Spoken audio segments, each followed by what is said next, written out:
Hello, everyone. Welcome. Glad to have you all back. We're live again. Hopping back into a sector of stars. Blowing up spaceships will continue until new releases improve. Pretty much where we're at now. But good to see everyone. Welcome. Thanks for clicking at the beginning of the stream. Thanks for jumping in here right at the start. And a special hello to Right On Time. Thank you for 67 months of being subscribed. Thanks for sharing another one. Being subscribed has no fixed meaning. I think is what Right On Time is trying to say with that sub message. War of the Worlds also gifting us up to Rambo. Thank you for yet another gift sub, War of the Worlds. Appreciate your generosity. Thanks for dropping another one.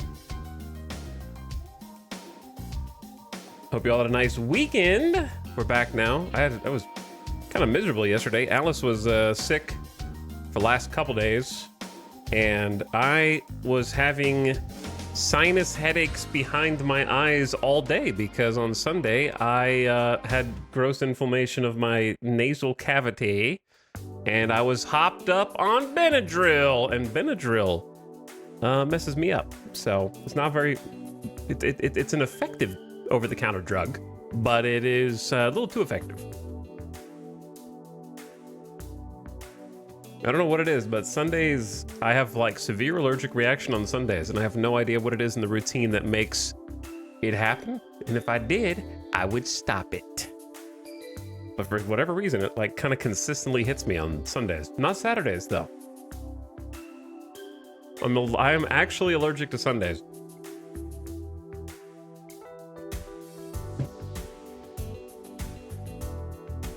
The calendar makes me start to sneeze. It's not really the sneezes, it's just like significant inflammation. And regular over-the-counter antihistamines don't work. I've been kind of like tricking my system lately. I think if any of you guys have chronic allergies like me, like just year-round, you may have noticed that whatever over-the-counter sort of antihistamine you take kind of stops working as your body gets used to it.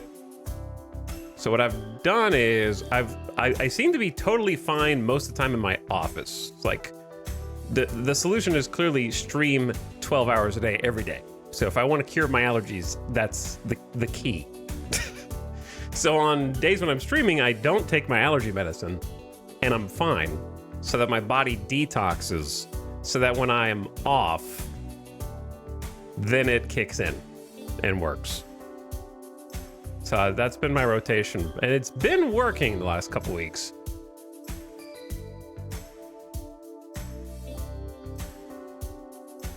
But not yesterday or the day before.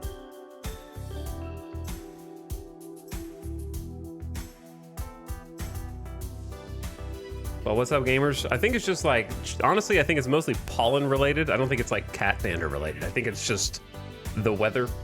I've noticed, especially when the weather changes in Vegas and it starts to get like more windy and overcast and cloudy and like rain clouds start coming in. You know how dogs can like sense when a storm is coming, or like your old bones, like old, not mine, but old men's, like, I can feel it in the back of my knee. Like there's a storm coming, you know, like something changes in the air. I think when the weather changes like that, it just sweeps in. It just catches me off guard. My body is like, millions of years of evolution could not have protected me from you. What do you mean, man? It's like, I don't know, I'm throwing down red alert. We have survived for millennia, but I'm scared of these random little bits of dust and pollen, man, so I'm gonna shut your body down. We are throwing down all of the hatches, and we are gonna create buckets of mucus for no reason. It's like, chill, dude, okay? Relax, it's okay. False alarms, constantly. Aren't humans exceptionally good at that? I mean, anecdotally, I think so. It's very easy to just be like, huh, smells like rain. And it's not even gonna rain for like 2 hours. Like, oh, the scent outside is different. The clouds kind of over there is definitely gonna rain. Like, you can just feel it sometimes. You just know. You don't need to watch the weather. You can just sort of take a little smell of the outdoors and know that the weather's about to change. Or whether it's a fake out and it's just like kind of dark clouds but not gonna rain. Something slightly different in the air.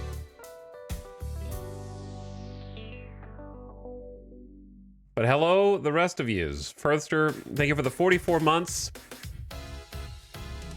Firthster says, yo, have you been playing the new D4 expansion?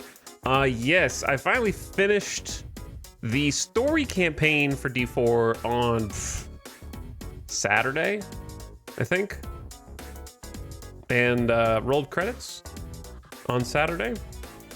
Almost finished it on Friday night after the stream, but we were just like, let's just wait. Seems like we're getting close to a finale, but let's not, just in case. You know how sometimes you play a game, I didn't think it was gonna be like this in Diablo, but sometimes you'll play like an RPG and you're like, certainly this is gonna be the final battle or whatever, culmination.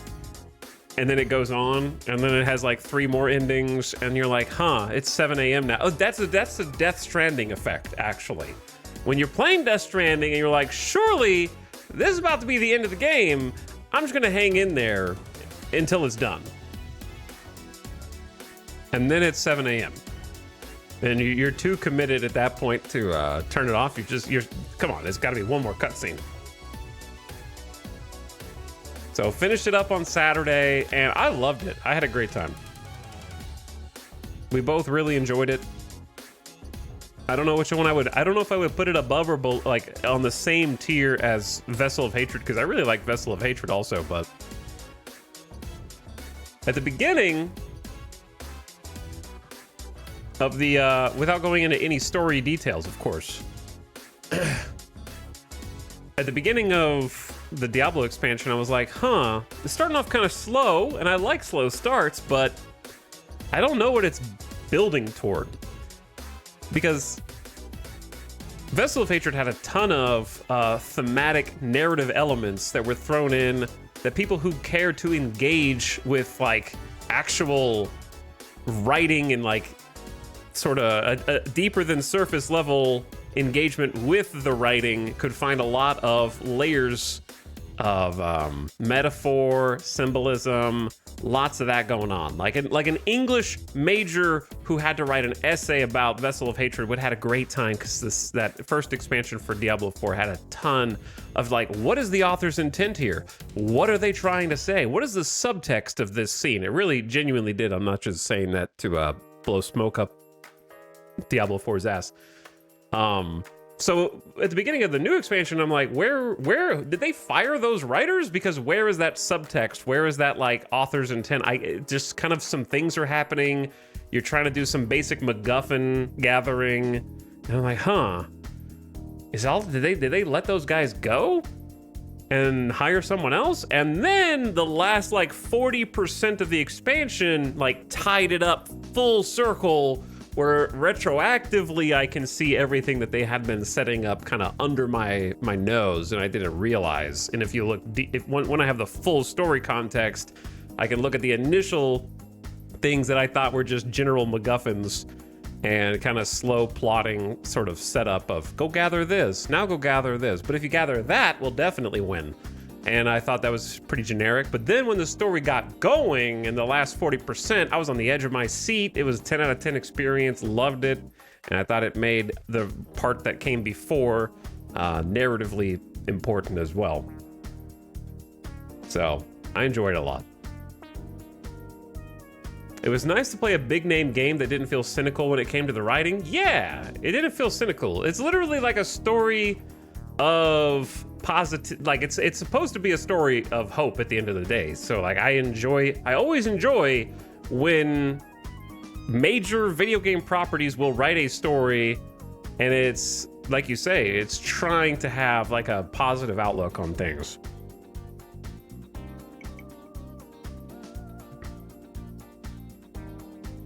And not just there to spite you for playing it. And I also got the impression from playing the Diablo expansion that the writers truly care for the lore of the... there's a lot of good lore bits baked into both the main campaign, and I haven't really done all the side quests, but I've done a couple side quests, and there's some good like side lore in those where it seems like they actually have a reverence for the material that came before. What game is he talking about? The new Diablo expansion of all things. The new Diablo expansion of all things. Like, Diablo has such good storytelling with some unfortunate pitfalls that they fall into. I think it's most notable in the original game. The base game has a few narrative missteps that were just like, what were you thinking? As a whole, it's really good. But there's a couple of individual like speed bumps that check you and like, huh, why'd you guys throw that in there for no reason? Just step in that and you just stepped in some horse poop for no reason, man. You could have just walked around. Not that hard. So it's not perfect, but as far as a ARPG go, the story is far better than it has any right to be.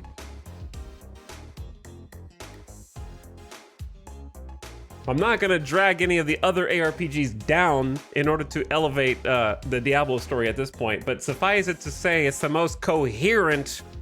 It's more than coherent. I think it actually has care put into the writing and even some of the syntax and the prose of some of what they're trying to set up is noticeably elevated.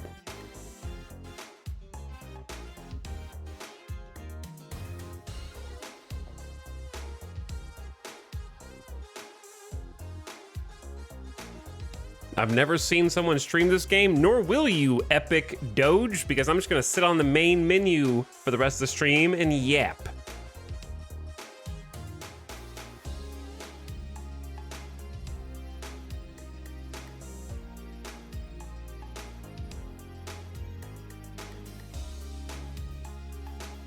And blow up my nose, apparently.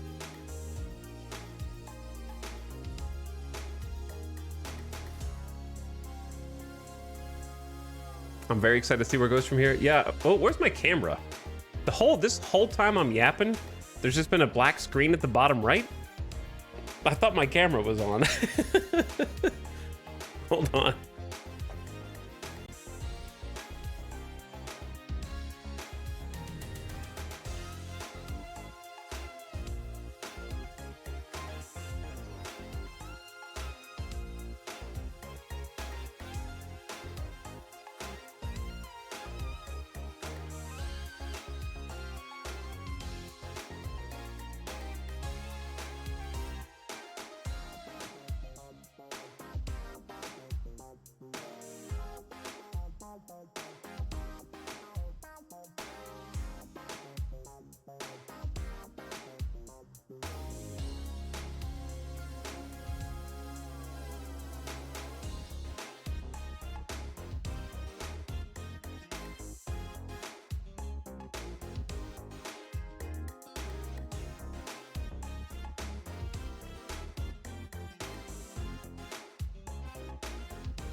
Jesus, what's going on, man? I agree, muted plus 2, good one. You can only have a camera or a microphone, but not both. Ay, ay, ay.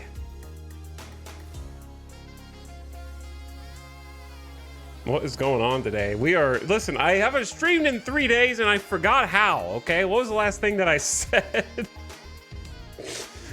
Firster, thank you again for the sub. I hope you've been enjoying Diablo 4 as well. Electroraptor also back for 40 months. People arriving. Thank you, Electroraptor. I think I said thanks to both of you guys while I was muted. There's so many dimensions. It takes too much upload speed to do the video or the audio.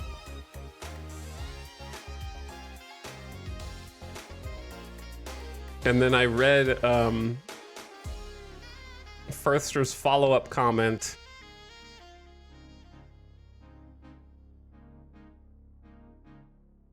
See, now I'm confused because somebody said I actually disagree with that take, but I can't tell if that was a joke because I was muted and they're just pretending to disagree with me.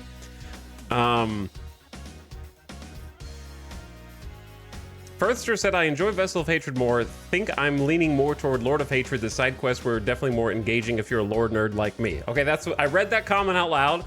And then I said, yes, I've done only a couple side quests, but they've prompted me to want to do all the side quests in the expansion. So I'm going to be a completionist this time. And then after I've done that, going to go back and do all of the Nahantu quests because I think I did a handful of them from the last expansion, but I'm disappointed in myself for never going and doing like all of them.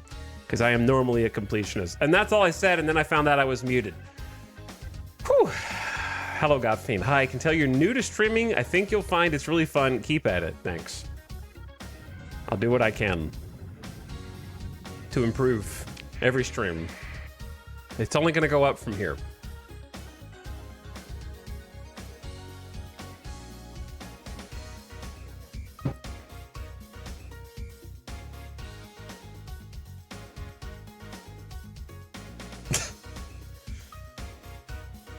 But thanks, Godfiend, Electroraptor, Firster, War of the Worlds, and right on time. All right, we'll talk more about that later. But yes, I'm having a good time with Diablo 4. Played a little bit late last night. Spent most of the day yesterday just kind of resting, trying to get over throbbing sinus headaches for the whole day. Like, it's funny because I didn't know how to identify them, and I was like, I've only realized recently that the headaches that I've been having sort of chronically are directly tied to allergies and that they have a name. So I've just been living in complete ignorance for all these years. Like, never once stopped to think, why do I have throbbing headaches the day after I have intense allergies? Could those things be related somehow? Do they have a name for that by chance? Some way to ID it.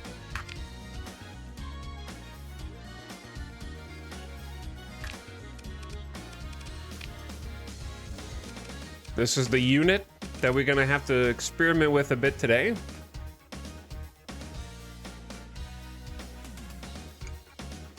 But yeah, if I had to like speak, like right now I feel fine. I feel good today. If I had to speak into a microphone yesterday for 7+ hours, I was gonna lose my mind. Because when I like, it sounds so stupid, but if I just had like a cubicle job, I could have done it. There's a lot of days where if I just had like a go and silently type things on the computer for an entire day, I could do that work, no problem. But having to vocally project for like a full workday has terrible interactions with certain, like, if you've got a headache and you're gonna rattle your own brain around, like just talking at this level for a whole day just vibrates your skull. And it's just gonna make it 5 times worse. Like when I'm just having to yap. You don't have to vocally project. You could do ASMR whisper stream. I don't think so. Okay, everyone. Hi. So today we're going to be playing Starsector, and you can see that I've got advanced turret gyros over here on the side.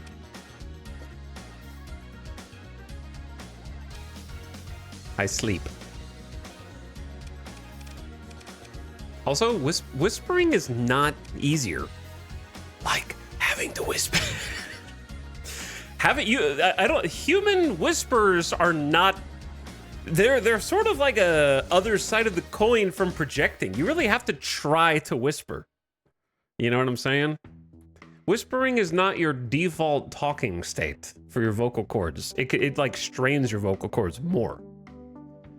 Okay, so like you have to push more air out in order to enunciate. Like it's just not, it doesn't. I've heard whispering is bad for your vocal cords. It's because it is. It's like more strain on your vocal cords. believe we have a ship or two that we need to put some guns on today. So why don't we start there? Where am I? Why don't we start there? Anyway, I feel much better today. Much more normal. Tempted to just do double graviton beam and have this be a support ship. As far as the frigates go,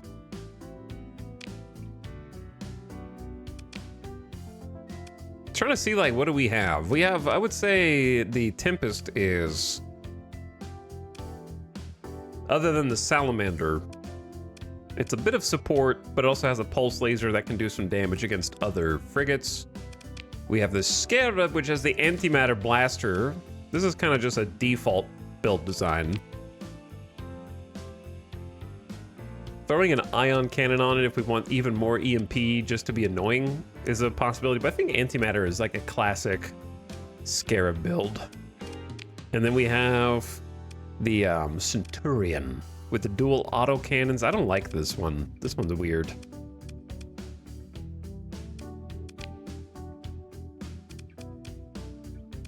This one's weird. I don't like the asymmetry, I think. So these are hybrid turrets. So if these are indeed hybrid turrets, we could make this into more of a missile boat.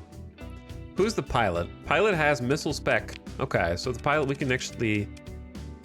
Wait, no, hybrid is... Sorry, wrong one. Hybrid is either energy or ballistics. Never mind. Not both.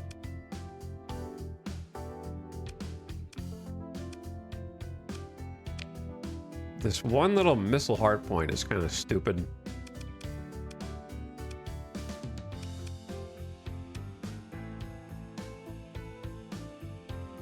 I might actually put like a, this is gonna sound weird, a Swarmer SRM just to do anti-fighters. And that way don't really need any front point defense, because I think the Centurion kind of struggles against fighters. Unless you put, because if you want these front four to be offensive, then you only have point defense on the rear. So then you could have like the light dual auto cannons to get through shields, and then kind of continue to punch through. Or you could even do railguns, but aren't railguns like crazy flux per second? They are. Light needlers are okay. But they also cost a lot of ordnance points. And then something that is like anti-armor on the front, or just lasers or something. I have a ton of anti-shield. Light assault guns are kind of the only option I have. Or light mortars, which are even worse. I never use light assault guns.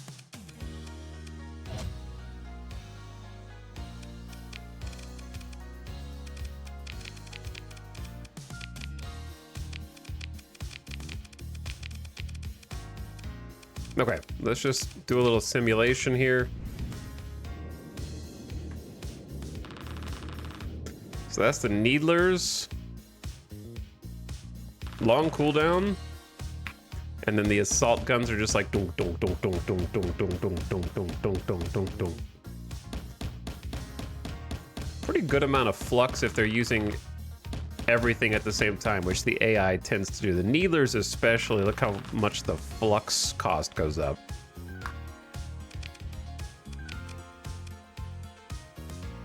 Reaper plus missile auto forge. Well, this is a damper field, not a missile auto forge. So I don't think I will. What's up, Lavolt? Totally unrelated. Loving the chill music soundtrack. This is classic Paradise Killer original soundtrack. Yep. It's a good one.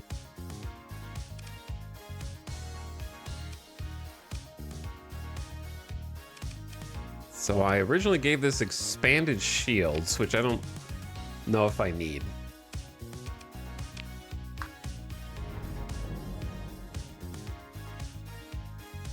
Nah, I don't need it. Accelerated is good. I like the AI uses accelerated shields pretty good. And then if I don't want to build anything in yet, I think I just put the rest in vents and send it. Have that be it.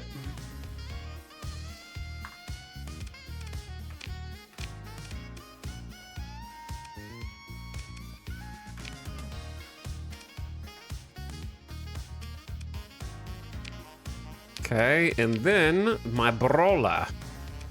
Insulated engine assembly comes stock.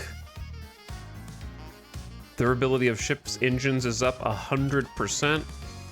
Lieutenant Rosemary Shaw has polarized armor by default. Okay.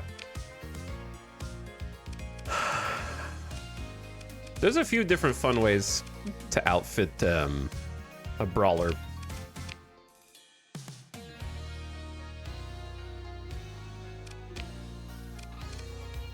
What do we got for mediums?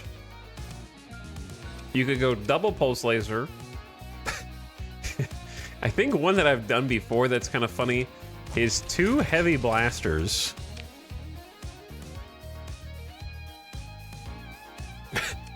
And then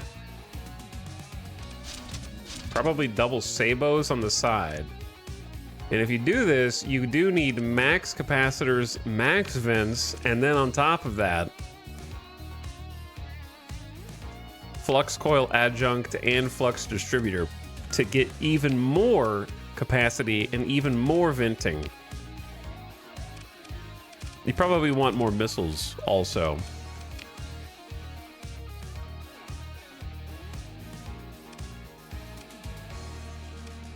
So this is an extra 600 flux capacity from 5,000 to 5,600. It could go up to 800 if you build it in.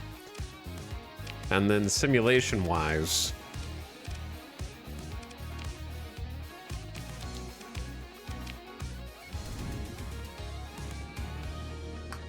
are they not? I guess they're not linked.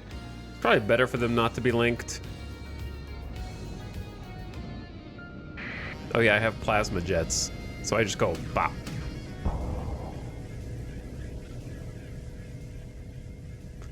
Wolves are so... It's a tactical laser wolf. Interesting. So I have to use maneuvering jets to get close and then go. And then scare them away, but then I can't catch up to them because I'm just a stinky brawler. What about a lasher? Should easily kill a lasher.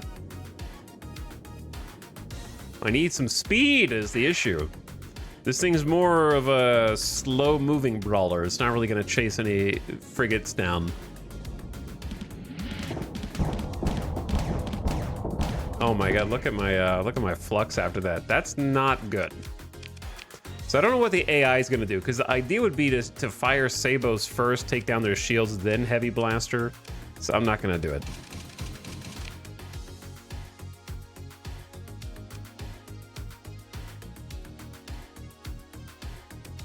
Double pulse laser is also fine. Kind of boring. Double graviton and just make it a support. This is not really a brawler anymore. Then it's just kind of a support ship to take down enemy shields.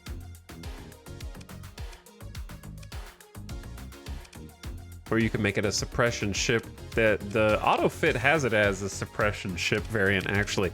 I'm just gonna go double pulse lasers, keep it classic. And then what about 2 baby pulse lasers?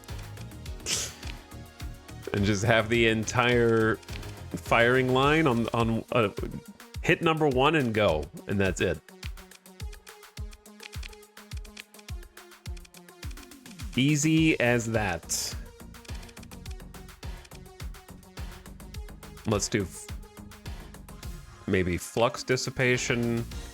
And we got 6 points left over for a different hull mod.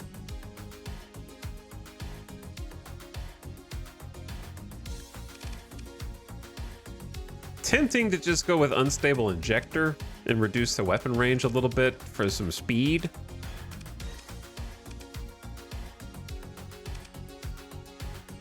What's the peak operating time for this? 300? That's kind of low, isn't it?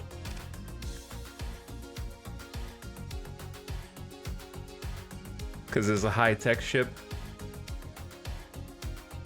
So hardened subsystems could be good just to keep it in the fight longer.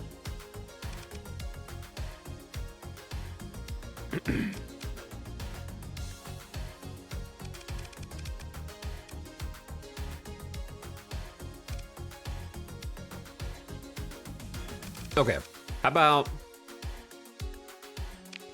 both? I'm just gonna use another story point and build in the flux distributor to get the maximum dissipation bonus, because I think any variant of the brawler I'm gonna make is gonna be like heavy on flux. So I'm just gonna build this in. And if I decide that I don't like it in the future, then I'll just buy another one. That way I can cram in what I was just looking at, hardened subsystems. And I already forgot. Unstable injector, there we go. So now it should have some speed. Some speed.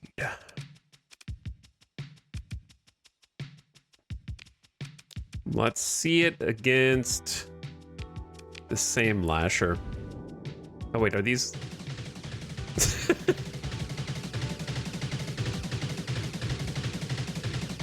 Okay, how about not alternating? Link them up. There we go. A little less crazy. The range of the smaller lasers, I guess, is a little obnoxious, now that I'm looking at it.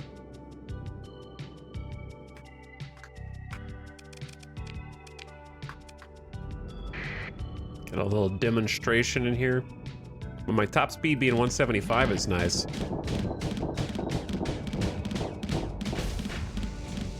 So I get overloaded. Why has he not shot harpoons at me yet? Him getting overloaded, me overloading faster than him is kind of annoying, even with the flux help. And I have to be in such close quarters. Yep, all right. Take out the baby pulse lasers. Take out... I feel like hardened shields on this is going to be necessary. It's got a 450 armor rating, so you could do heavy armor and boost that armor rating up by 33% as well. I don't know how much that matters. What does the game normally do for auto fit? It normally does integrated, it has an integrated engine, that's normal. Expanded missile racks, advanced optics, integrated targeting unit, and resistant flux conduits. But that's also with the graviton beams, so it's doesn't really need that much flux. I also don't have integrated targeting unit yet, so.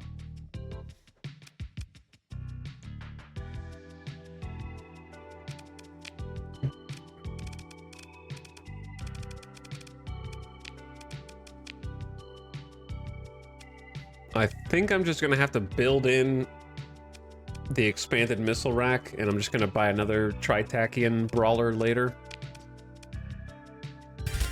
I'm wasting my story points! And then throw some missiles on it.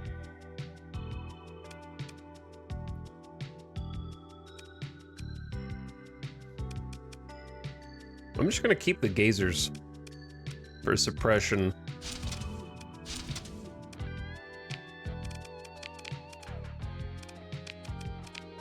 All right, one more try.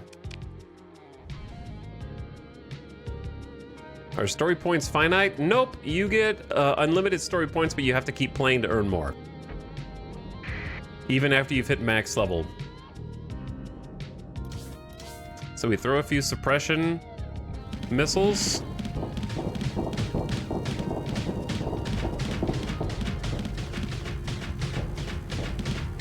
And just manage our... the problem is... Ooh, got me with the overload. I had to block them.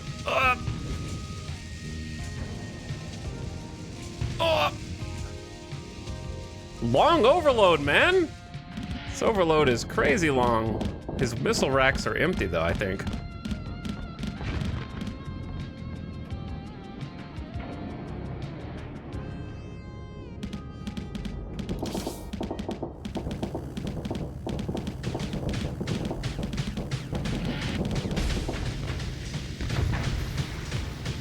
If my aim were a little better, he'd be dead.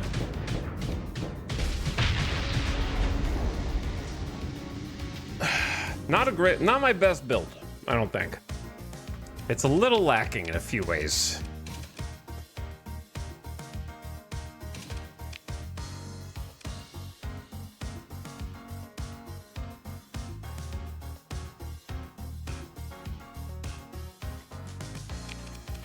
Take out hardened subsystems and put in hardened shields. Reduce the amount of damage taken by shields by 20%.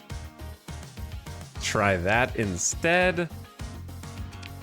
And then change your missiles to probably sabos, unfortunately.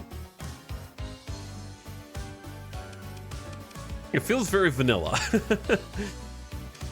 Feels very vanilla, but sometimes, you know, the classics are classic for a reason.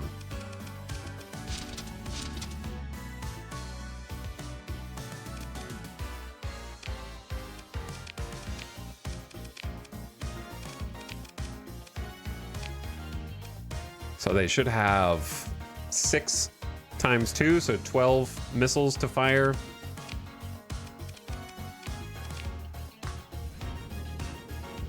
And then if they have missile spec, even more.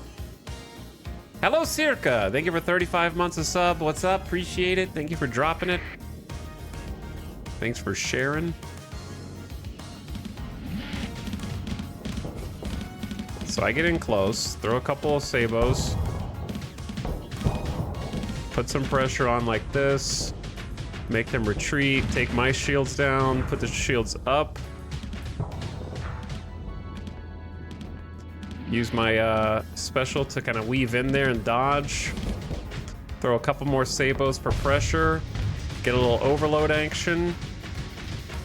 And then much cleaner, much cleaner. The sabos just put so much more immediate pressure on them to take their shields down or overload. And there's still 2 ordnance points left on this now. I didn't think about that. The only 2 cost hull mod I have is advanced turret gyros, which isn't really good for this.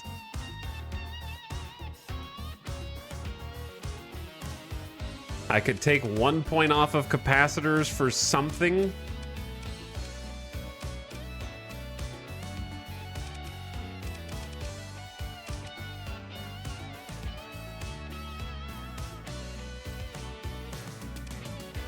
Reduce the amount. I could put stabilized shields. I don't know how good I never know how good stabilized shields is. Reduces the amount of soft flux that raised shields generate per second by 50%. Is that, how much is that?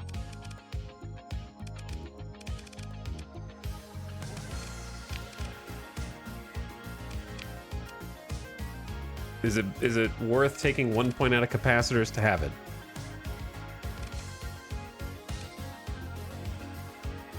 I don't know, we're just gonna go with it. I think everything else is ready to go. We actually picked up an Atlas super freighter for all of our cargo and a Prometheus class fuel tanker, so we are sloshed right now with fuel. We got a little Buffalo for some more cargo, and then a salvage rig, which we could have more than 1 salvage rig. But our fleet is looking pretty spicy. This is the new star of the show right here. My personal flagship.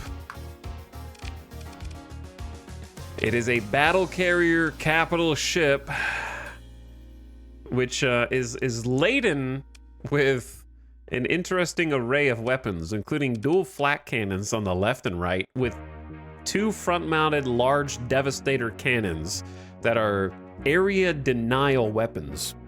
These things shred fighters, missiles, and frigates.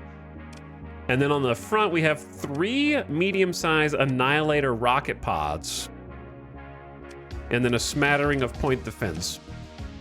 The premise of this ship is that it boosts, it's a behemoth. It doesn't turn very fast at all. But if you can point it where you want to go, it has a burn drive that provides a massive speed boost at the expense of being able to turn or use your shields. Collisions can cause a flame out while the system is active. This thing's designed to collide. It has got built-in heavy armor that will increase its armor by 500 points. So it went from like 2,600 or some 2,700, 2,650. And we added 665 armor to it.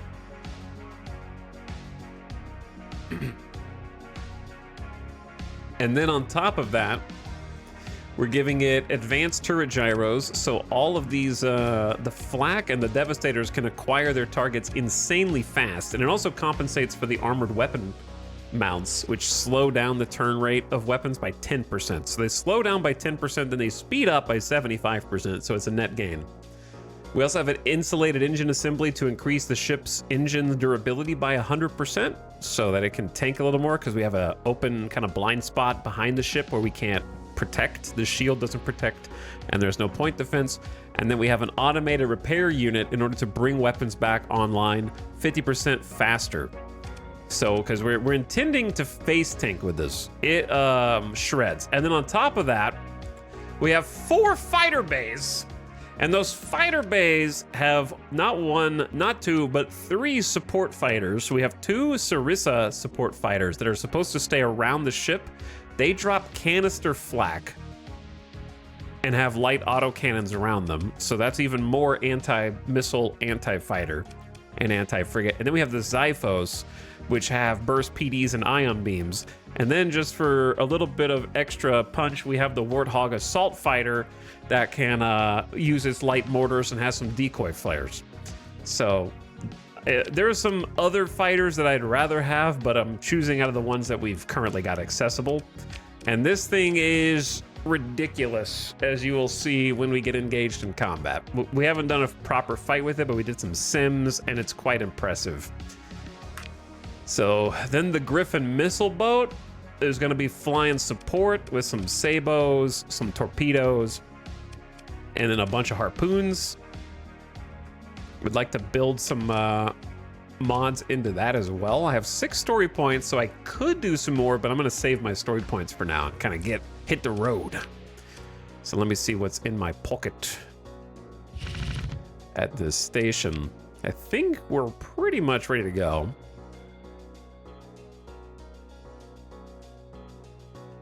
I'll keep some LPCs with me. Oh yeah, we have like a bunch of luxury goods that I intended to go sell, and I kind of got distracted.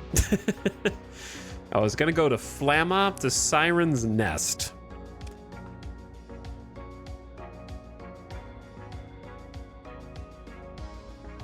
But now Fearsome Engine looks like it's a better... Yeah, Fearsome Engine, I guess, is where we're actually gonna go. Savara Persian Lake. All right, Fearsome Engine is this system down here. So let's go ahead and lay in a course and be on our merry way. What's up, Sunian? Circa and Sunian Circa for almost 3 years. I saw you, but thanks again. And also Sunian, what's up? Rip Bozo.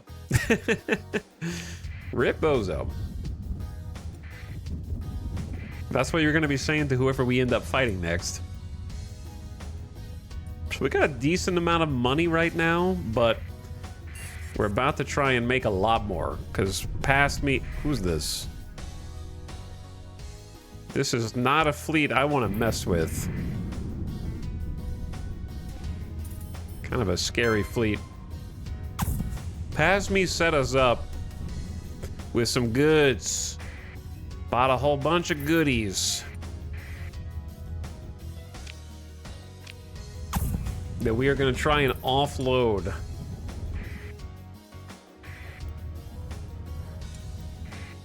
Unidentified fleet standing down. Stand down. Hostile Luddic Path Flotilla. Hit them. Actually, we can't hit them. They have a station. We might be able to take a station, but maybe not. I don't want to mess with it, so I'm going to disengage. Bye-bye. I'm going to head down here.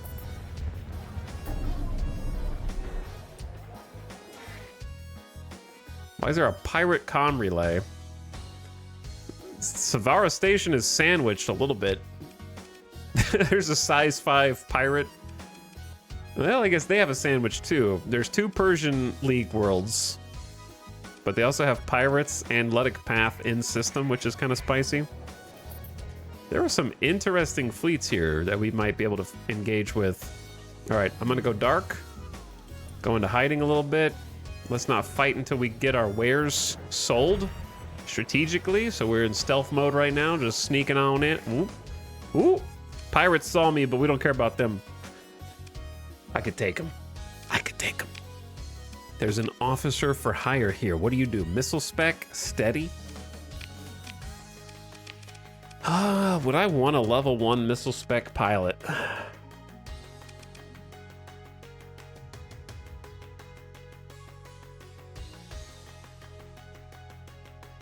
Maybe.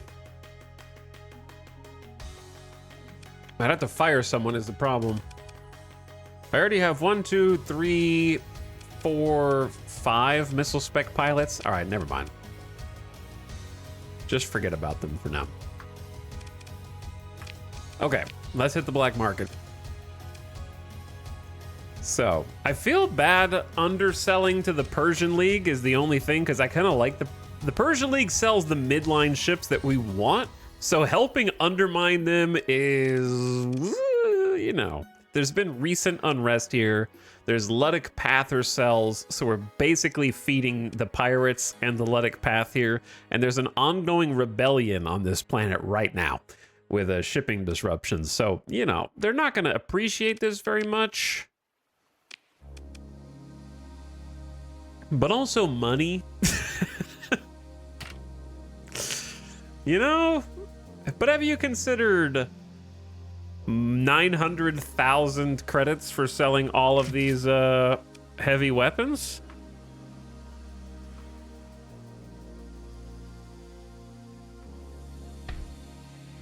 And then, you know, an extra 80K for some heavy machinery. And then they're paying a decent amount for fuel. But I don't want to really sell too much fuel. More valuable to me just to have. They're also paying a pretty penny for supplies. That... Ooh, look at this transaction, dude.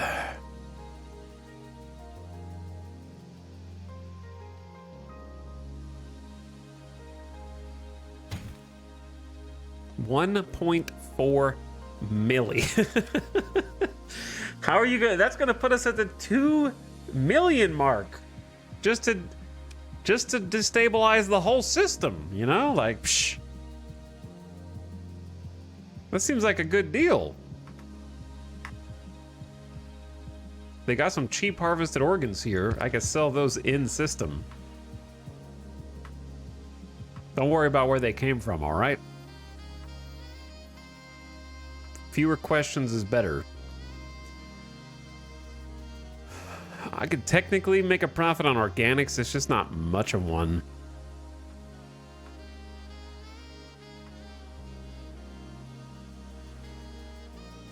I don't destabilize systems for any less than 3 million. Got a goody two shoes over here.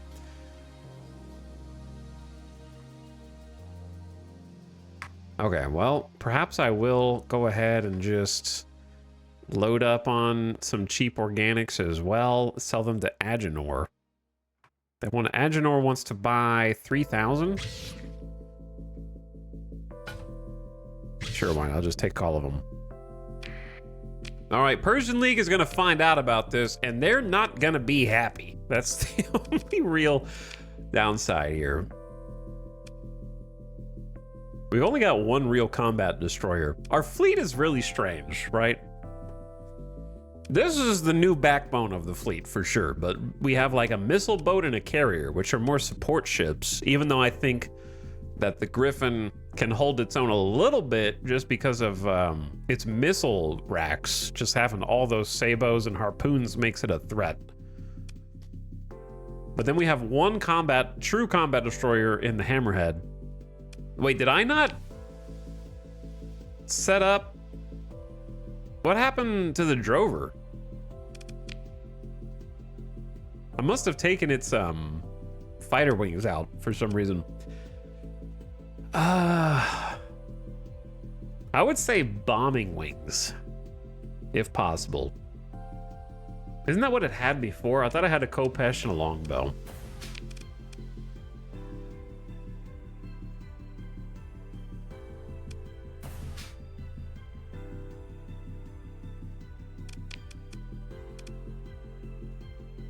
Because this particular carrier has like a Warthog assault fighter and then 2 broadswords. So that's anti-small ship and anti-shields plus fighting larger ships. So getting like some bomber wings on here that can do some annihilator rocket pods might be good. I think it's what I had before. So I'll just throw those back in.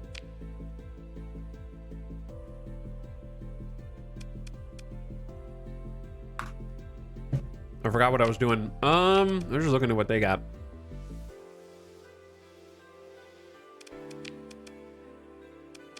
I'm a little bit neutral on the Sunder. I think Sunders can be cool, but I just have I have like a bias in my own head against them for being too flimsy. Not having enough flux capacity. Not having enough flux capacity to keep their shields up, and then not having enough armor to live after their shields inevitably go down. The AI can't fly them well. I guess maybe that's what it is. I just see them die a lot, along with vigilance. So I stay away from them now. Do we have a Hydra MDM launcher? I think I do. Don't hate buying another Hurricane. Not sure if we have a high intensity laser, but might use one in the future. I definitely bought one Mjolnir. I'll buy another one. Gazer SRM pods. I'm just loading up. I don't know what we do have or what we don't have in the stockpile. I like to have options. All right, well, we were at 2 million and then I bought some stuff. So I need to go to Xanthache. Engaging Savara Station. I'm not going to defend. I don't like station battles.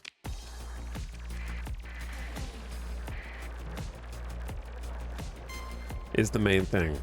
I'd fight them in open space.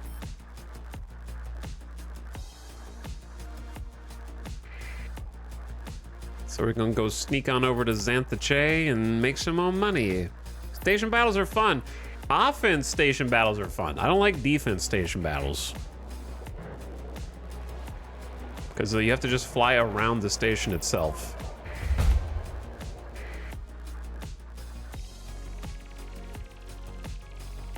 Gained experience from profitable trade. We have 9 story points. Did I just get 3 story points? I thought I was at 6. I'm getting a lot of bonus XP because I keep using the story points. So it's a self-fulfilling situation, which is nice. Okay, so the Harvested Organs, nice come up. 230 per unit to 700 per unit. Well, not quite 700, but... And then these luxury goods, though. I'd say just get rid of them.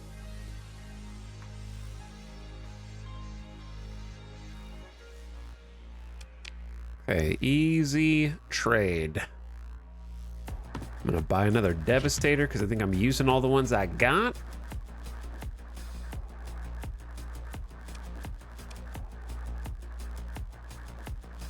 $345K. It's pretty good, man. I'm over 2 milli. I'm rich. And then this station is selling some garbage.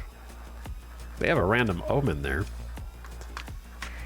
Okay, good trade. Then there's one more trade in the same system. I need to go back to Agenor. You guys better run.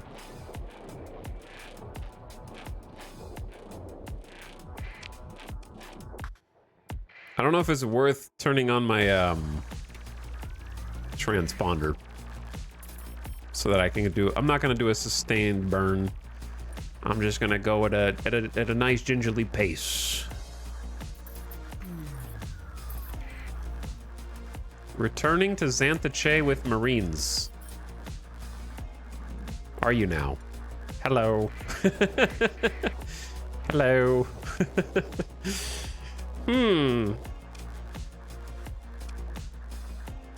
This is a crappy fleet, brothers. I'm not gonna lie to you. They're running away. Is it even worth? Probably not. But I'm gonna do it anyway. So we need some fast movers out here. We need our frigates. And then maybe the hammerhead. And then I should have deployed them from the left and right. I always forget to do that. Every time, it never fails. Ah, well, we'll just catch who we catch. I forget to change that when pursuing. And then I'll just fly the hammerhead.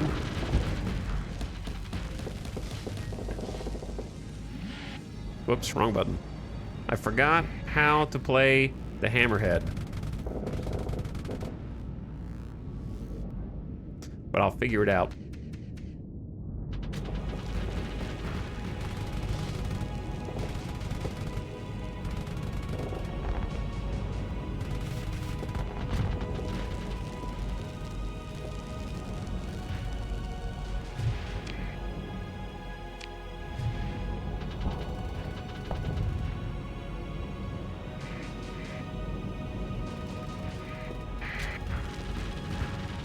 There's Omen down here next to me is doing some work. I'm trying to just keep my overhead low and get the zero flux boost.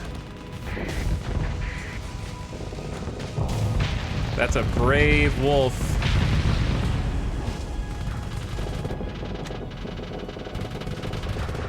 To their credit, they're trying to protect their trade ships.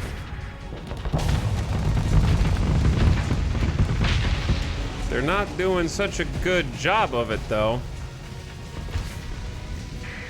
And then there's the mule.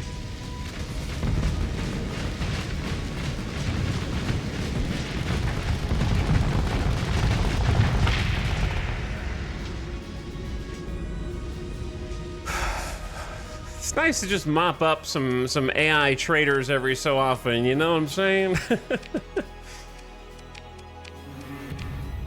Messed them up too. I just went and did a huge trade with their station and then fought some of them into... Once I got a little far away from it. We need some combat experience for some of these pilots. I'm trying to play both sides so I always come out on top. You've advanced to level 9. Oh, cool. So I have an actual skill point to spend. I think at this point we have so many fighters that it is essential to get carrier group. We have the battle carrier, and we have 2 more carriers. Right? Do I have 2 carriers? Technically, yeah. I got this, and I got this. There's 3. So you've already got fighter uplink, which is like top speed, and fighters have better target leading accuracy. Carrier group, however, all ships with fighter bays, and grants increased effect to ships with officers, plus 40% faster fighter replacement rate, plus 8% ship top speed. And then we also get 3 fighter-related hull mods, if we want. Like, expanded deck crew is an interesting one.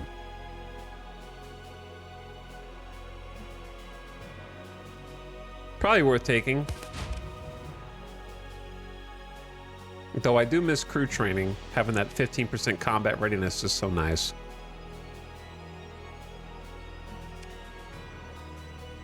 There's quite a lot of these that I enjoy. I think we need to... Well, helmsmanship will help me pilot this capital ship with the maneuverability buff.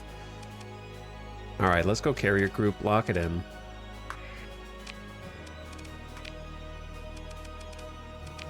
So like here, for example, to put expanded deck crew, reduce the rate at which fighter replacements decrease due to fighter losses by 15% and increase the rate at which it recovers by 25%. But you need more crew. It's also 15 ordnance points. Honestly, this ship needs to be replaced. It's a carrier. It's doing its best. It's got a damaged flight deck, damaged weapon mounts, and a faulty automated system. It's due for a replacement. Also, 59,000 a month. Ads starting soon. 3-minute mid-roll. It's been an hour already. I'm in the game. I'm not just yapping. So turn your volume down if you're an ad watcher. Can I keep it here? Those ads will have to help pay for the 59,000 credit debt that we've encountered here.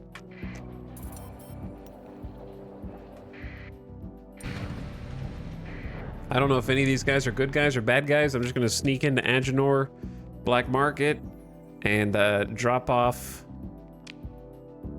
Wasn't I going to drop off organics? Did somebody already do that trade? Oh. Well. Whoops. Not anymore. Now I've just got 3,000 organics and I don't know what to do with them. Whoops. No, I think I was just gonna sell them here and just get rid of them. Organics is not that much profit, to be honest. It's not worth flying across space. Time is money, chat. Time is money. Just get rid of them, I don't care. Free up the cargo. They got just a regular brawler, regular omen, 2 vigilances, all pristine. Inspired me to boot up the game again. I've been smuggling organs and drugs all evening. D-boy, careful what you confess to in this Twitch chat.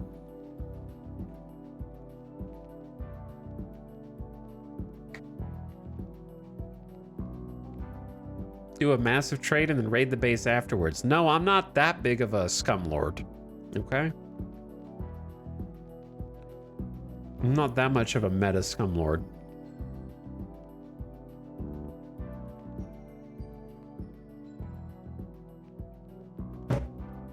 I forget, how many ships can the player have in their fleet before you've hit capacity?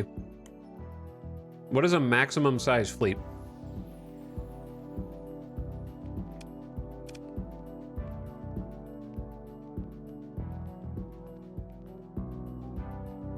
$30? That sounds too high. That sounds, is it really? I thought it was much lower than that.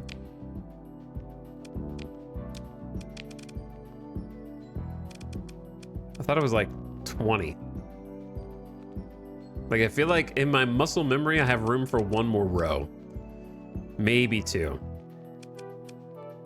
I remember 30. Maybe you guys are right. I don't know. It just feels like I only have 15 right now. I don't remember having 6 rows of ships.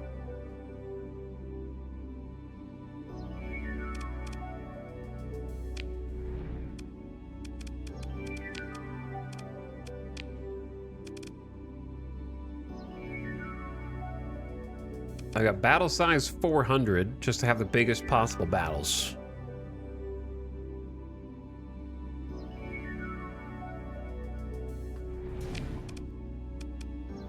Well, if I got room for 30 ships, then I got a lot more space than I thought I did. I thought I was getting close to capacity for some reason.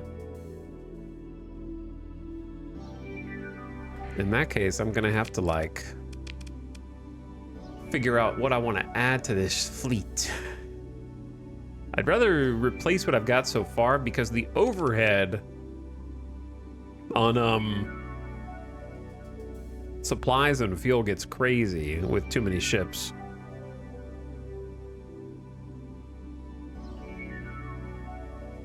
Condor has what, 1 medium missile?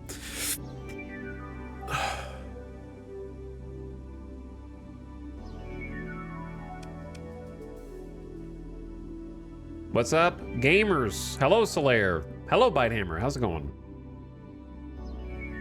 All right, welcome back from the ad, everyone. I was just looking at possible maximum fleet size options. I'm gonna hit the road. What do we want to do? I want to fight, of course, but maybe some more exploration is in order since we have like a larger fleet now.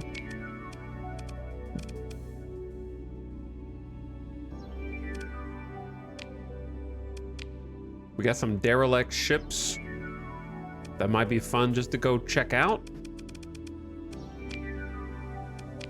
We got some surveys on some desert and arid worlds that we have picked up from various locations. My intel page is getting progressively more convoluted as time goes on. That Persian League investigation spot is way the heck out there. All right, do we have any survey data that also... There's a Salvor's tally, so I've already been here.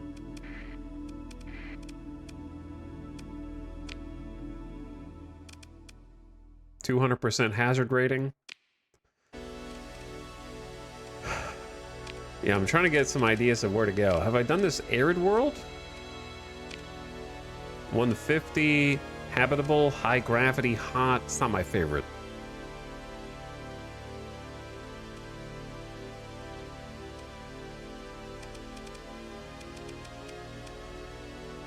All right, well, let's go do this, like, distant cornered derelict for the Persian League, I guess. Why not? I gotta accept it. Why not?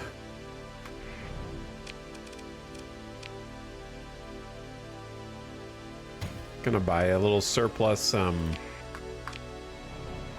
supplies. Then just jump on out.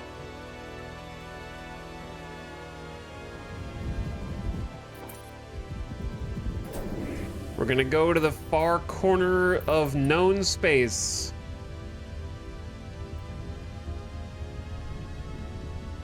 And if we're lucky, the derelict ship is gonna be really good and we add it to our fleet. It's easy.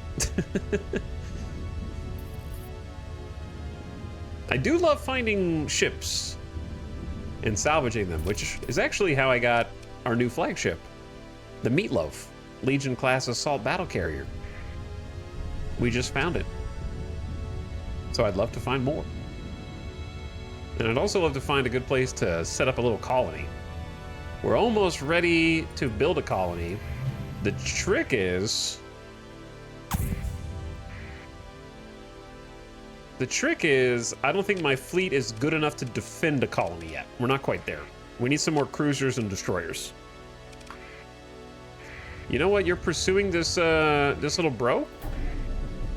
Not on my watch. Level 4 pilot in this Medusa right here. With some Colossus freighters. So it's really just like a Medusa, a Wolf, and like a handful of frigates. We do not need the flagship for this at all. I don't even reckon that we need the Griffin, to be honest.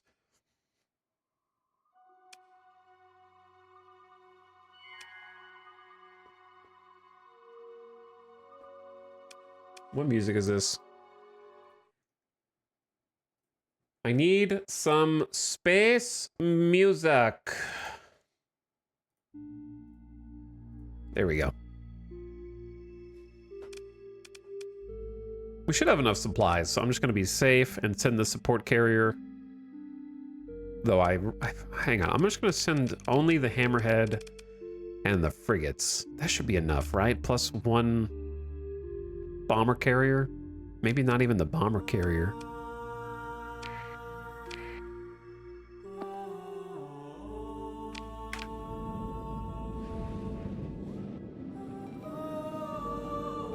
Feeling better today? Yeah, I'm feeling much better today. Much better today. So really the Medusa's like, oh, you brave soul.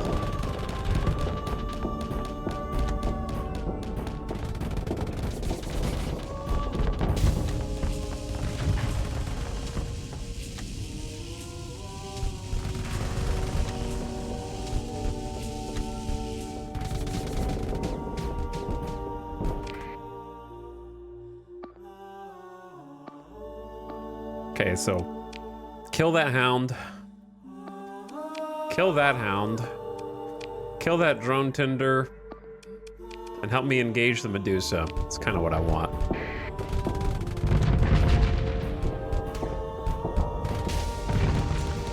I got overloaded. This is embarrassing.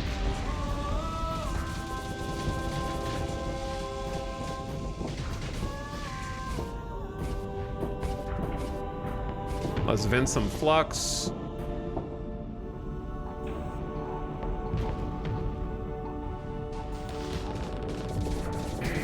And then climb in here and help out.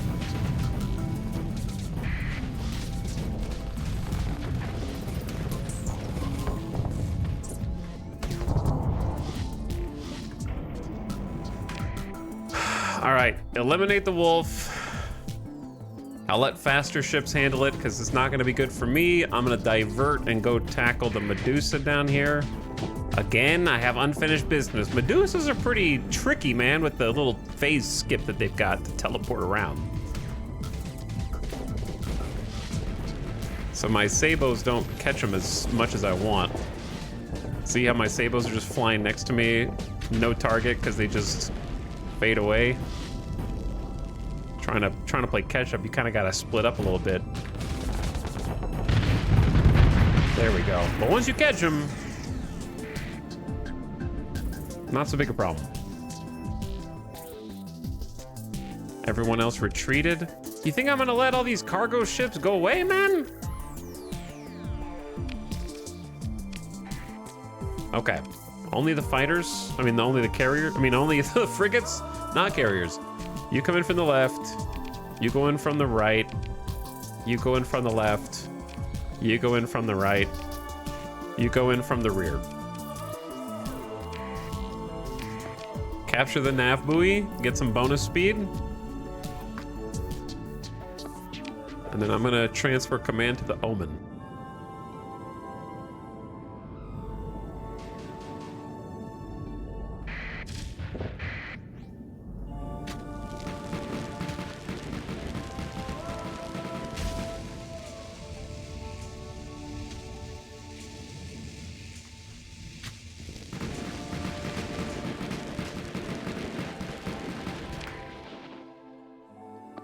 Okay. Then once you've captured this, I need you to kill, kill, kill, kill, kill. And we're gonna start with that command.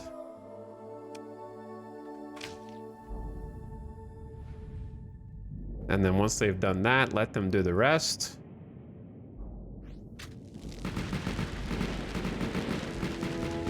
I'm just here to like, I push you out of the way. You're not allowed to fly in a straight line.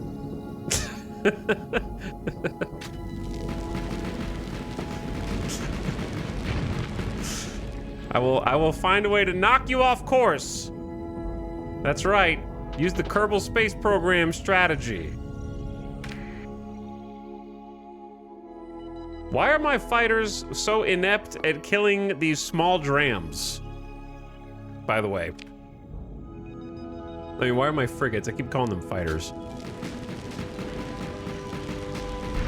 Whoops.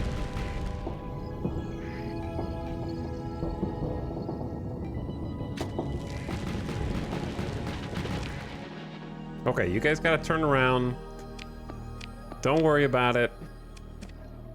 Kill these two first. I love how we like actually took damage from ramming these ships.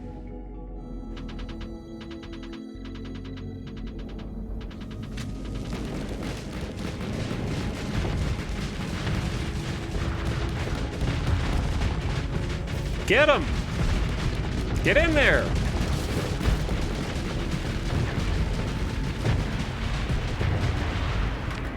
And then once you've done that, eliminate the rest.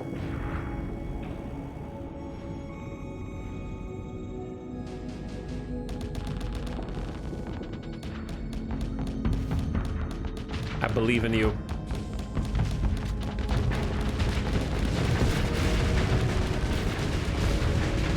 Think you're getting away?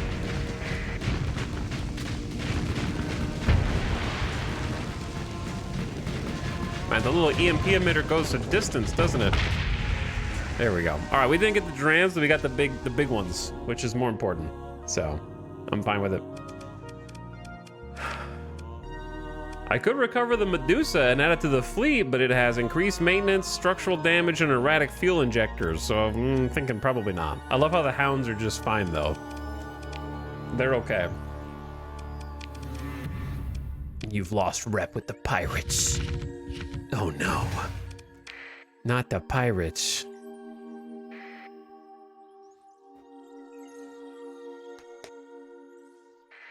This is bullying. They would do the same to me if they could. In fact, I stopped them from bullying these little scavengers right here. They were chasing the scavengers down at this critical juncture. I intervened and stopped the pirates in order to save these scavengers. How would you feel about non-lethal takedowns of ships so you could take cargo or command of ships? I just don't think that there's any way to make a gameplay mechanic like that. You kind of... I'm not sure, Chad, am I hallucinating?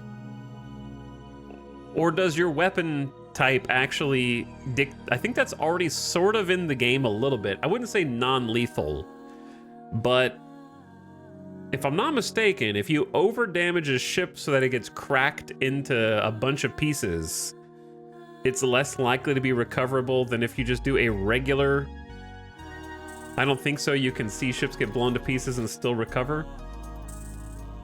I could have... Maybe I'm thinking of Star Citizen. But I thought that that was a thing in this game. That it changes the, like, chance of recovery. I might just be making up game mechanics, though.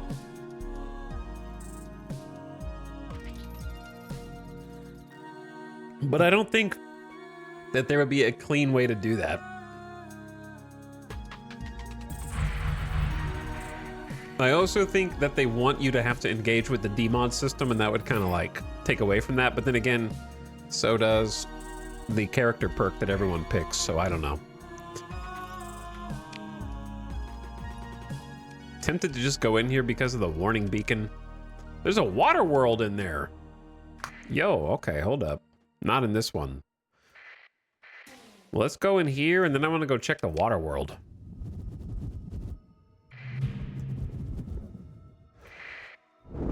Let's see what's going on. I don't really want a wolf. Who's here? Some remnants. There's a barren, bombarded world. And some interesting things coming from the pulsing on the map.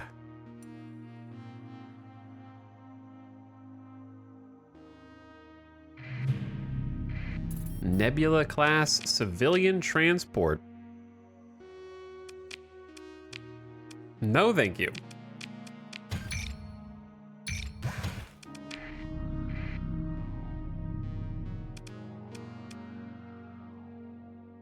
Let's do some, we have some really cheap surveys because we have survey equipment on a few of our ships. So it only costs 5 supplies in order to do some surveys. So why don't we just collect a little survey data while we're around and then keep looking for stuff. The remnant gonna follow me around a little bit. They can look, that's fine. Little field of debris here. With the location of another debris field. Okay, I don't know if I care about that, considering how bad this debris field was. But it's the thought that counts. What if I just travel so fast, I sneak up on this remnant and take him out?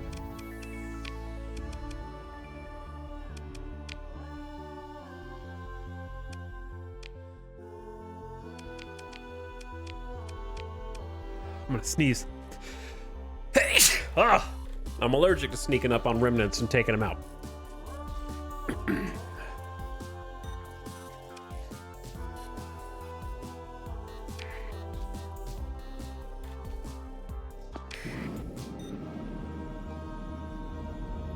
I'm not controlling any of these ships. I'm just watching.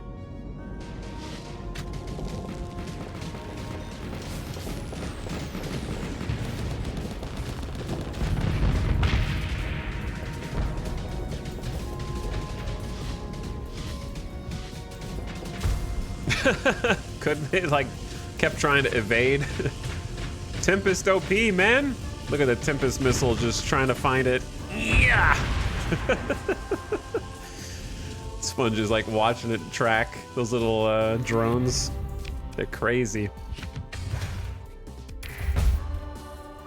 Story point. All right, we've got a couple pilots ready to level up.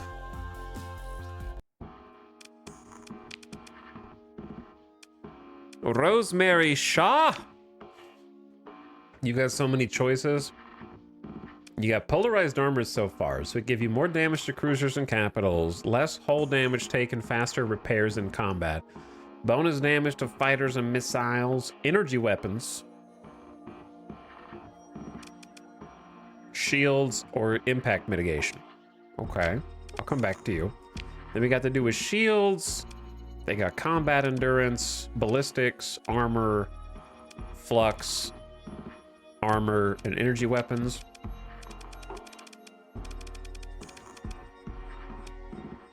We don't have anybody with energy weapons. So I'm gonna give you energy weapon mastery since you're in a Tempest. I think that makes sense. Deals bonus damage at close range based on your flux level. No bonus damage at 1,000 range and above, full at 600 and below.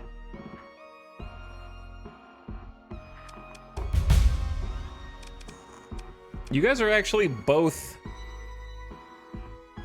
in high-tech ships, so I might honestly just give both of you energy weapon mastery for now, just so we have a couple of people who can do it. All right, bonus damage for both of you.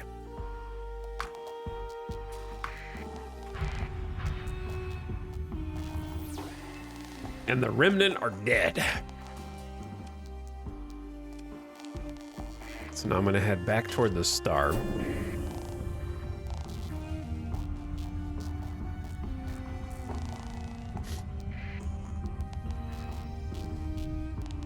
See if we can find some more goodies down here.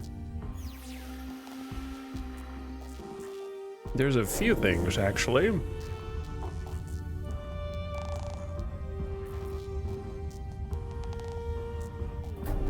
Something inside this asteroid field. A weapons cache. Ooh, those can be spicy. Ooh. Salvage crews report a ship floating near the cache. Close inspection reveals it could be restored to basic functionality. It is a Revenant Phase Elite Tender, one of my favorite support ships in the game. It's pretty sweet.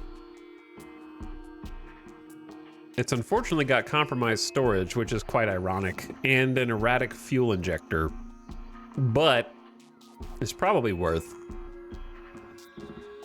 This is a stealth freighter.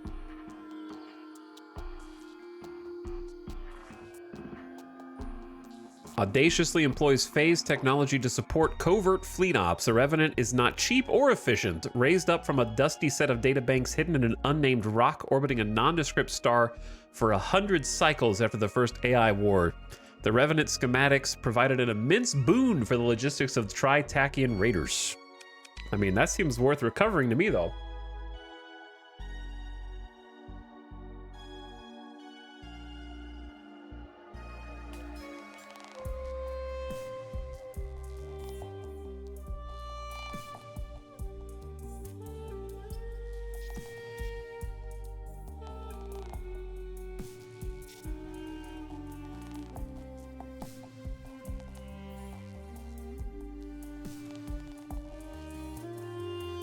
Fighting the allergy boss right now.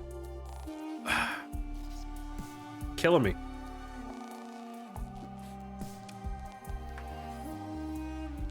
So, fuel capacity is down 110, cargo down 60, and it's gonna cost more fuel to fly. But, I mean, come on, you gotta take that, I think.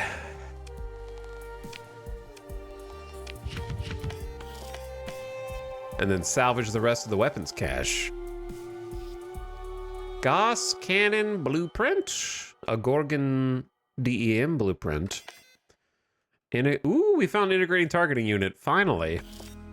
After all this time.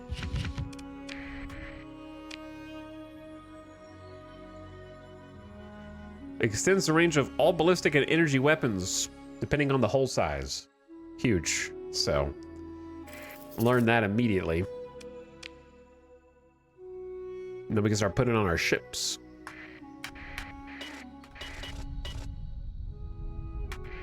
And then we got a phase tender. So the phase tender has a built-in phase field, which basically means its sensor profile is reduced by 50%.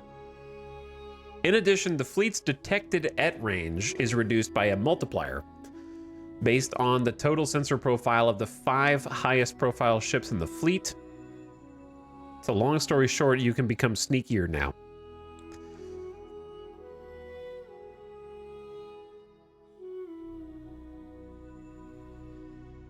The detected at range multiplier for your fleet is ×1. Wait, does that mean does it change anything then or not? Or am I misunderstanding how the math works? The ship's combat readiness is below 10%, and the phase field's fleet-wide effect cannot be utilized. Oh, okay, so it just has to be repaired. Easy enough. And it also has delicate machinery, needs excessive maintenance, and does not stand up well under prolonged engagements. Which it shouldn't have to deal with anyways, because it's not meant for combat. We're just gonna mothball it for now and worry about it later. Kind of tow it. Take it with.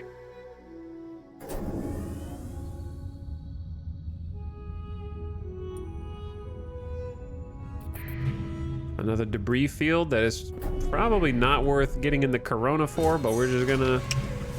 Maybe it is telling me about a Class 5 water world. I'm pretty sure that's next door, which we were gonna go to right after this. I'm just gonna pretend like the game told me that and I didn't already know. Womp. And a research station that I can't reach because the Corona's pushing me out. Got an emergency burn to get in there. All right, come on, big money. What are they hiding in there?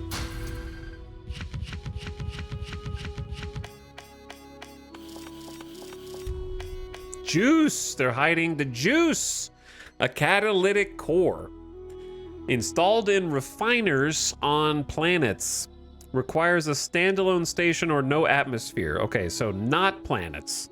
Vastly improves the effectiveness of refining ops by way of a surprising quirk of osmosis physics. Operation requires access to vacuum on a scale difficult to achieve on planets with significant atmospheric pressure, so moons.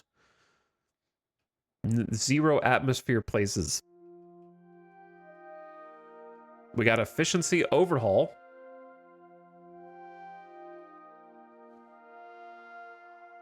Advanced optics. Operations center. Ooh, we got some... A missile autoloader. Wow, this place actually has some great just hull mods. And we found a blueprint for a Legion class battle carrier. So the ship that I'm now flying as my flagship, if we ever settled down and started manufacturing our own ships, I could throw in a Legion class battle carrier into the mix.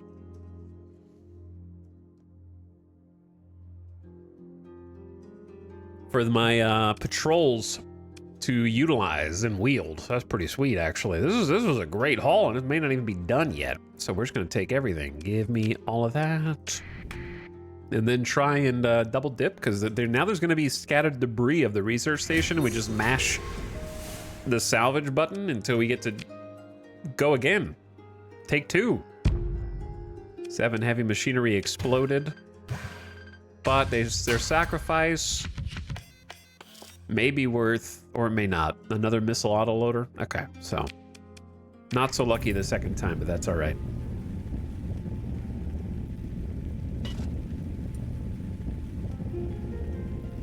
I'm still quite pleased. Quite pleased. So let's learn missile autoloader. This thing, it basically allows you to completely refill, like it's like a missile reload. So it generates missiles. or regenerates missiles, I guess, more specifically. Ops Center mod spec increases command point recovery rate if installed on your flagship. So if you like issuing orders to your ships in your fleet and micromanaging, this helps you micromanage. Advanced optics is for beam weapons, which we're not really using, but I think it's fun when you do. And this is reducing supply usage and also recovery and repair rates. I don't use efficiency overhaul as much as maybe I should. But we got some pretty sweet blueprints here. This is a nice system to have pit stopped in for sure. And now there's a mining station. They seem to have a high quantity of volatiles on this station. Is what it said. 200. Whoa! Soil nanites. We're getting all sorts of colony development bonuses. This is for farming. Enables soil enrichment and recovery at a rate far beyond that at which unaided natural processes perform. Domain Nanite Safety Regulation 4324 subsection 81 prohibits use on worlds with transplutonic ore or volatiles deposits, and unfortunately, the built-in failsafe appears functional. So it has to be a farming world with no ore or transplutonics or volatiles. Sorry, no transplutonic ore or volatiles.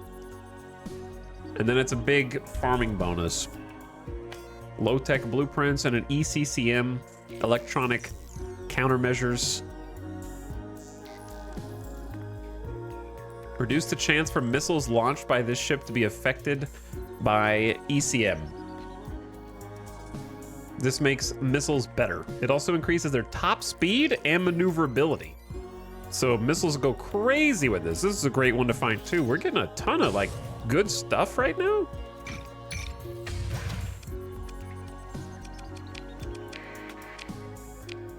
Like these are wonderful mod specs to have.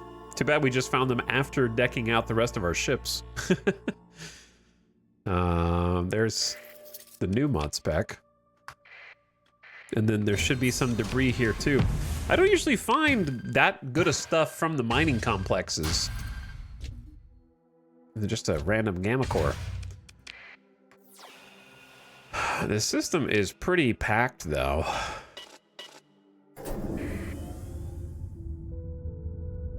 Hello, Kelly McIlrath, what's up?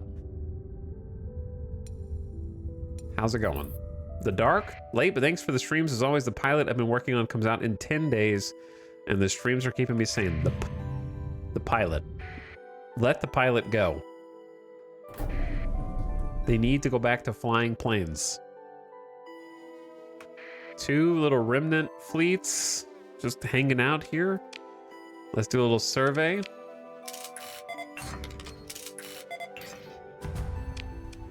And then they're hanging out around an orbital habitat. Yeah, this system is stacked. Starliner is just scuttled here with 3D mods. I'll pass. What's in the orbital habitat? Food and a single light machine gun. Okay. Well, what else is in the orbital habitat that you're hiding from me? Nothing. Okay. Carry on.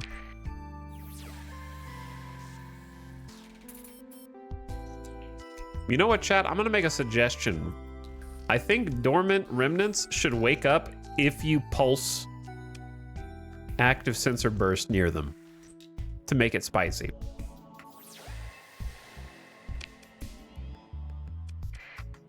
That would make it spicy in some cases. In this case, not. But in other cases, spicy. I never figured out when and why those things wake up or don't. In my experience, they just don't wake up. Unless you wake them up.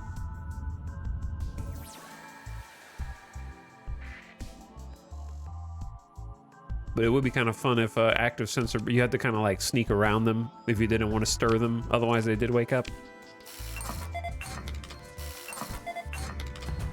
Widespread ruins on this planet. Explore. There's a pod running on backup power. George Hobbs, level 7. Commander George Hobbs, a god. Level 7 is pretty god tier. Another missile BP.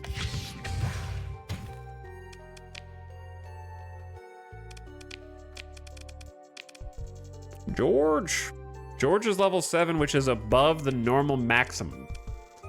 So they are just better. They're just built different.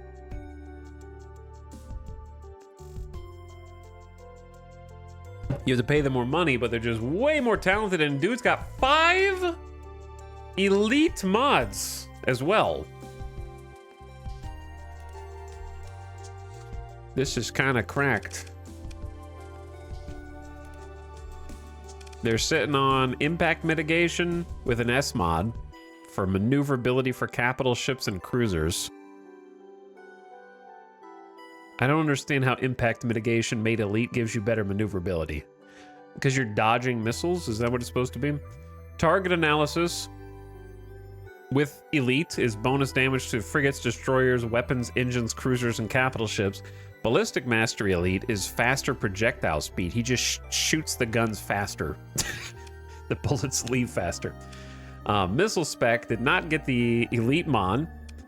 Gunnery implants, target leading accuracy for auto-firing weapons, and low weapon recoil. Ordnance expertise for flux capacity per ordnance point spent on weapons. This is a capital ship gamer god. And polarized armor, which is plus flux dissipation rate while venting, and then armor reduction. James Starsector, this guy's insane. And he's steady, which is fine. I can retrain him to be, this guy is actually insane. So someone has to be fired now.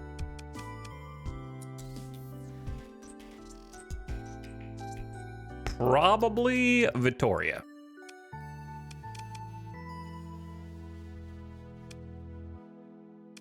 Fire myself. And let George Hobbs be the new main character.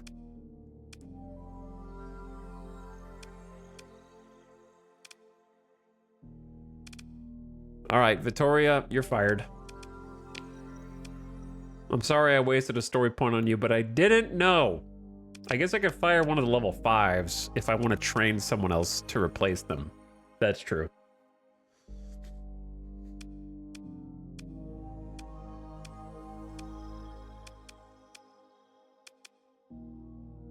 But who? I've already fired the easy level 5s. Chat, what would you do? I don't know what to do. I don't know who to let go. Do I let go one of the level 2s or one of the level 5s so I can train the level 2s up exactly the way I want?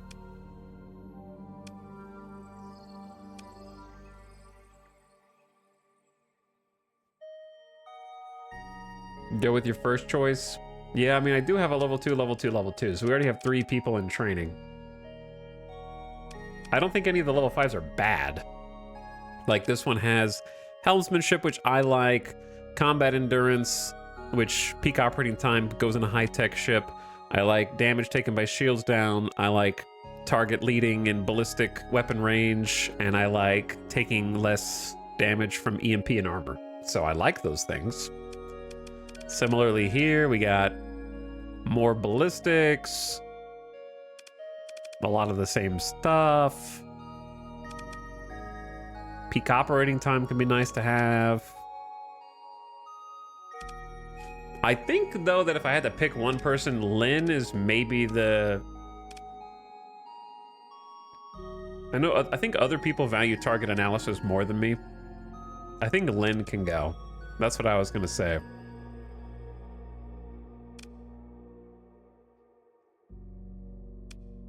Bye, Lynn.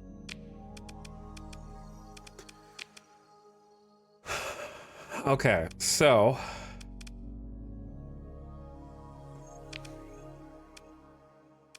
George, you're eventually going to pilot my battle carrier or like another capital ship, but for now, I want to pilot the capital ship. So you fly the Griffin. And you've still got missile spec. It's not going to be your forever home, let's just say. We need more ships. You're overqualified for the Griffin, is the moral of the story.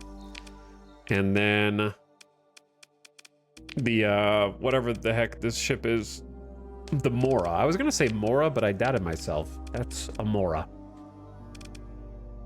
We don't have anybody with like any fighter perks. Which I guess, can you even get fighter perks?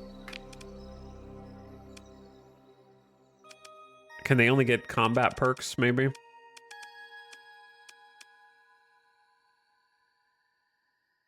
I don't remember. I swear there's like at least one.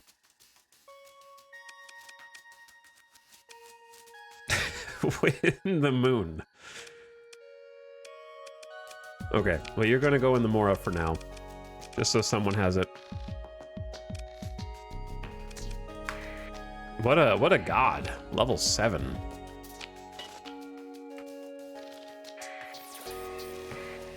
Wow, there's stuff way over here.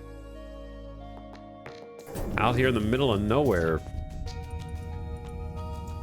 What is this? It's a ship graveyard with a Sunder-class destroyer, a Centurion heavy frigate, a Medusa, a Phantom phase transport, a Gemini combat freighter, and a Hyperion. What? $14 Marines just thawed out of the Sunder. I don't want a Sunder. Scrap that one. The Centurion, scrap that as well. If the Hyperion is good...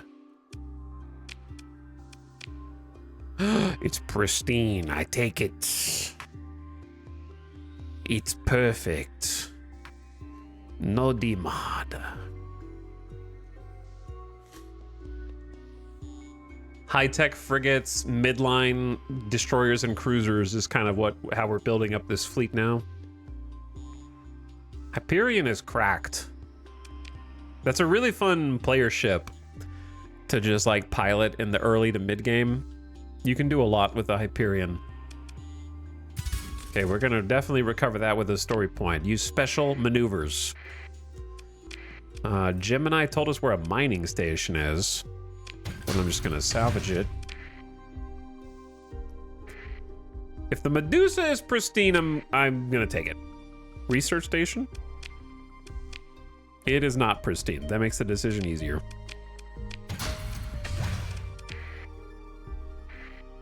And I want the Phantom to be good too. Phantoms are pretty cool. 1D mod?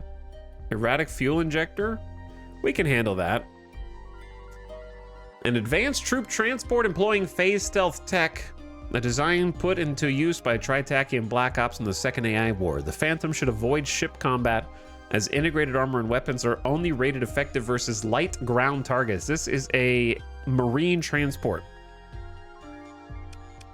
Well, another story point. We're gonna have to get a fleet of Marines sooner or later, I guess.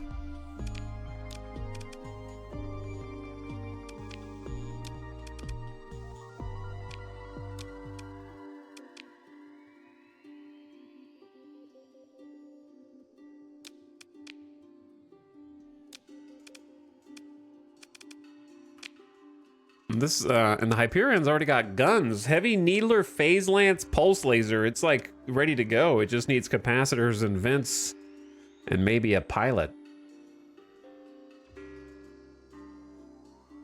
What's up, KJ? This sub is pristine. Well, I'll use a story point to take that sub. Thank you for 62 months. Much appreciated. Also, Mars to Pants for 29 months. Pumping it in chat. Hi, Mars to Pants. Welcome back. Cracker Jack says, yo, what's good? What's good is we're getting some legitimate salvage out here. This system has been insane. We've gotten colony upgrades that we don't have a colony yet, but we might.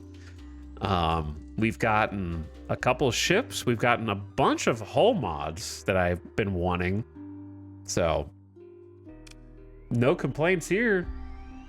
Adding to the fleet, this is exactly what I wanted. Telsghoul also, thank you for 74 months. Hi, Telsghoul. Happy freaking Tuesday. Then I saw Circa as well. Yeah, Circa and Levolt. Thanks, guys. Slowly making my way through the Expanse after your many glowing reviews. Just started season 4. Season 4 is good for what it is, but honestly, you've watched peak already. It's still great, and I think they do a good job with 4, 5, and 6. And there's still a lot of like great moments. I think 4 was the low point for me. 5, I remember being better, and I think that they stuck the landing with the finale. Like the final season's really good, in my opinion. But I think seasons 2 and 3 of The Expanse are absolute peak.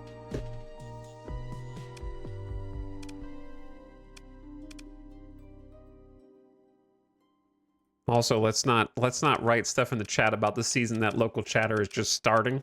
How about? It's a good idea. So they can enjoy it with a fresh brain.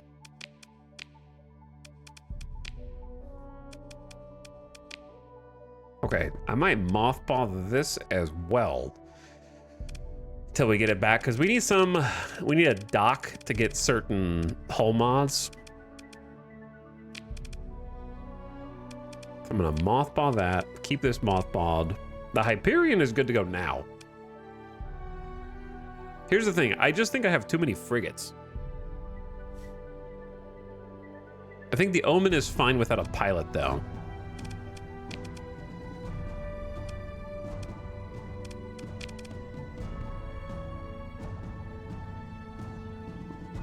This is Endless Legend, but I can hear it's the same composer. I can hear the influence of Endless Space in it.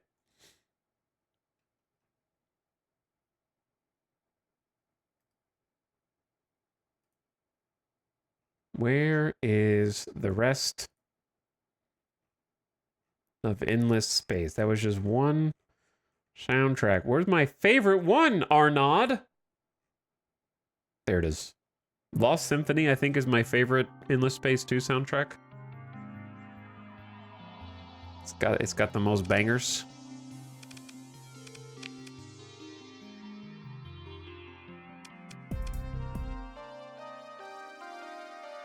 I need a third pilot who's got energy weapon mastery now. We'll get there. Does Hyperion have missiles? I don't think it does. It could, but not right now. Maybe I'm just gonna mothball this too. Keep it simple. Okay, some really good pickups there.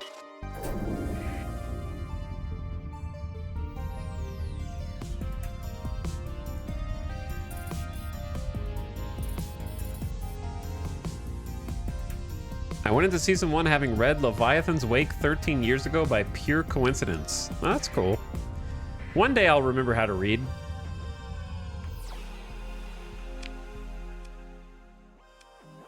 I think that's it in this system. This was an insane system, so I'm just gonna like port out, transverse jump out, and hit the neighbor, which has a water world. Wait, did I get all the planets here? I think it was 3. Yes.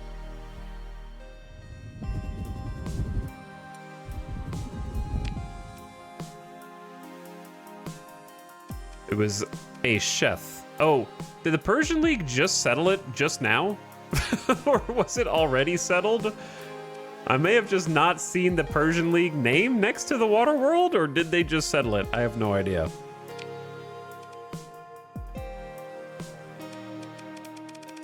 So where's the water world that I just found?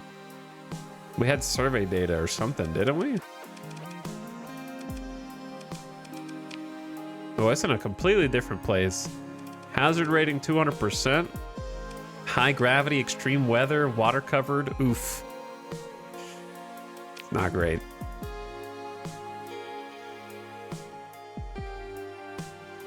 Okay, I have a mission. Where am I? I forgot where I'm going. I have like a mission. This one. Okay, onward.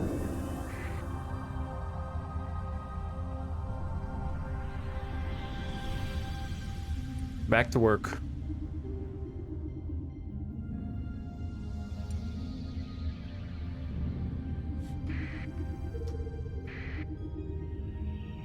We got 77 fuel per day going right now. Well, not when I'm going slow.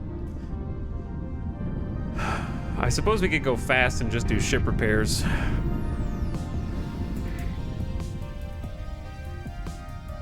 Ooh, another warning beacon here? The warning beacon systems are pretty juiced.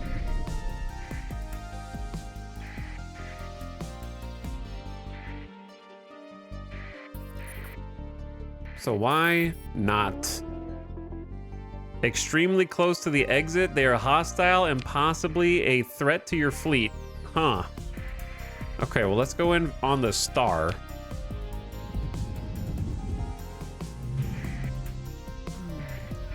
And go dark and try and get out of the Corona.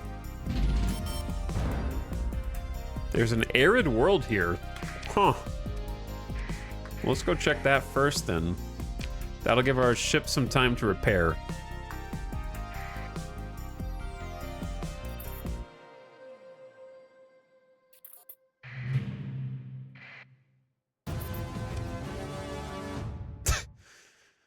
Cultural boom. Market captured.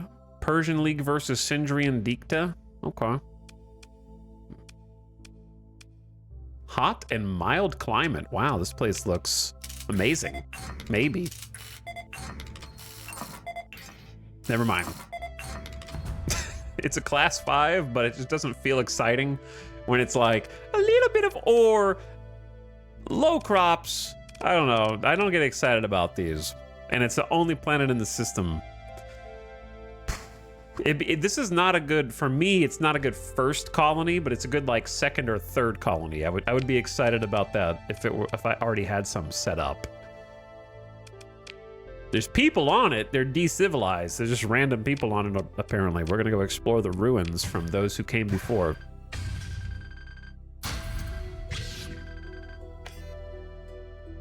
Random midline blueprint package. So if I wanted to make my own midline hammerheads and falcons and stuff, now you can. Interesting.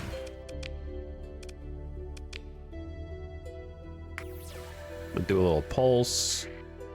That might reveal me. Oh, it's remnants.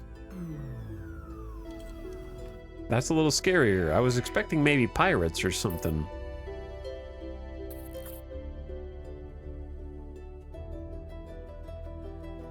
Multiple hostile remnant fleets. Some spicy fleets, though.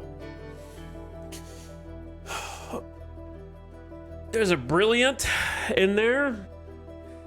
And some other friends. This would be a spicy fight. You put both of these together, I'm not sure what you get. If I had 2v1, that's just a lot of frigates. And destroyers, man.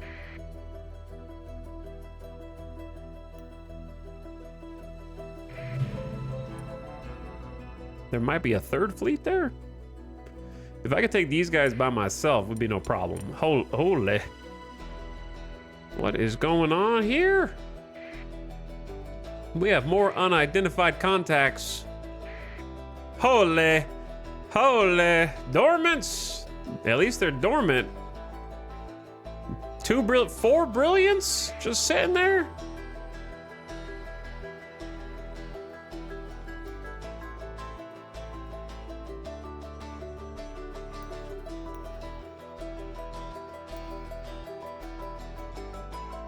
I'm gonna try and catch him.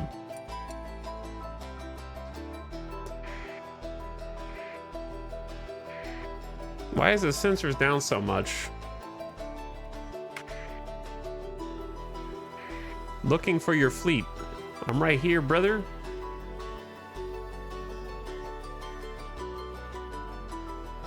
Man, look at this little conga line. Why are there so many dormant fleets right here, man? All right, maybe we fight this, bro. Running from your fleet. Why are you so scared?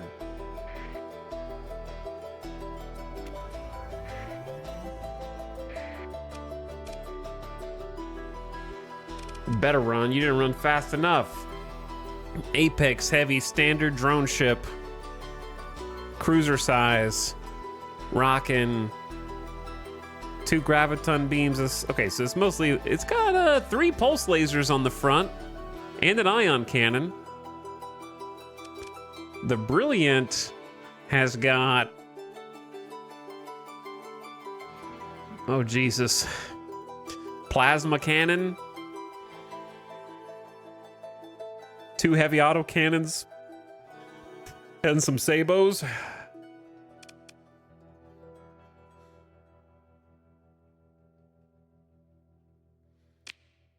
You know what time it is.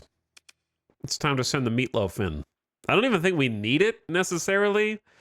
Like, I feel like the Griffin and the rest of us can handle it, but let's just send it in for fun. It's going to cost me 40 supplies just for a combat demonstration.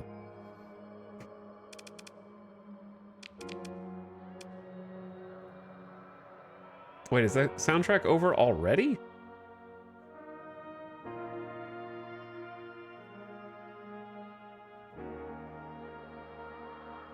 I guess it's only a 38-minute soundtrack.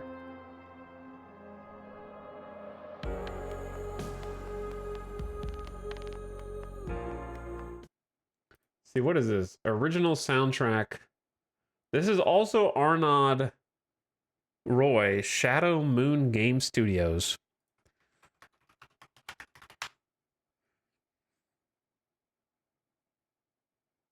What chat? Has anyone heard of the game called Starlike?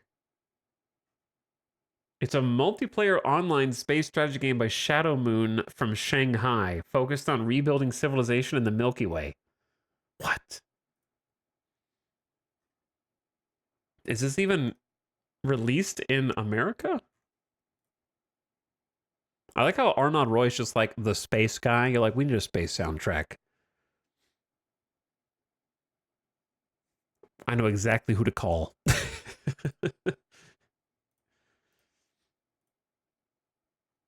So I'm not sure if this soundtrack is from 2024, so it's from 2 years ago. I don't know if it's going to get us muted, but we're going to find out, I guess.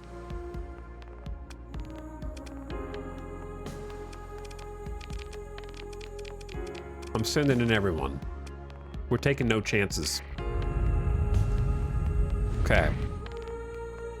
So the way we're going to arrange this is the Griffin needs to move.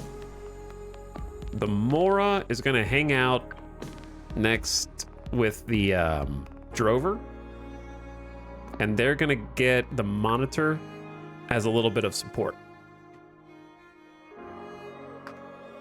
Then everyone else is kind of just gonna be more or less free to go. This is our first combat encounter with the battle carrier, everyone. All hands, stations.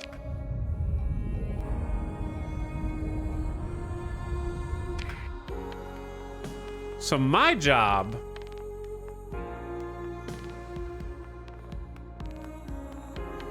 is basically to just ram the standard drone ship cruiser Brilliant. That's my job. That's all I gotta do. I just gotta get in there and ram the Brilliant and then tell all of my other friendlies to back me up. I probably should have just used my my boost at the beginning. Or I could just ram their heavy drone ship and just crack right through the middle. Why is my Tempest over here already like partially dead? Like the battle just started?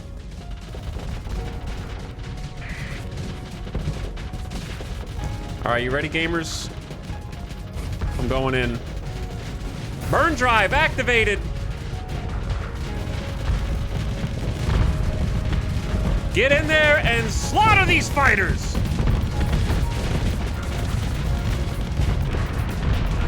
flame out on him already.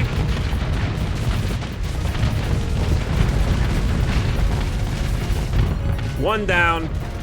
Where's the other one? Let me at him. Did we lose a Dude, what's up with our Tempest? It's so fast. There's no reason it should be getting shredded this bad. Take a tactical retreat, brother.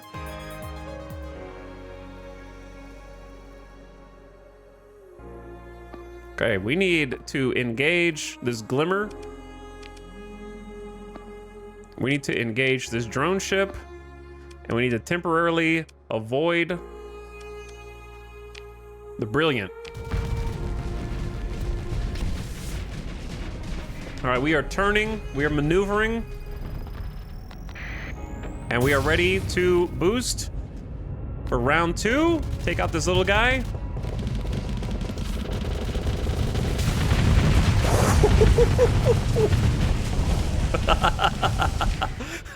Okay, where is the other one? I gotta chase the big one down. Down here. The Brilliant can be really fast, so we're gonna try and cut him off. Burn drive activated. Going deep. Oh.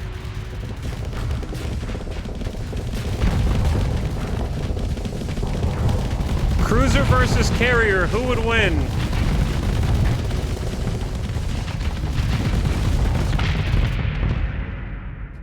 I mean, I would, of course.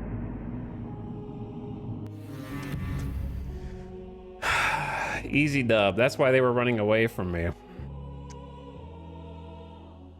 So the Tempest. Did I name this ship this time for real? I don't remember that, but that's a great name for a ship.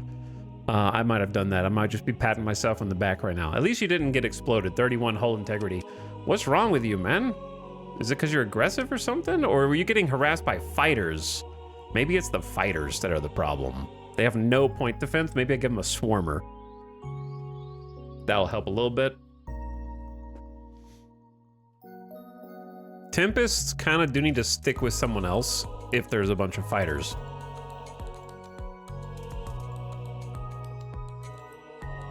They've got a salamander pinned on. Got a spark and a flash LPC. I don't think we've had a flash yet. That's a strike drone with proximity charges.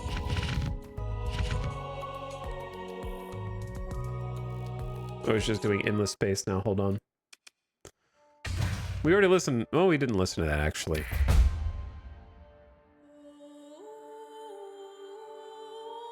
Victoria's ready to level up.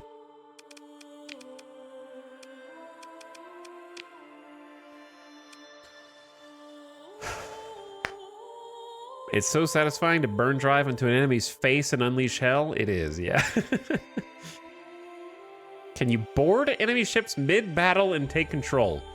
No, the mechanic you just made up in your imagination does not unfortunately exist in this game. You also cannot land on planets and walk around on them in first person, unfortunately. Maybe in a future update, though.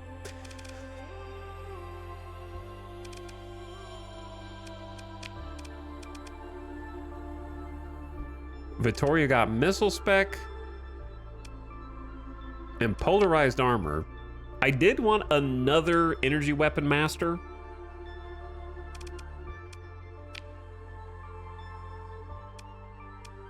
And then they could pilot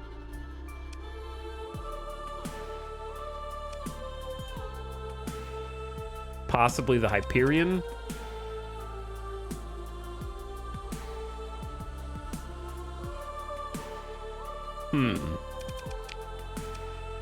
I don't hate... I like shield modulation as well.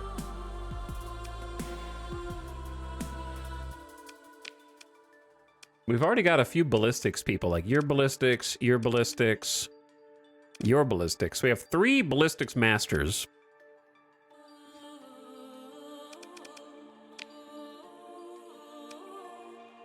I think I'm just going to take energy weapon master.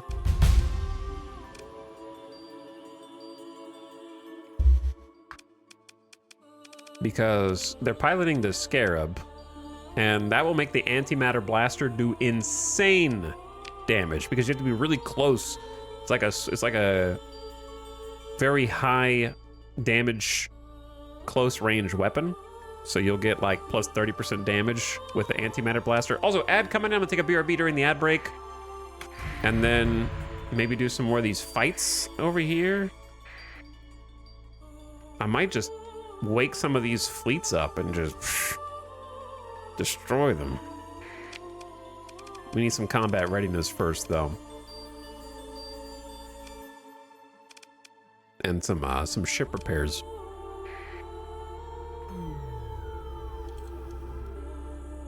Be cool if they all woke up at the same time. that would be a challenge. These are considered 2 stars. I think we could handle any 2-star that came our way.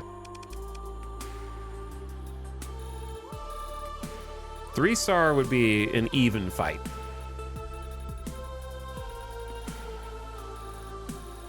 Kind of just hanging out here because we need to repair. All right, be right back while the ad's playing. Thanks for watching, everyone.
Okay, I'm back. I had to help unload some groceries. Now I'm here.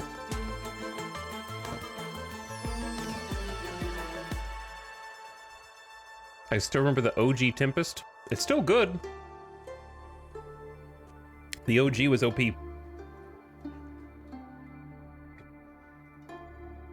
Now, where was I?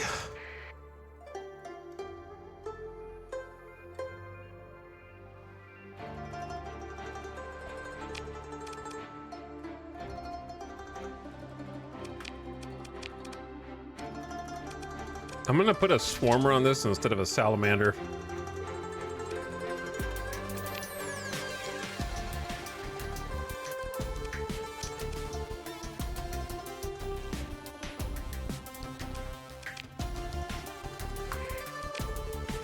Refit a little bit.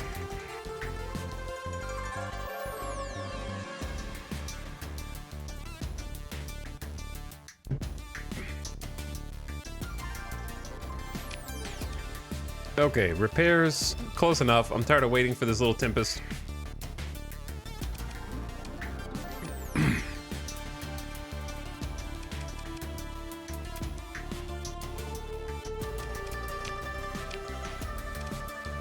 I'm dumping supplies into these remnant fights that may not be worth, but I also don't want to lose any of my ships. Hey look, we're actually in a big enough battle. We have nav buoys and comm relays and whatnot. I'm telling you, it's like hard-coded into the game for some reason that the close nav buoy always goes to your enemy instead of you. You'll never have like a nav buoy over there. I'm not saying, I mean, it just feels that way. So we need to capture the nav buoy. Basically, capping these points give you bonuses. So in this case, you get a 5% top speed bonus to all of your ships in your fleet. And you also get deployment points so that you can bring more ships in if you have them in reserve to take. Comm Relay just gives you faster command point recovery so that you can issue more commands. See, they get nav buoy and sensor jammer close. That's rough, man. Sensor jammer's ECM. So if they cap it and they have a higher ECM rating, we have lower weapon range and they have greater weapon range, so they can outrange us. So ECM is actually pretty important. We're gonna do a couple changes this time. I want to have the carriers stick together like before, but this time I want the Tempest to just kind of like hang out with maybe the Omen, or the Omen to hang out with the Tempest. That way they can kind of cover each other. The Brawler has no point defense either. So I'm gonna have the Brawler hang with the Hammerhead, just kind of augment each other. And then the Scarab and the Centurion might be fine, because I have a Swarmer on the Centurion, a couple rear mounted point defense, and then the Scarab doesn't really have much point defense, but it can be fast. All right, we're gonna try that. So we got 2 brilliant cruisers in here, and our goal, we're gonna like angle off to the side so I don't ram my own ship, and just kind of like use a burn drive to kind of get a little closer. Don't worry, I'm not gonna hit you guys. I'm not gonna hit you. I aimed.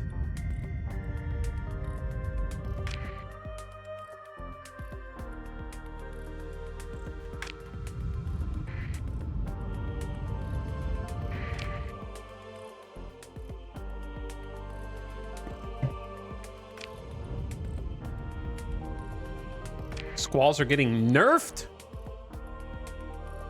That's because they're OP. They're like best in slot at suppression.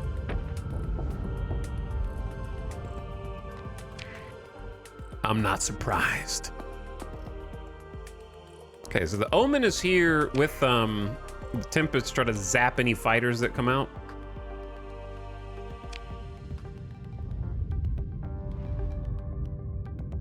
Why are these guys all kind of going right? It's because of this one dude right here.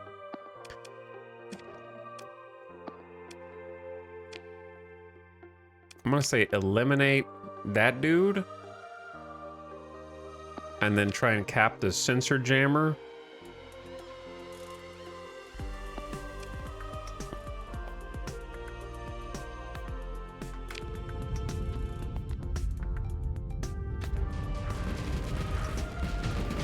See, look, this is exactly why I paired them up right here. Because the Omen just goes zappy, zappy, zappy, and then we got other friendly fighters in here to cover them now.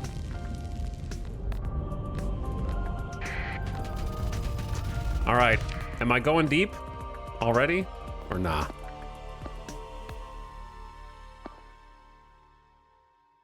Am I going deep or am I waiting?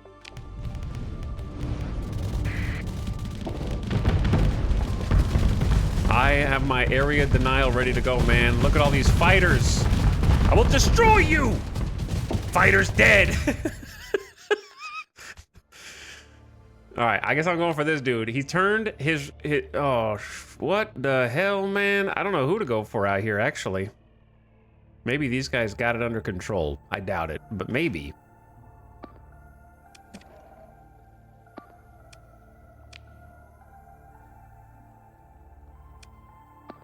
Why do I feel like my Centurion about to die? Who do I go for first, chat? This is like a Telltale Games situation.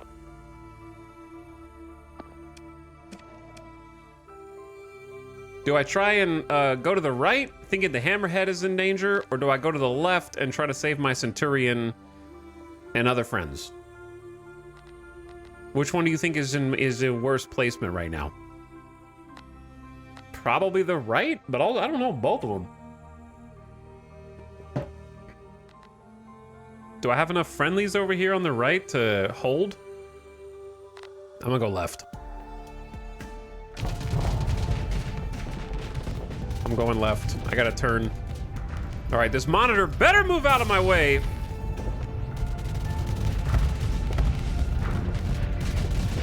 You thought you were gonna torpedo me?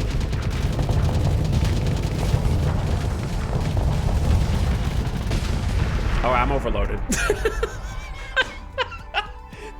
I'm a little. Hey, guys. Guys, I thought you were coming with, man.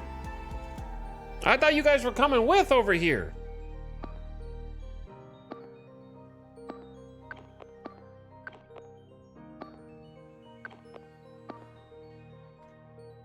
My plan went as far as charge. It's okay, I got armor! I got armor and support fighters! You don't know about my support fighters!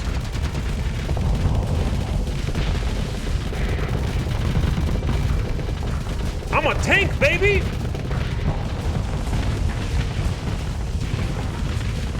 I got missile volleys! I got missile boats! You weren't expecting that. I just had to break them open.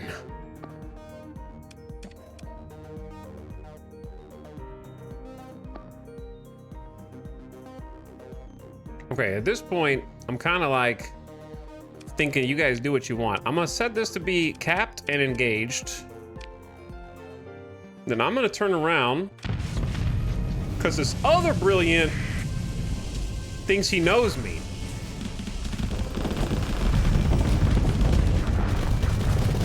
Oh, you think you know me like that? You're just gonna boost in. What's wrong? Did it not go as planned? That Tachyon Lance is not enough by itself.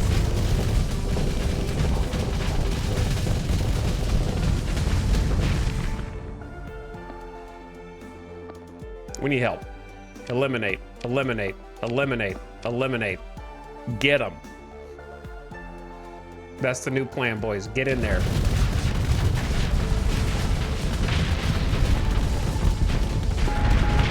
Two down. We've sustained minor hull damage. The fighters are doing their damn jobs.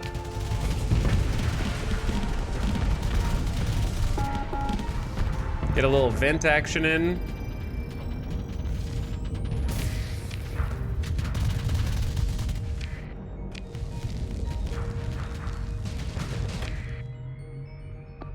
And then we're gonna, I don't have any more command points, so we just gotta roll with it.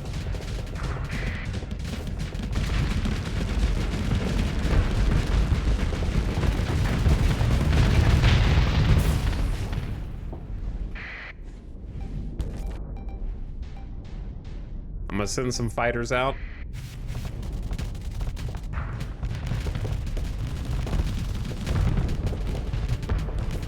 Bring them back, bring them back.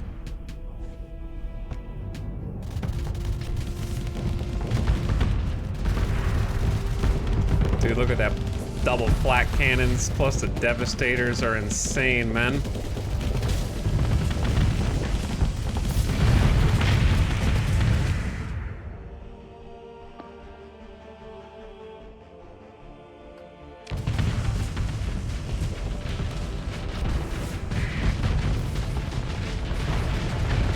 You guys got this one under control? Easy dub. Arch. Have a little confidence. We lost a monitor. And that's it. My poor little monitor. How did a monitor get killed here? Didn't I have that escorting another larger carrier? We have some combat readiness issues. It's got D-mods now. Did it have D-mods before?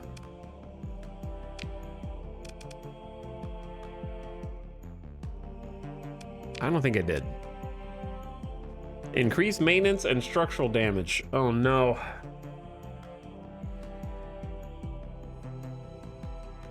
The developer is gonna force my hand and make me take the D-mod removal perk, aren't you? Against my will.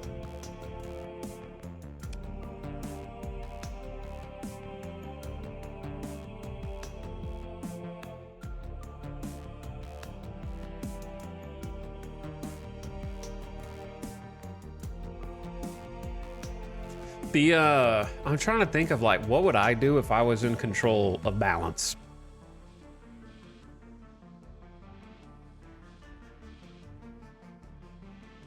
I don't know.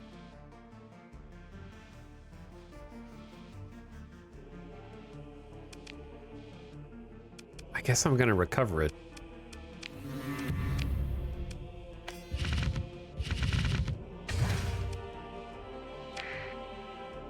Are there non-perk ways to remove D-mod? Yes, that's the issue. The issue is that the non-perk way to remove a D-mod is fucking expensive, mate. All right, it is a significant amount of money. This button right here. If you're docked at a station, you can perform ship restoration, and it costs you a literal fortune to remove a single D-mod. So there needs to be some in between from picking hull restoration and getting them removed literally for free. You don't have to do anything, to having to pay your life savings to remove D-mods. Like, there needs to be some in middle ground there.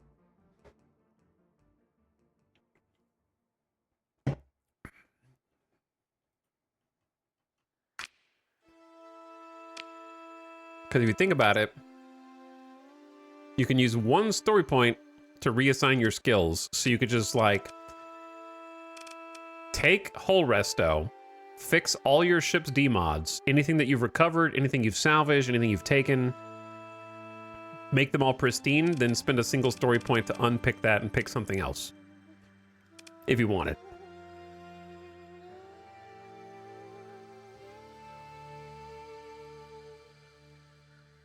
So the cost of fixing D-mods should come down, in my opinion, but there needs to be an actual secondary cost to hull restoration. Like, what I would probably do is, because it has so much in here, you get all of your ships are recoverable if lost in combat. If you lost a ship, it has like at least a 75% lower chance to avoid D-mods completely. It also removes D-mods per month for free. And if you acquire a new ship, it has a chance to immediately remove one D-mod automatically. And you get plus 15% max combat readiness for all ships. So you get like everything.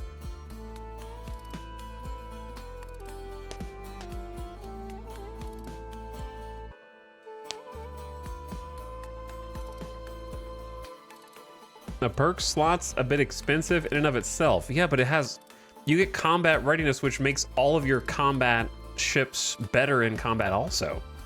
15% is a lot.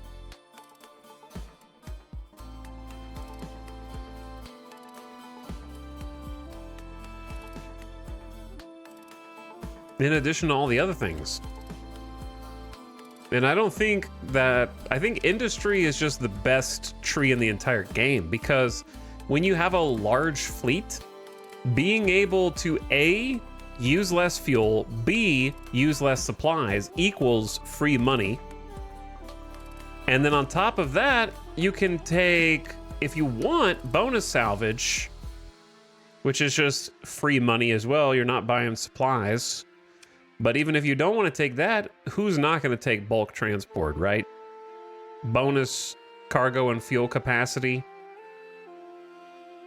for everyone. Leadership is the best tree, in my opinion, after you've got a colony that's free money. Brother, after you've got colonies set up, you got free money for having the colony. Like that. Industry is the best tree, but only until you're done with the game, is what you're basically saying. And even if you have colonies, if you want to govern a couple yourself at the beginning, you're getting +1 to all commodities with industrial planning.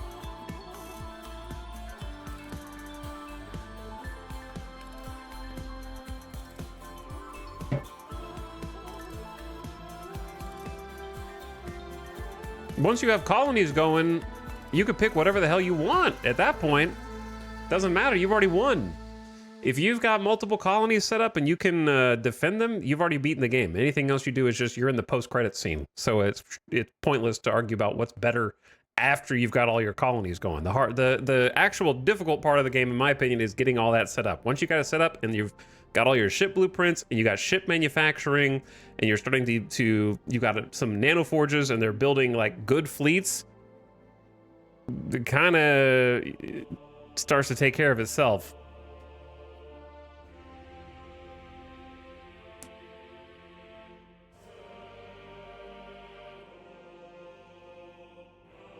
But also, this is a sandbox game, so not everyone is going to make a colony. right? There's not a inherent natural progression. If you choose to make a colony, that's great. But not everyone is. You could just keep playing as a free roaming fleet for the your entire time playing. But whether you make a colony or not, you're going to have a big fleet and you're going to use industry for a large chunk of the game. That's the issue. It is suboptimal to pick anything else but industry for the first chunk of every campaign.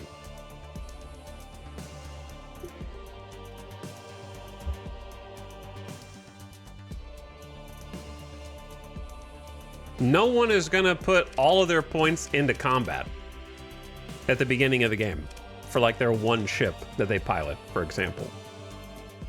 Combat is unloved.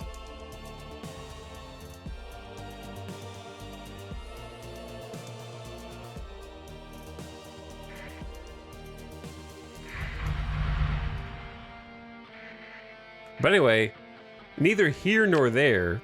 The point is that there's a balance problem with the fact that demods cost exorbitant sums of money to remove, or you can just get them all removed for one story point.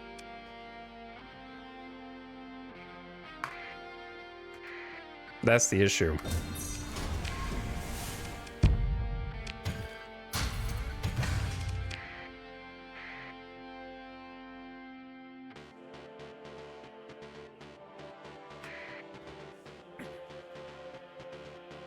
I think winning fights matters more than the monies.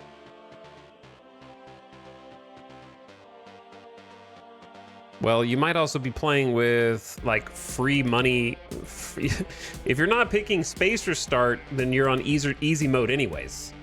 So money's not going to be a challenge in the vanilla game as much because you're just getting free money from the Academy every month. And then when that finally runs out, you've probably got most of your fleet already put together. For me, money is much harder because I'm doing Space Restart. Not everybody's going to be doing Space Restart either. So I'm having to pay twice as much per month, and I'm not getting any Academy money. So like my bills right now, 60K, 25K of that is just like Space Restart. So yeah, I realize most people aren't going to be playing Space Restart. But still, demods are in a weird place.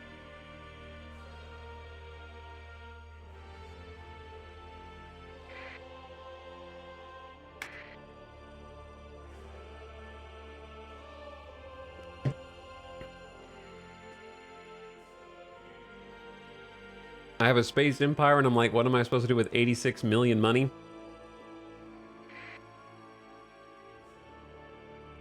Yeah, once you get a colony set up and it's manufacturing fuel and supplies, and you just grab it from there for cheap, and it just comes out of your colony's money. Have you tried Derelict Ops? Yeah, it's fine. I don't enjoy it. I don't think it has any... Like, it's just... It doesn't compare to Hull Resto at all.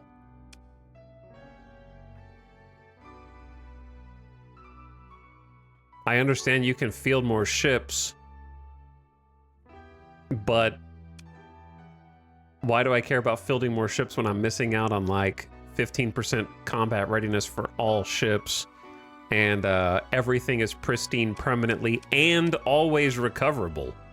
So like, if you play Derelict Ops and you lose a couple ships, might not be recoverable. So you got a lot of downtime having to go back and buy more ships, or find more ships, or take from the enemies that you're defeating. It's just way more micromanagey, because you might lose a few every single battle because you're just fielding a bunch of trash on purpose. And it's funny to do, but it's way more upkeep because you have to keep replacing them over and over again. Unless you're putting like reinforced bulkheads on every ship.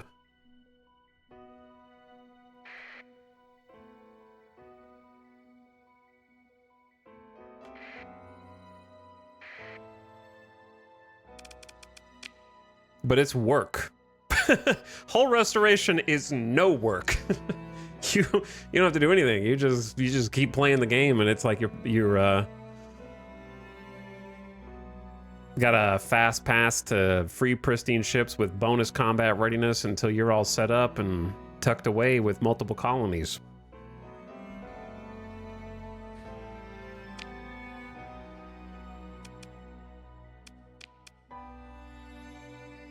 I don't think we need the Griffin for this. Probably don't need half of these ships, but I'm just gonna take them in anyway because we got enough supplies, I think, to go around. Why not? I don't want any more of my ships to pop.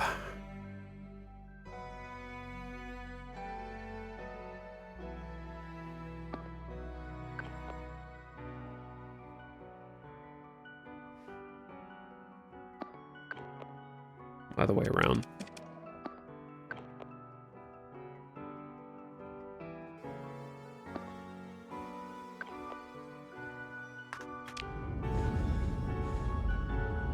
I wish you could choose how your fleet deploys into combat, so you don't have to they don't have to fly across each other to group up.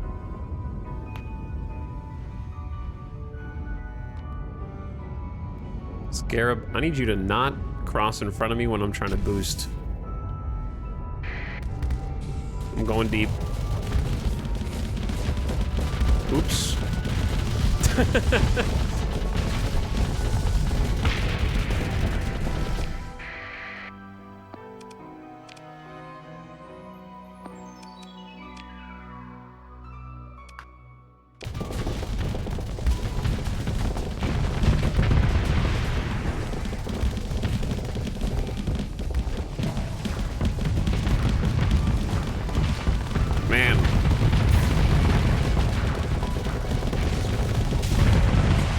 So nice, just wiping the floor with brilliance. I know that I'm not in their weight class, but it's still fun. This ship is just fun. I love the big tanky behemoths, man.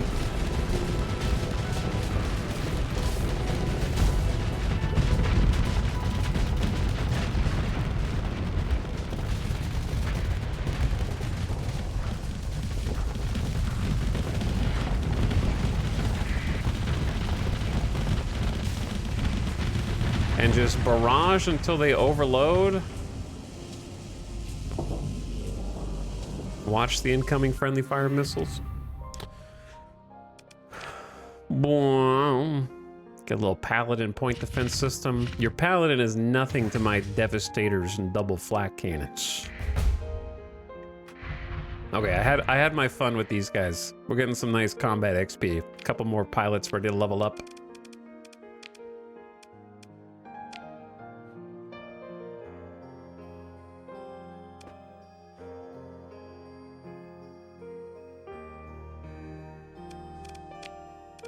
Okay, you're piloting the Omen. You have point defense and missile specs, so you're not going to be piloting the Omen for long. You might end up becoming like a Griffin pilot.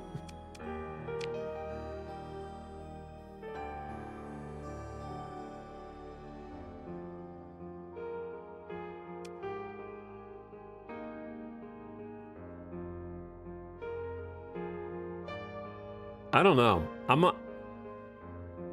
have a lot of things I like. I don't think there's really a wrong answer. I like helmsmanship on a lot of my pilots because if I put them in big ships, I want them to be able to turn faster, maneuver better. We got 1, 2, we just have 3 people with helmsmanship right now, so I'm just gonna take helmsmanship. Keep it simple. It's not gonna really help in the Omen. But that's a temporary position. And then we have ballistic mastery and missile spec.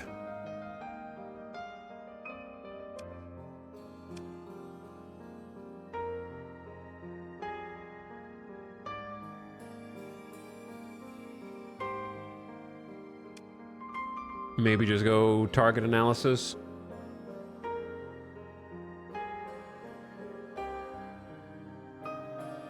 What's up, Craspu? Thank you for 51 months. Jumping onto the scene. Thank you for the sub, and how's it going? Shag Genie, thank you for 70 months. Good evening. Any plans to play Out of the Park 26 on stream? Nope. Number one, it's 27, not 26. We already played 26. Number two, I don't have any plans for anything beyond today. But I haven't even played it. On or off stream at this point. Any plans to play Starsector? Yes. Right now, in fact. Illard says, nice! Thank you for the 69-month sub, Illard. How's it going? Very nice. Bob the Pineapple, appreciate the prime. Howdy. And I saw Winter Rose for 55 months. Thank you, Winter Rose. Appreciate it. Thanks for the subs, dudes.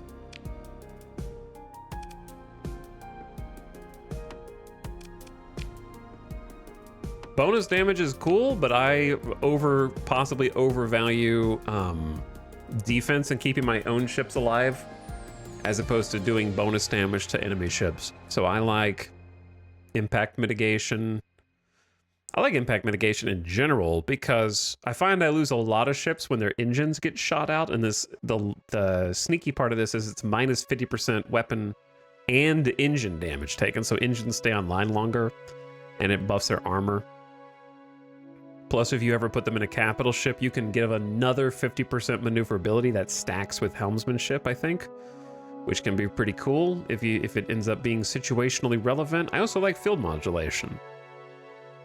I don't think that this ship has a phase cloak. It just slows down time. So I'm gonna go impact mitigation. We're gonna have like armor heavy ships, tanky lads. Okay, I think we're ready to go back on the road. I forgot that I like have a timed objective here that we need to actually do. Don't lie to me. You're not real. Also don't know what this music is.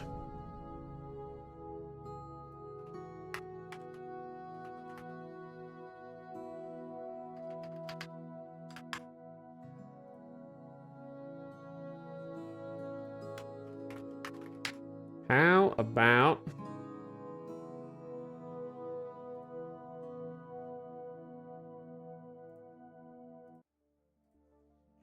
There we go. All right, change the music.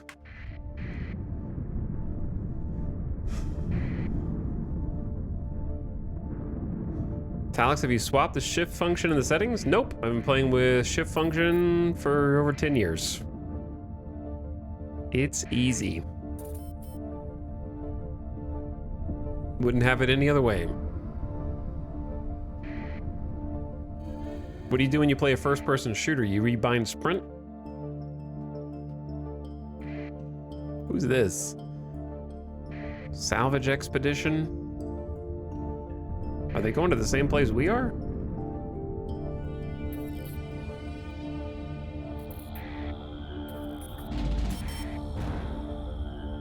$61K a month? Just gonna go around the slipstream instead of paying extra fuel to emergency burn through it. Some cool black hole systems up here.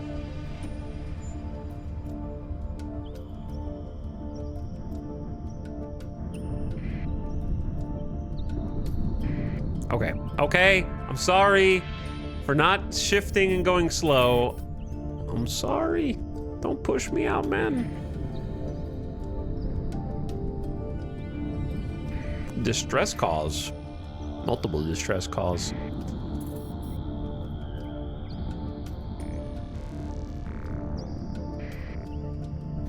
I'm glad we got that fuel super tanker. The Phaeton is putting in some work. To be honest, so is the Atlas now, carrying a bunch. All right, are we in the right spot? This is it. Oh. Ship graveyard. Ooh, who's this? 3-star. Spicy. We could take him. There's a Dominator heavy cruiser, a Cerberus, a Shepherd, a Colossus, a Hound, a Venture, a Wolf, and an Aurora. Ooh, the Aurora would be spicy. Okay, so our ship's in good working order. Little combat readiness down on the Hammerhead, but it's... and also on the Centurion. Well, let's run the sensor package for our mission before we run out of time. And get paid our 90K from our benefactor. Gained a Prometheus-class tanker blueprint from a salvage. A well-hidden safe. Huh. I don't often find ship blueprints as like this type of kind of pre-salvage flavor text.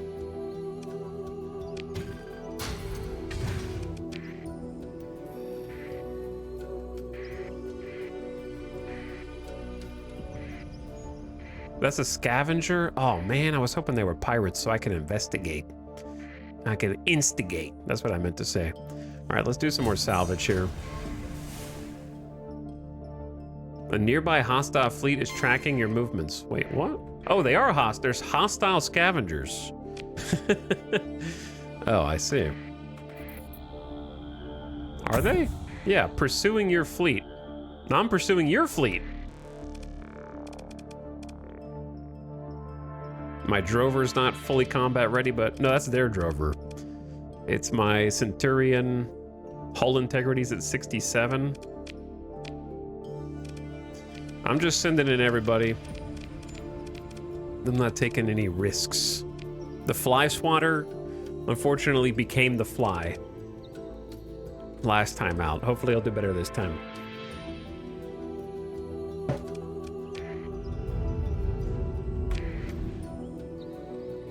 Okay, so once again, carriers stick together, power and numbers. Monitor, stick with the carriers.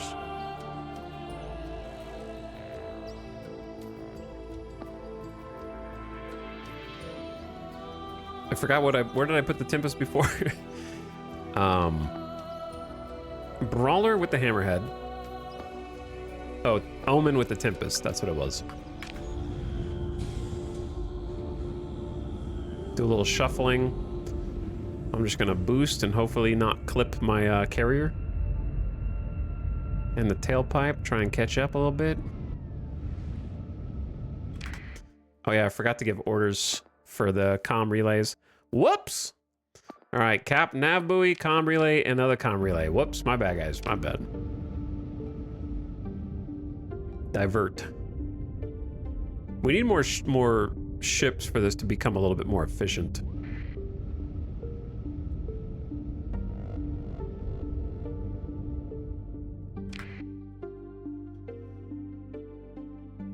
There's deploying a little kite down there to go try and cap it.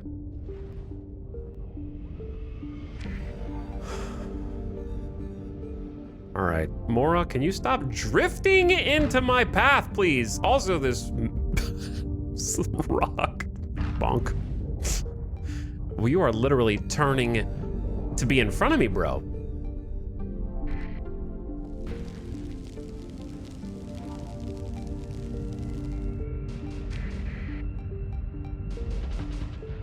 Okay, where's the bulk of their fleet? On the left? So we can grab the nav buoy, we get a little speed boost.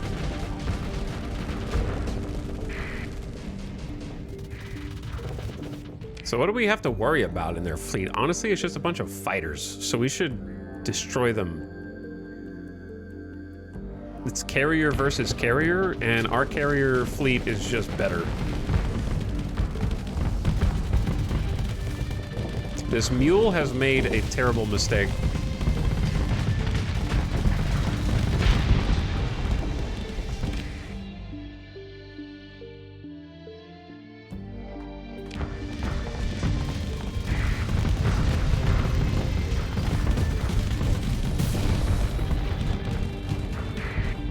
Who do I want to focus on?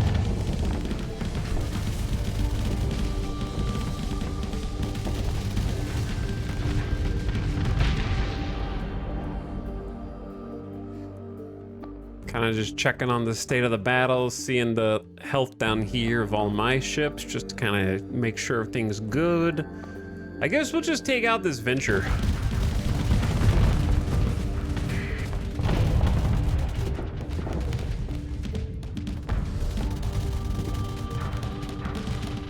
Or not, if he backs up. He's showing some respect.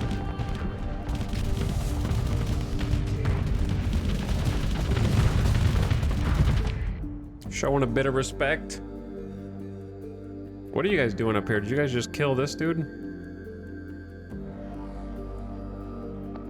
I think you're overcommitting to the nav buoy.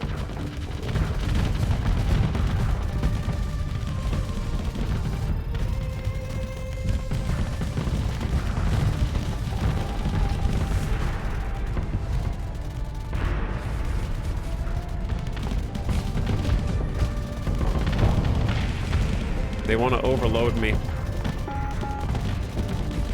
But I can just kind of take my shields down. All right, Gemini.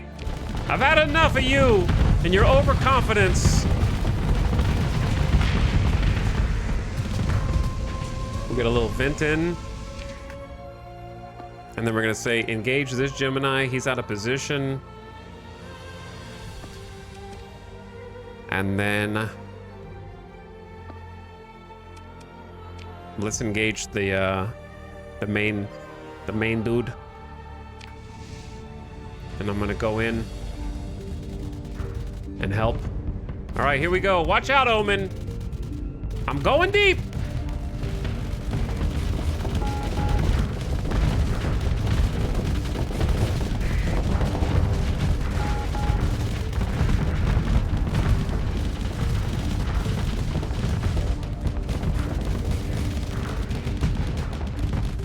How many missiles I got? 36. I need backup. I need some more ships in here. Oh, this drover.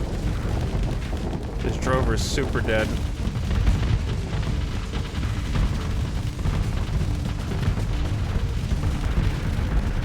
Ramming speed!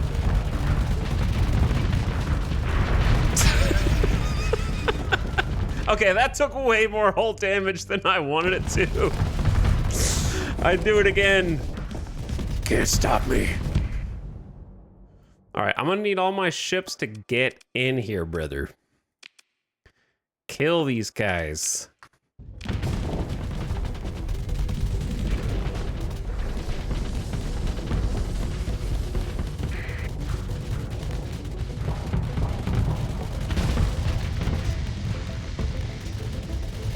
It's time. Somehow, he overloaded.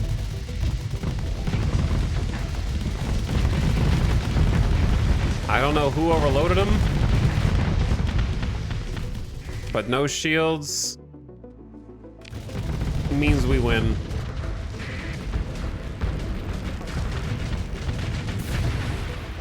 Looks good.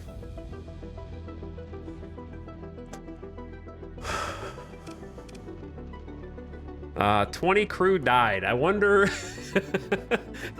It was probably us going, like, with a 20G collision there, just like slamming into the other ship, and like 20 people just splatted against the windshield simultaneously. Sorry to those guys. Apologies. I could pursue them and try to take out their super tanker. I just don't care. So, goodbye.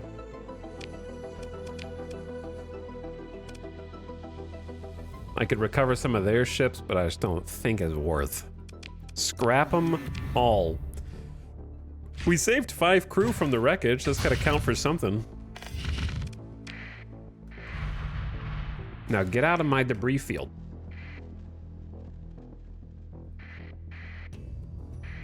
We got some repairs to do, you could say.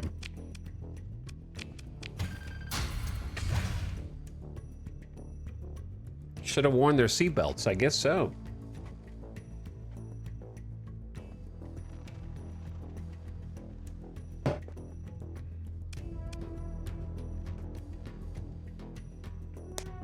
Burn Heat, thank you for 59 months.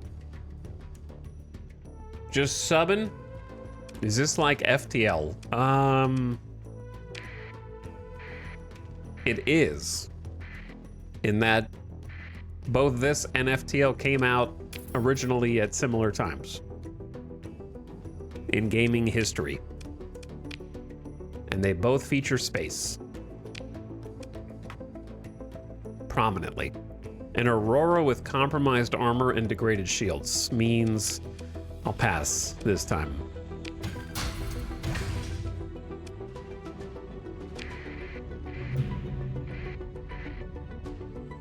Discovered a weapons cache.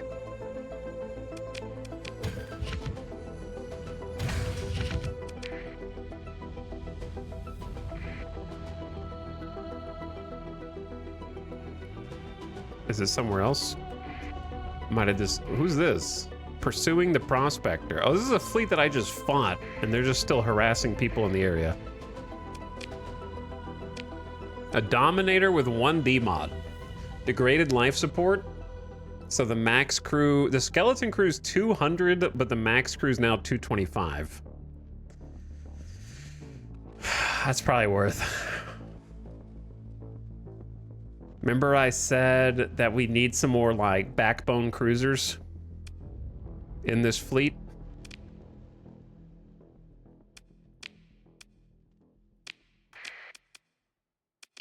Because all we have is a missile boat and a carrier that's a bit messed up. So it's a bit messed up, but we can fix it. The 2 large ballistic hardpoints, 3 front medium missiles is juicy. A couple of flak cannon, and then a bunch of other kind of point defense. It has actually really great point defense coverage.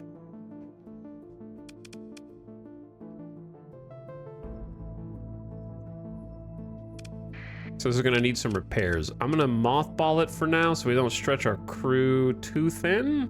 It's not too thin, but I don't really have the ability to set it up, so we're just towing a bunch of these ships. We have to pay fuel for them, but that's pretty much all we have to pay. So yeah, let's go low-tech big boy ships. Kind of matches the theme of my battle carrier also, with the like Annihilator rocket pods and the point defense. With yeah, it's just kind of got the same vibe, but in a smaller cruiser package. So we're gonna deck it out pretty much the same way. It's a good little pickup.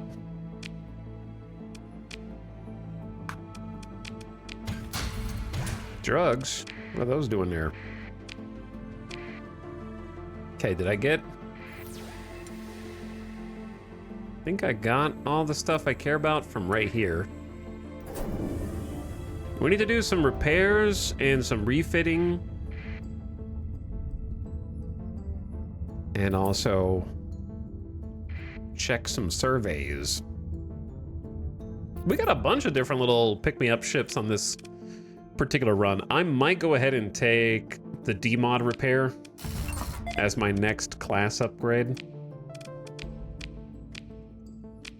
Because we got 1, 2, 3, 4, 5. Well, if we want to keep using the Mora, I don't know if I want to keep using the Mora. It's okay. I don't love the Mora.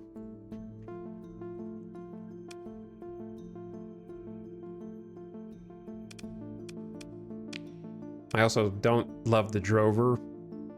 It's okay. They do stuff right now. They're helpful. 2 D-mods here, D-mod, 2 D-mods. We could repair a bunch of D-mods.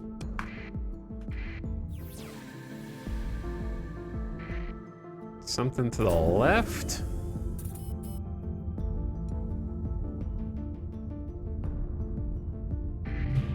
Supply cache.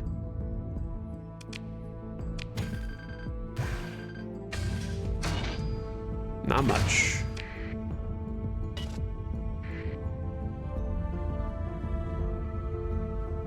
I had a lot of fun piloting a Dominator my last run. It's a really fun ship, yeah. For a lot of the same reasons that this battle carrier that we're doing, the Legion, is.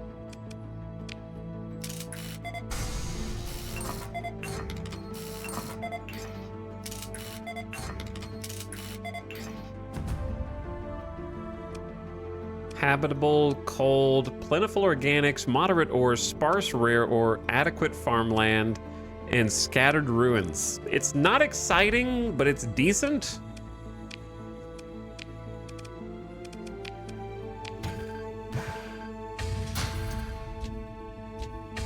Terrible ruins.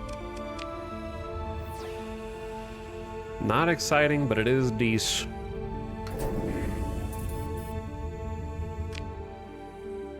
I think there was some stuff next to the star as well. Let us see what it could be. We got plenty of fuel, decent amount of supplies, a research station. Ooh.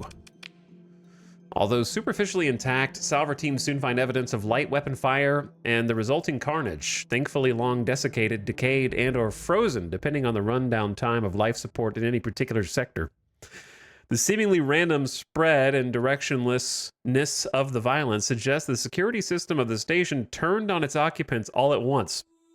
The catastrophic results were not helped by the unusually strong internal security measures, hidden auto turrets set to kill, powered lockdown curtains, which indiscriminately scissored obstructions, and nests of mobile suppression drones, which could traverse small conduits and air ducts to find and neutralize any survivors. Thankfully, the last of these measures has long run out of power. Despite the station's reactor being run down and power network itself highly degraded, your salvers are understandably paranoid. Your ops chief is more than satisfied to use their fear to emphasize the necessity of strict and systematic recovery protocols in this, and indeed every, recovery operation. Try as they might to piece together something from station logs. It remains unclear to your tech team what precisely used the chief administrator's executive access codes to turn the security systems inward. Well, rip all those guys. I hope you were researching something good.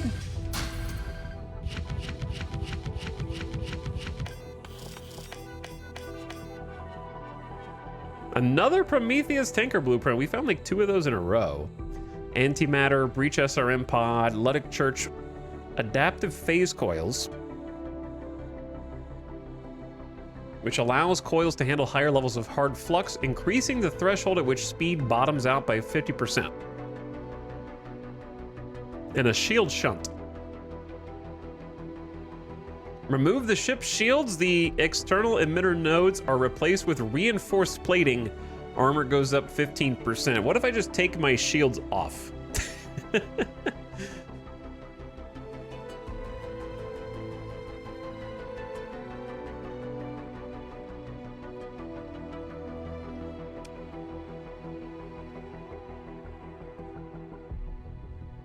Tempting. Cobra LPC. Do we have any Cobras? Reaper class torpedoes in here?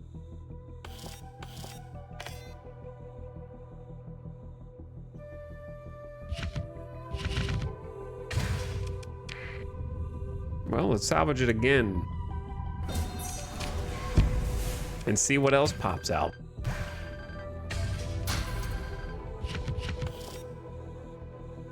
Another adaptive phase coils. Huh, that's weird.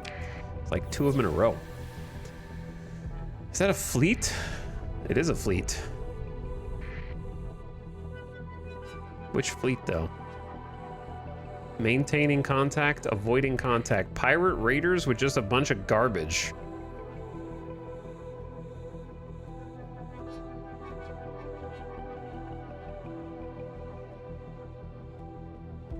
Kind of not worth it.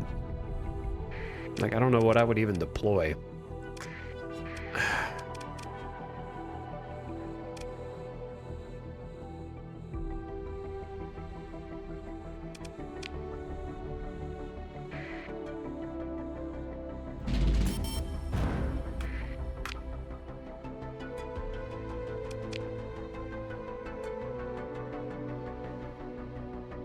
Italics. Any fights soon. My 10-year-old wants to see you wreck something. Well, stop letting your 10-year-olds watch this damn stream!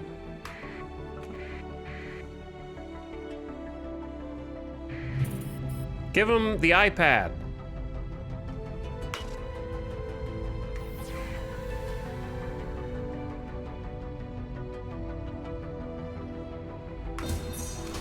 Stop making them watch streams. Let them go play basketball outside or something.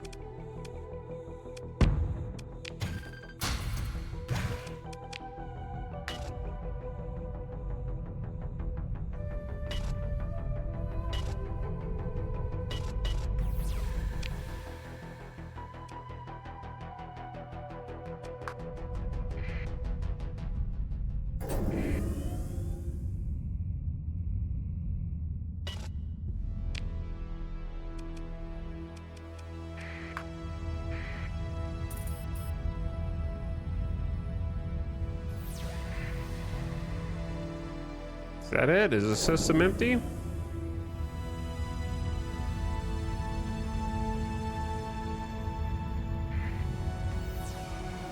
Your fleet is over cargo capacity. I don't think that's a problem. But I'll drop some concrete anyways. Ooh, there is something out here.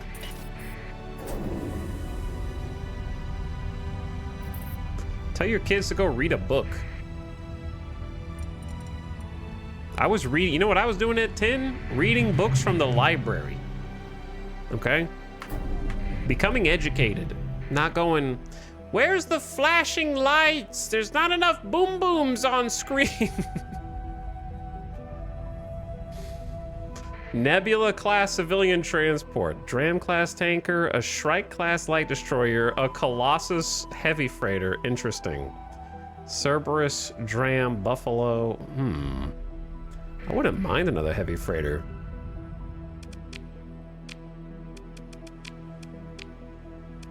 Not with 3D mods, though. 246 heavy armaments. I'm gonna go sell those in the black market. Dad, what's a black market? Why? How do I sell drugs and harvested organs on the black market like my streamer? Yo, what's this? Why does this Shrike look fancy?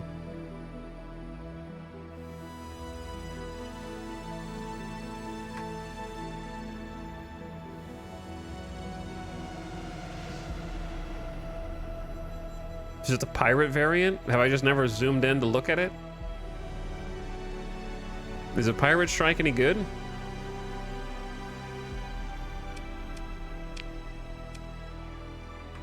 Or different somehow? Shrikes are okay. I don't hate them. They're a little fragile, but I've had pretty decent experience with them. I don't think I want this one. No pirate ships here.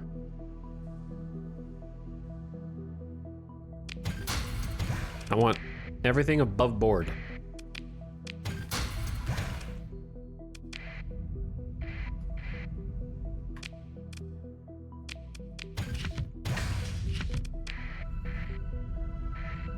I'm just gonna scrap all these. Debris field location. Do you guys ever go investigate debris field locations? Like, I don't even know how to find the one that I just unlocked. If I find it, great. If I don't really care.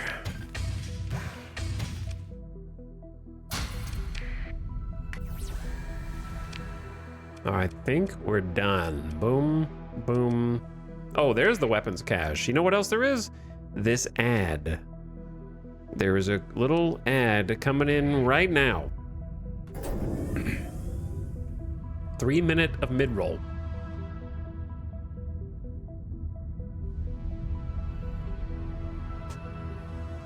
To keep the pre-rolls dead.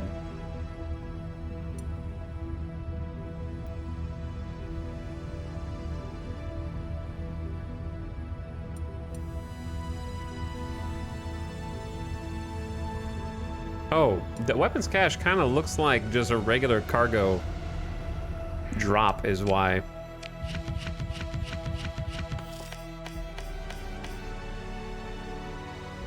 Xiphos wing and claw wing blueprints, kind of nifty. Dual flak cannon blueprint, okay. Squall blueprint, gazer blueprint, shield conversion omni, so you can make your shields omni. It's pretty cool. Another dragonfire pod. Some neat stuff in here.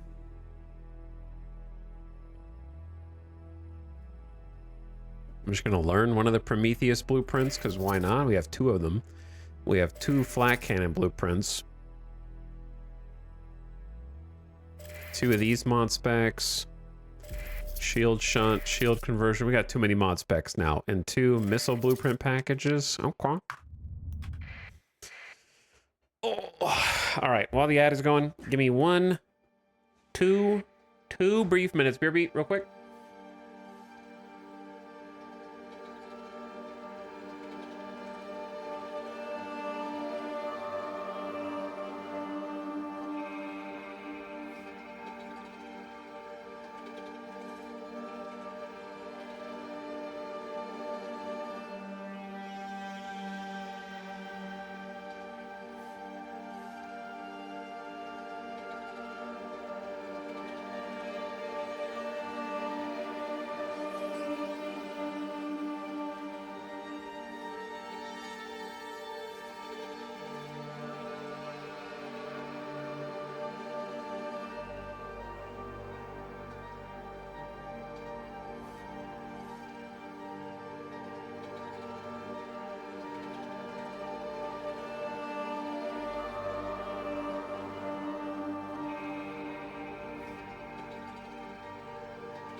All right. I had to work out some scheduling stuff with Alice, and we're back.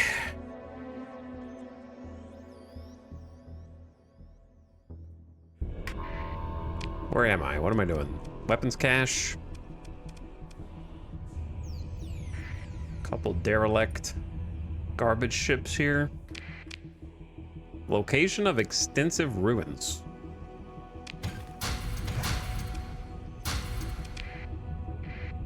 And a shepherd with a level 5 pilot, Luna Canopus. In a cryopod inside.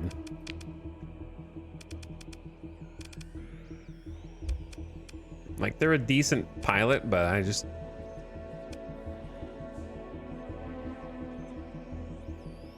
Did we have any ships with charges? I don't think so.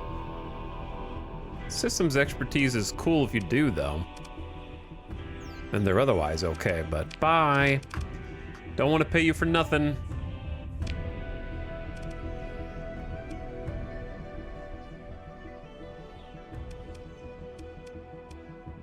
I think we're ready to go. We are like in the furthest corner, but we did our mission, so I'm just gonna go check out some of the other nearby systems and see if anything cool. I know, we thought we were about to throw down. It's a neutral salvage fleet. What? How are you guys even out here? Wait, you're not neutral. You're faking it. You want a piece of this?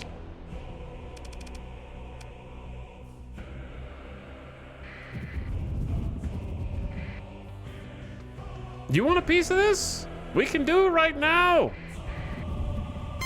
Let's go.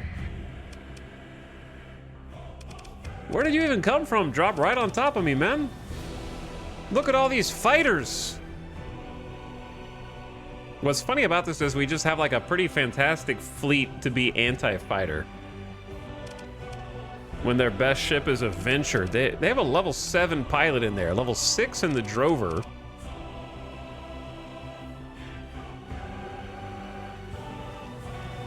Warthog and a Xiphos wing.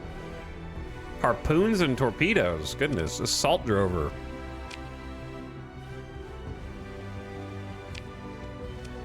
No regrets putting those devastators on my flagship, man.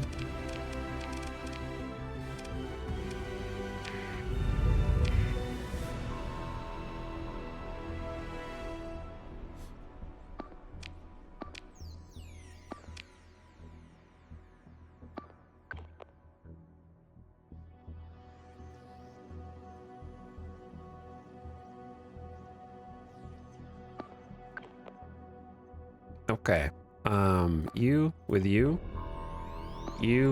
with you. The way that we jump in here, we almost ram into our own ship. It's kind of annoying. I guess I need to click the drovers first and the Mora. All right, monitor, watch out, man. You better be moved by the time I get up here. I don't have time for you, man. The shield going up? Yeah, like they anticipate hitting me. That sensor jammer is unfortunate. We got a nav buoy up. They got a nav buoy, so it kind of cancels out, but... I gotta figure out where the bulk of their forces are gonna be. We already destroyed one of their little baby ships.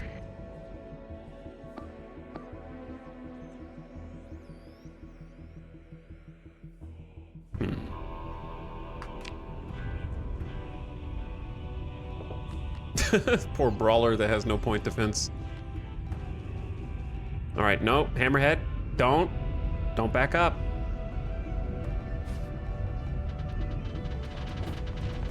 The brave drone tender.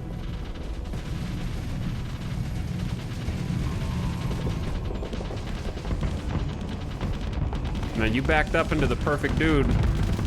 We got you covered.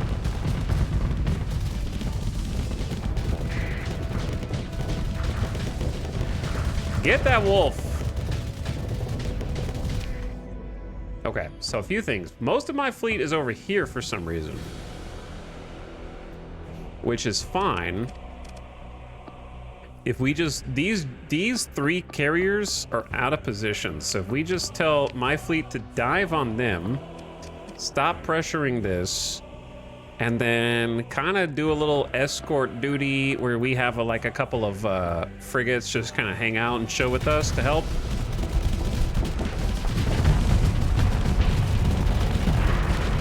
I don't think so, fighter wings. Not so fast, man.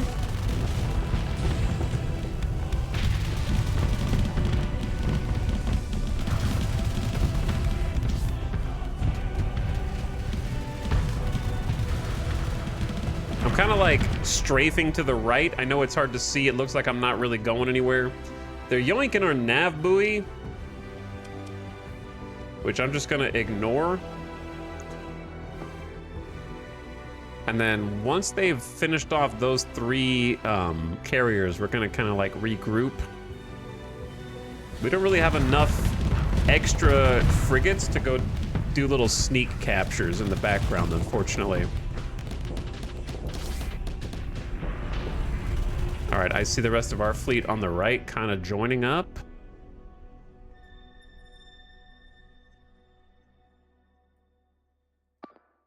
So now what I want to see is everybody kind of engaging the main cruiser, and we're just gonna like help push.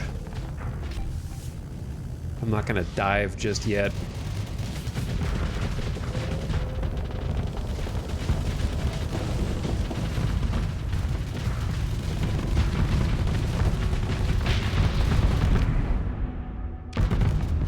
I thought that was a friendly ship for a second. All right, I'm going in. We're gonna give some help. And we're gonna trust our support fighters to handle the rest.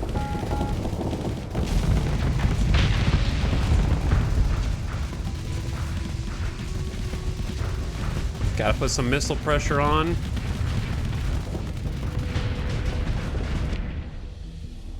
Why are you crossing the street when I'm firing a bunch of missiles? Stop looking at me! Move, man!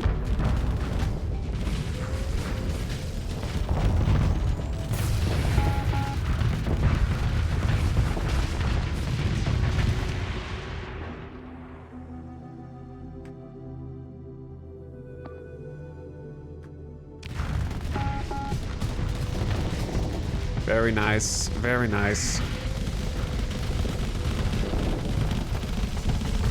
Got their drover overloaded. Am I just getting like tanking a missile barrage?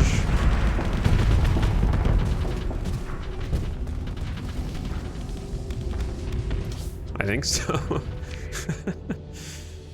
Okay, a couple things. We have like no control points. So cap that. Cancel the escorts, and that'll make this a little easier. Oh, these carriers are about to be in for a real bad time. Where's my aim cone?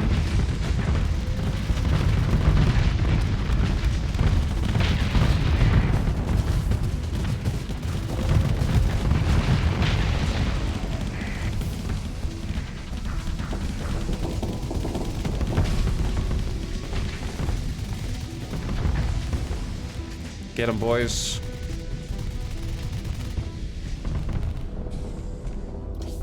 I can't turn around very easily. I'm like stuck here. He's dead. They wanted that fight too. That's the crazy thing, man. I don't even feel like pursuing them. Goodbye.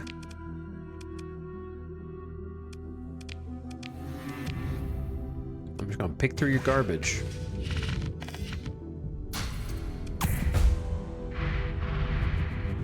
Good battle, lots of XP.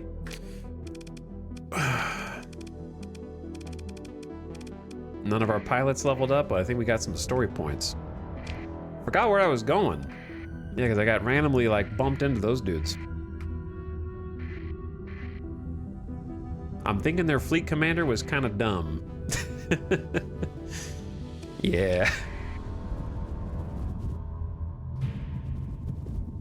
Hello? Unidentified fleet? Are you evil pirates as well? You are. You don't look like you're going to present much of a challenge, so why don't I just... You let me do my thing, I'm going to let you do your thing. We need to rebuild some combat readiness anyway, probably. A rocky ice world.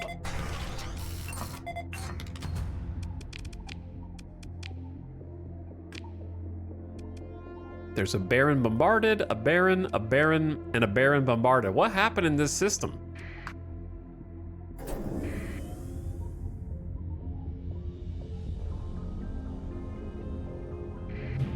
And then just a rogue equipment cache out floating in the middle of nowhere.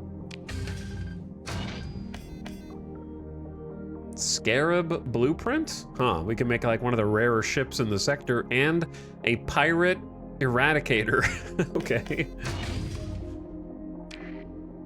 Weird, but I'll take them. Orbital hab. Some juicy systems out here. There was an alarm that went off as intended when we approached the orbital habitat. Okay. Let them come. Oops. Missile BP. 2,500 organics. Think we're good. Actually, that's better than food, so I'll take that. But I want the domestic goods. I don't really need ore. Let's just drop the ore. There we go. Carrying a bunch of garbage, man. It's crazy when you first buy the Atlas. You're like, psh, I got so much cargo space, I'll never get full. And then you get full.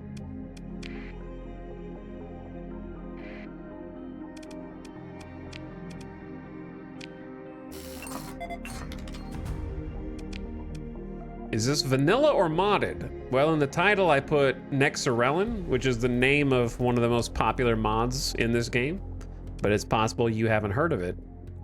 So I am playing with Nexerelin, which would make this modded.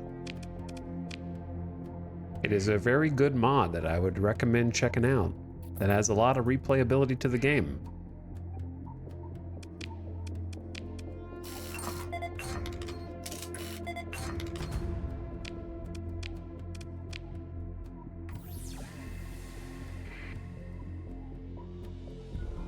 Debris?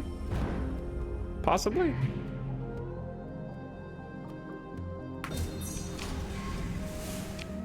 "24 crew. Hey, we did have 20 crew die when I rammed another ship earlier, so now they're back.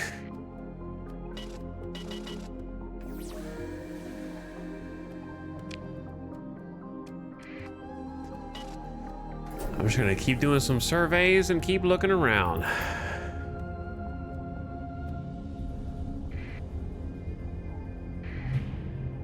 Another little debris field. One person just died trying to get me this 16 fuel, but it was worth it.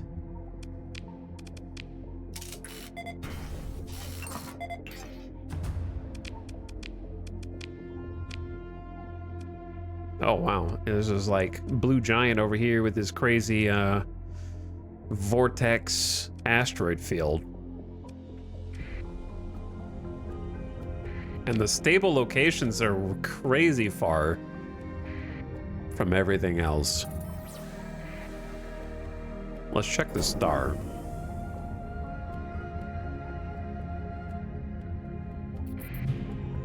More debris. As your salvage begins work, a transmitter sends a broadwave signal. Well, you keep threatening, but nobody showed up yet. You want a piece? You looking for me? Oh. Whoops. You found it.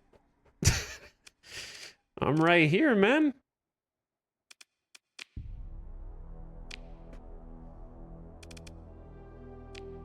I say let's just pilot the Griffin.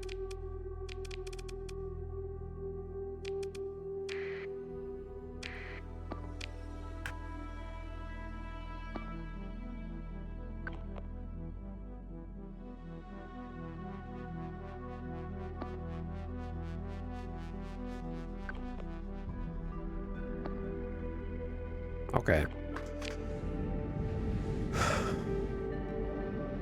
We haven't really been able to pilot the Griffin. Hello? Please don't hit me, please. This brawler is chaos. So it's sabos, then dragonfires, then harpoons. Let's get some sabos in first. Oh, he's dead. Never mind. Whoops.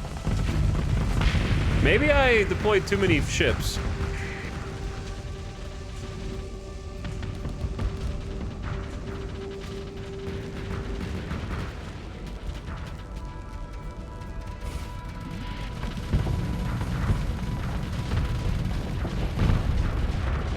All right, throwing a dragonfire just for fun.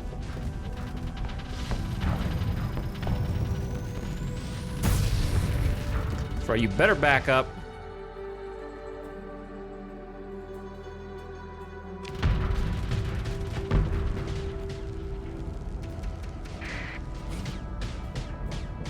A couple of your ships are a bit bold here.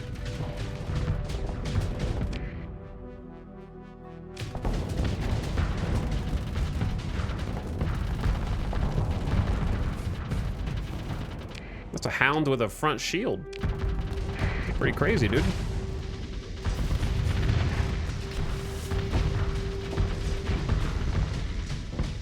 See if we can hit him while he's overloaded. Yeah. Brother.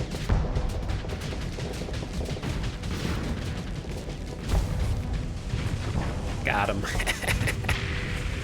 I only got 3 harpoons left. Well, it's a good use of them. Kill this guy. Kill that guy. Engage this guy. And let's get on with it. It's just like ram one of the fighters.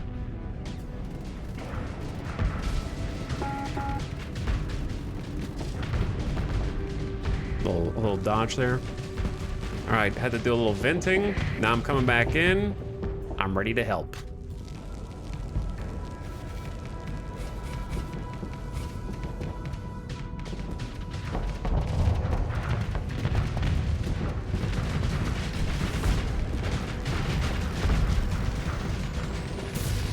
Ooh, that torpedo.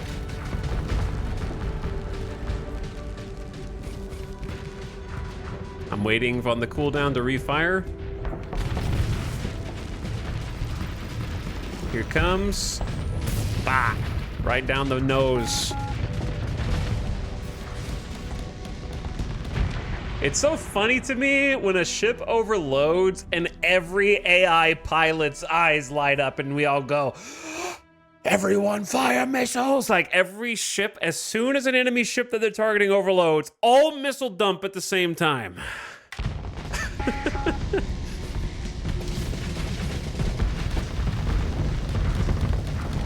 But hey, you can't take them with you, right? So.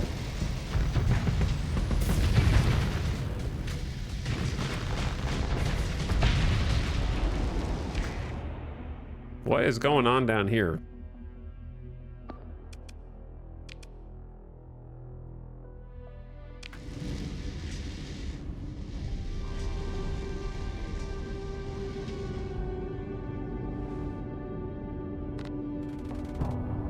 You guys okay? You don't look okay. Looks like why is my hammerhead getting bullied?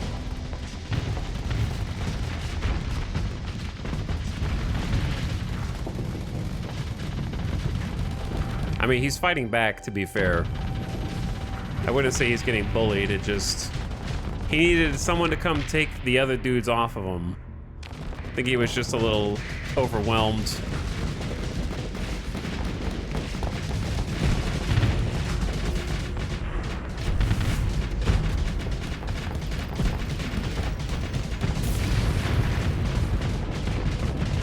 Kind of like this little enforcer. Enforcers are tanky, man. It took everybody shooting together to bring him down. It's crazy.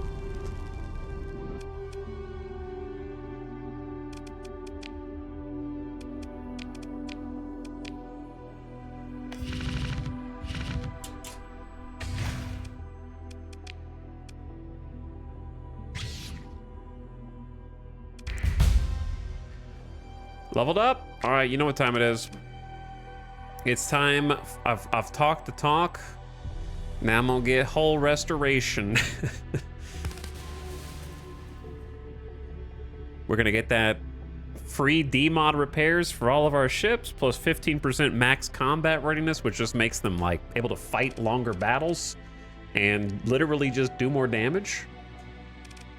Purge all the D-mods from our ships. Boom, lock it in. Rosemary. Rosemary, you're piloting the Brawler for now. I'm gonna say let's go with field modulation, get some shield damage reduction. And then Hermes.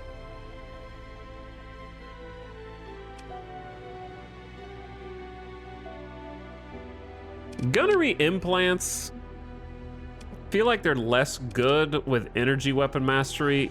It's quite good with ballistics. The recoil reduction is actually quite huge in my opinion. I might just pick target analysis, the classic. More damage to cruisers and capitals. I didn't really love the rest of the options. Good fight. Didn't have to send in everybody for that one, just got to kind of do our thing. All right, let's keep looking. Someone down here.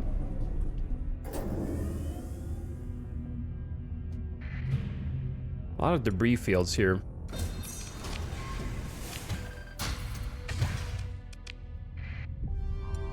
Ship graveyard? AKA loot box? Cerberus, Colossus, Nebula, Condor, Dram, Sunder, and another Nebula. Kinda not good.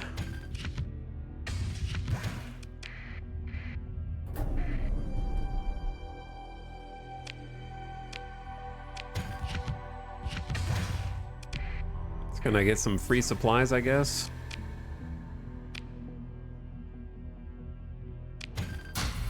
Lobster? Oh my god, Volturnian lobsters. The rarest lobsters in space.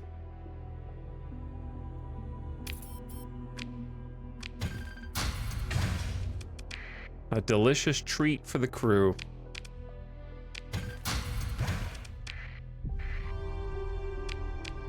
Level 5. Pilots.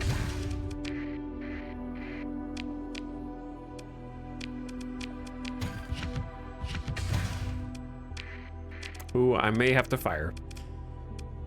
Ordnance expertise, target analysis, combat endurance, goodbye.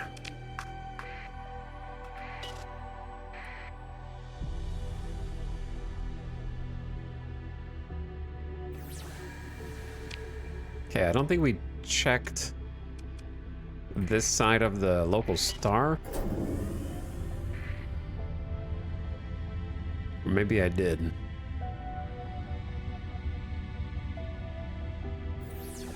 Nope, there's definitely 2 more things in there, I think. Just gotta be sitting in the Corona here. I got an E-burn in to this equipment cache. Who put this here? Afflictor Phase Frigate BP? I think we already had found one of those. Can I get here before the E-burn is done? No.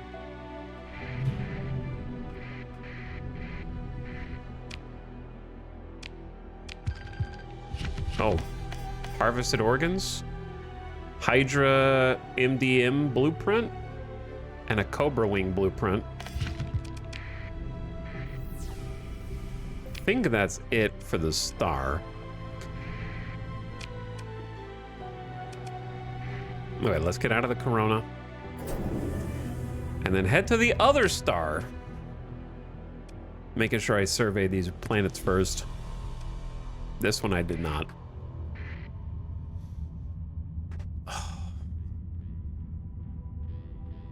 A lot of stuff in this system. I don't know if any of it's good. When we make our way back to the core worlds, we're gonna have a lot of new ships to deck out.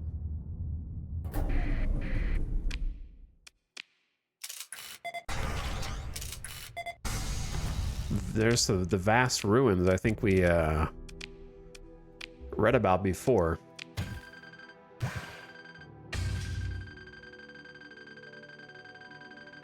Okay. Vast ruins of heavy machinery. Whoa, cryo-arithmetic engine worth 200,000 credits.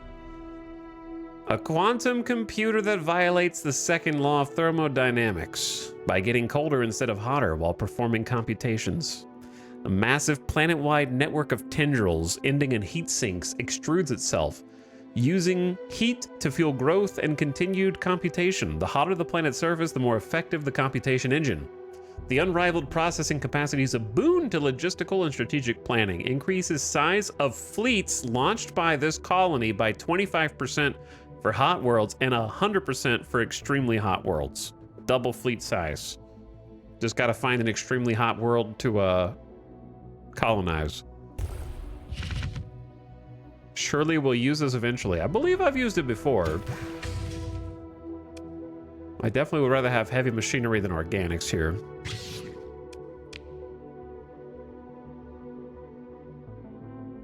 So we're gonna leave all the organics. It's pretty cool though. If I decide not to use it, I could sell it. Just make a boatload of cash. So there's a second star in the system and possibly some other interesting thing. Ooh. Ooh. That's a heron. 3 omens. Huh. My fighters are crying out in pain.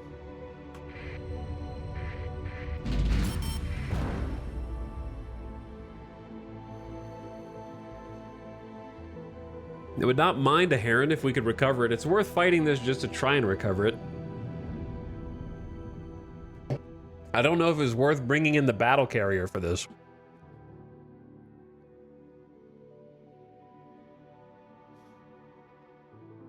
They're gonna have 2 kites, 2 wolves, 3 omens, which is scary.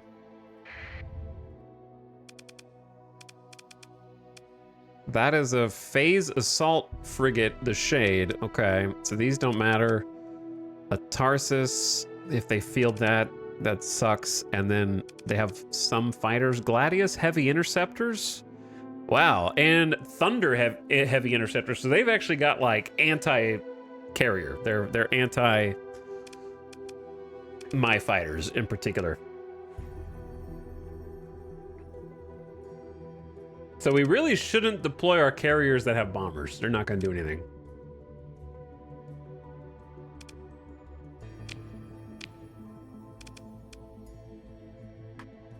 So just don't deploy the Drover. You could deploy the Mora, because the Mora has broadswords, which can at least, like, fight the other fighters, but are still probably going to get shredded. I think we just bring the Meatloaf in to fly it around and also just give a little backbone.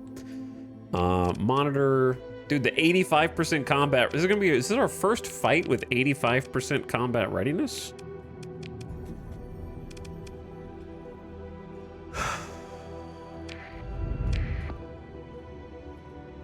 See, what? This has got to be programmed in the game, right? Player side, comm relays. Enemy side, double sensor jammers. Come on, dude. This is never fair.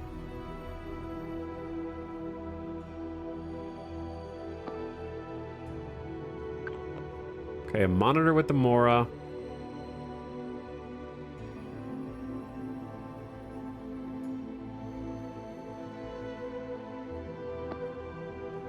Let's do Omen with the Hammerhead. Tempest.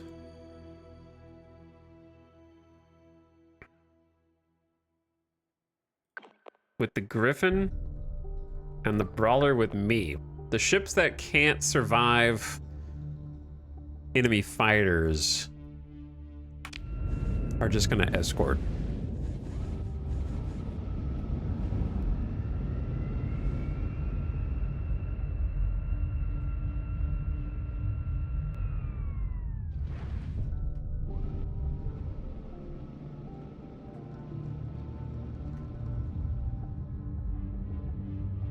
Okay, I'm gonna boost in one more time. I thought. Oh, I have to hold W while I'm boosting? Did I can't? I must have, oh, if you double tap it, it cancels the burn drive? No, that can't be right.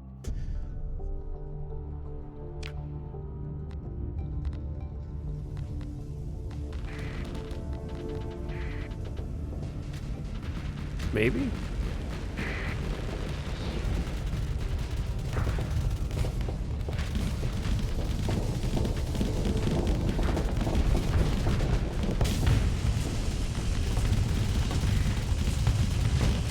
Get that Shrike, man. Can't dodge all our missiles. I can't get him.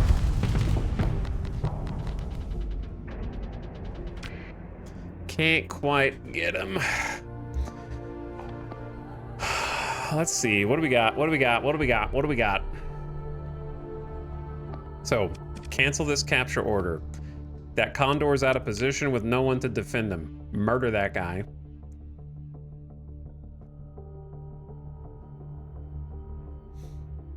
And then we just gotta hope everyone else just kind of holds the line here, I guess. And I just kind of occupy the Heron. Me and the Griffin back to back.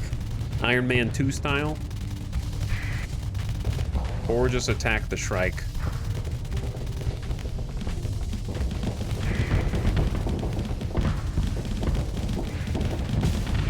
Oh, you messed up, brother. I can't aim for anything though.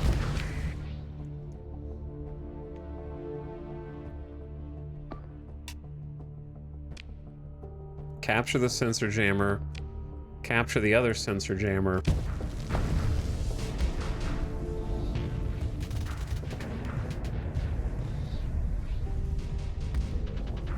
I could honestly probably dive the Heron and be fine.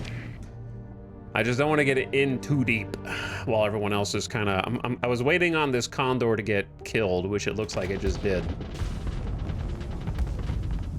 All right, I'm going deep.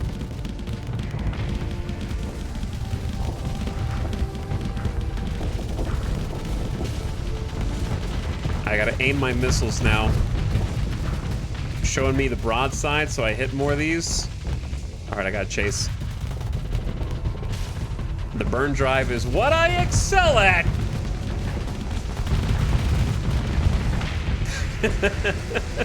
When you overcommit a little bit, you get punished.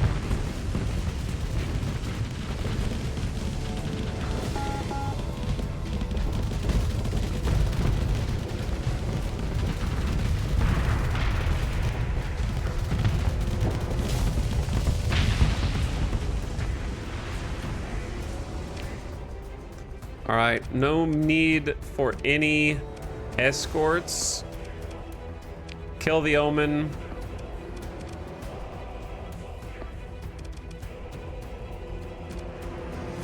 And just mop up.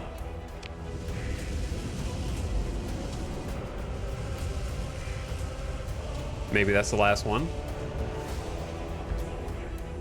Did you get them all? Sick.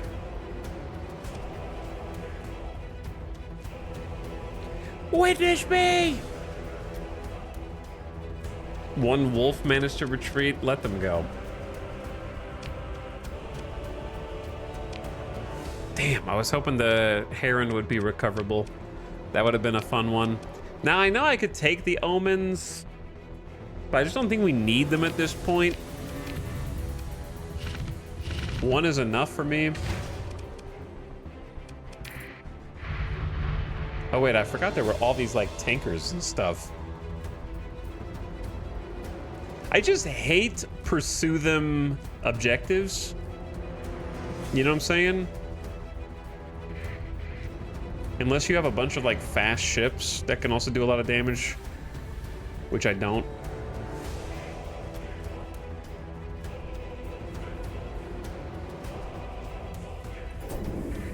There's another fleet over here.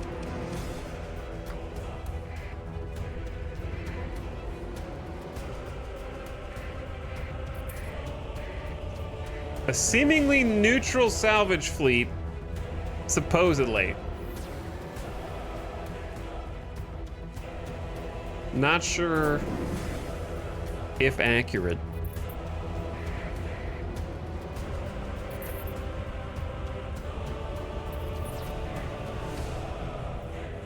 This ring looks awesome around the local star, like swirling into it. Oh. A coronal hypershunt. That's not good. And there's like a random Colossus heavy freighter right in here.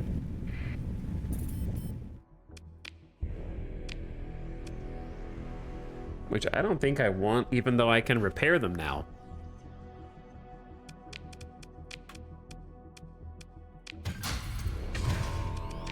The reason we don't want them is because even though they're cool, they're heavily guarded. Only 2 ships. You can take them. We've already read all this. When enemy ships are shaped like throwing stars, that's when you know you should avoid.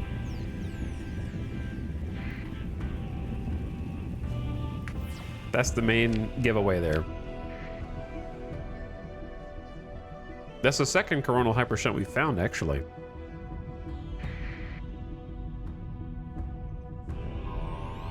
There's something here. There was something here. I saw it on the map.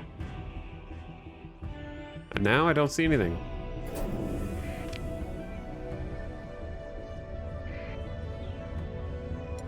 Oh. It's because it moved. Oh, shit. It's like baby versions of them. Well, here we go. I never even seen these guys before.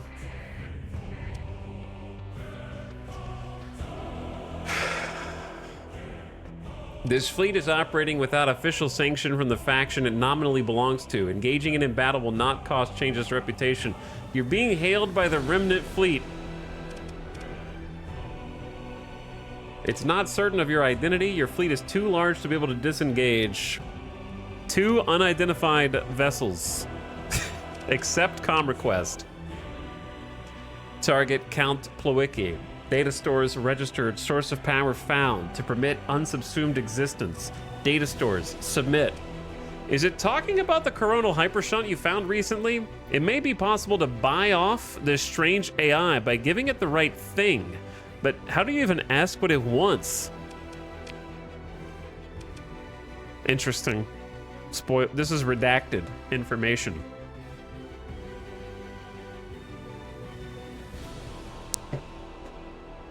This is so redacted, it's extra redacted.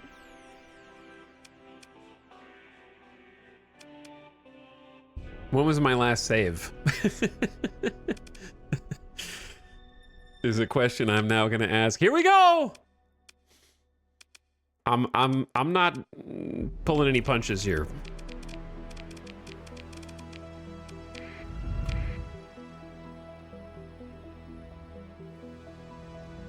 Okay, so you,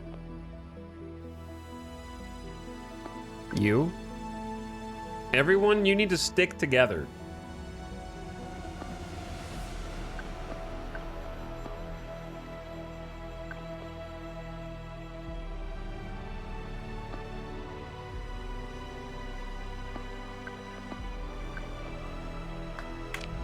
Everyone stick together. We don't need any frigates going crazy. I might ram into my own. Oh, watch out for this rock.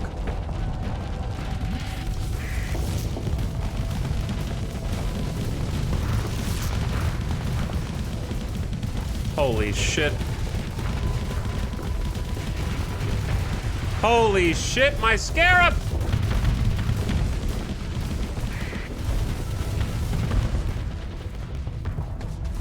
I can't catch up!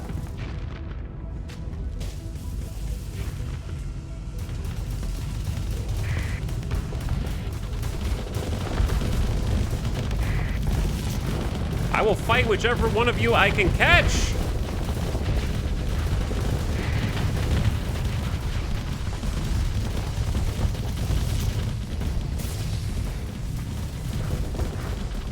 Holy shit, man. They're so strong. My fighters are, and everything else is just doing what it can.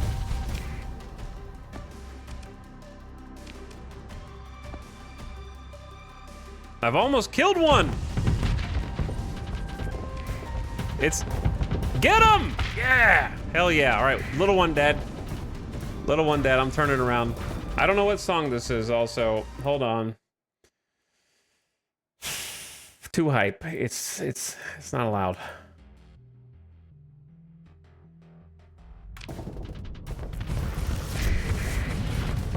Oh, Jesus. Griffin, I need you to dump every missile you have. Holy.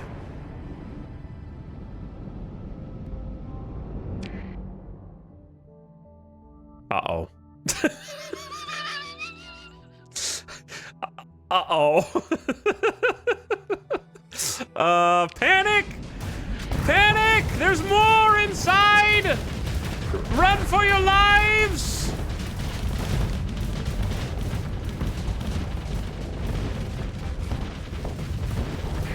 I can't help with the fighters. I gotta go help with these nerds up here.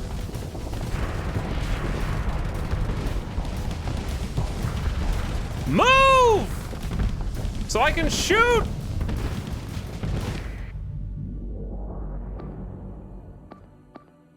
My carriers might actually take out the weenies, so just let them handle it. We gotta handle this guy. He's weaving in between everyone, so my battle carrier's doing jack shit. All right, eliminate him. Chase him down. Go get his ass right now while he's overloaded.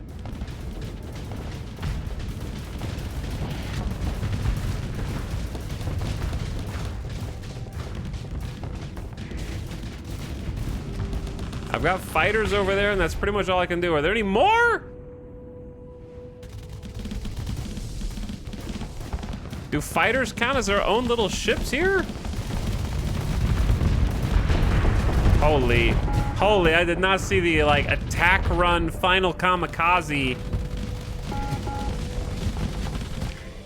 Who's deploying these?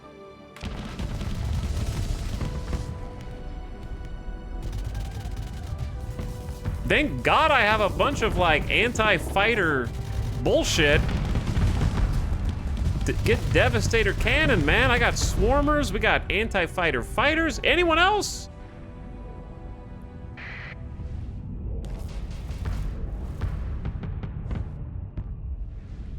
Look, I can't believe my carriers both survived.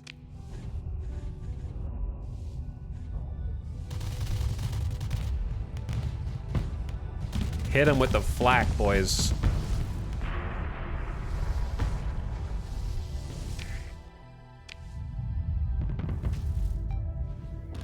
Okay, where the hell, how do I get out of here? Surely eventually they have to come to us, right? Can I even give an order to fight them?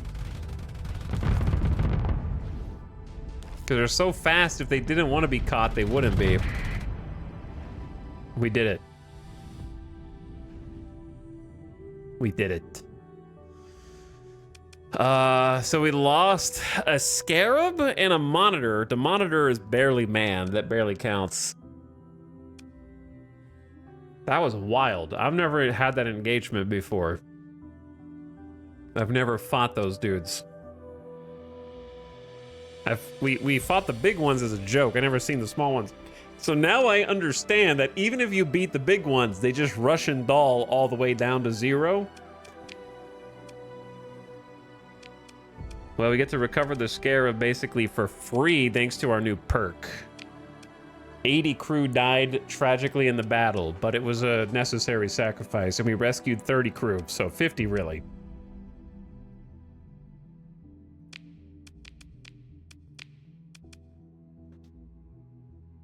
Pick through the wreckage.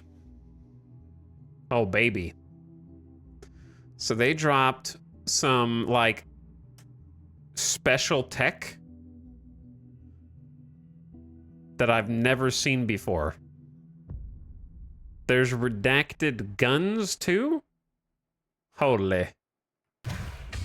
Look at all this content, man. I've never seen any of these. Cryoflamer. As the wavefront collapses, radiation in the visible spectrum. Okay, that's just a quote. Ballistic energy or hybrid counts as energy for stat modifiers. 400 range, which is nothing, but it does 2,000 damage per second. And then 600 sustained. Holy. We are so redacted right now. Resonator, MRM, anti-shield missile launchers. Antimatter SRM launchers, anti-small craft. A mini pulsar that is anti-shield, kinetic. A rift lance, and a shock repeater. What the hell is all this? I wish I could mark those so that I could see them in the future.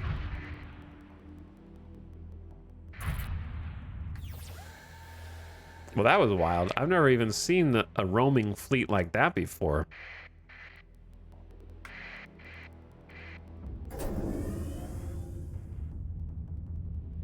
Is it bad that I don't even want to test the weapons out because my limited knowledge of existing armaments is already set in stone, that the idea of having to like run tests on like 7 new weapons that I only have 1 of each is like, I'll just put them in storage somewhere. You know, I got like 1 weapon of each one. Is it even worth looking at if I don't have at least 4 of every weapon? Let's be honest.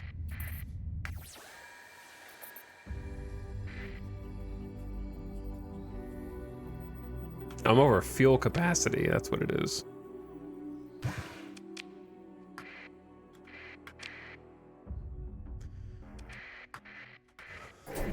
I don't know if it's worth staying in this system, but we found some funky stuff. The extra fuel is killing me on the supplies. Well, number 1, I dropped the fuel already before you type that. Number 2, having more supplies doesn't matter, because the penalty for having more supplies is using more supplies. So if you just had a battle and you're still repairing combat readiness and you're using more supplies than usual per day to fix your combat readiness, then it'll simply use supplies until you're not needing to use supplies anymore. So don't throw supplies away for no reason, you dingus. Just because you're over capacity for 2 in-game days. Oh my god. I have too many supplies, so I'm using more supplies. Oh, what the heck, man?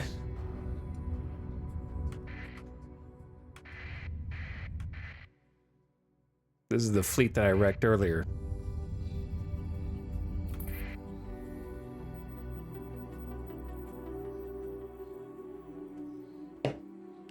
You never get back under the max by not using fuel. When did I say fuel? I said supplies, brother. No, you said fuel. The hell are you talking about? Arguing with air right now.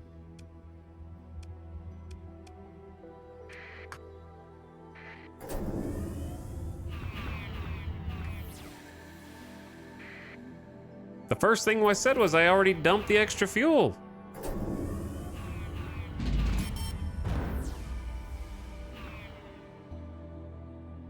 We got professional Starsector gamers in here, upset with suboptimal play. If you interdict those little guys, they fly away. I don't care.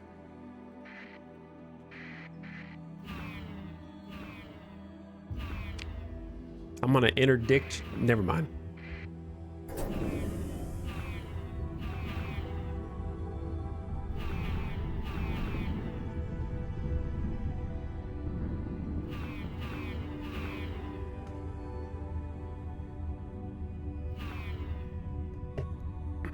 The Jeffs are here.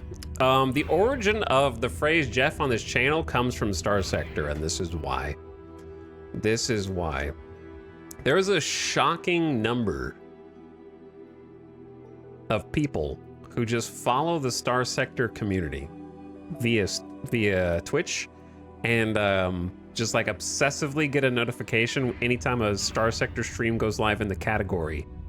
Like they're lost in the desert, in need of just a drip of water from your canteen. But then the longer they hang out and stay around, the more like they reveal the sort of psychosis inherent in being obsessed with one game that's still not done for the last 15 straight years.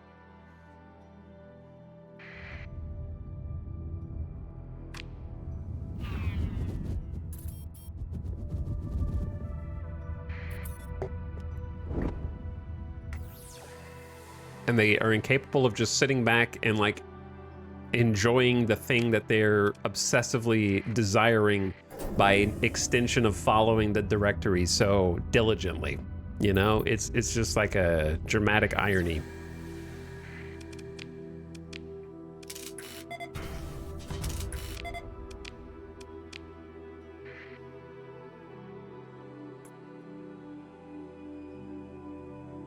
Thought you were talking about Project Zomboid for a second. Same thing.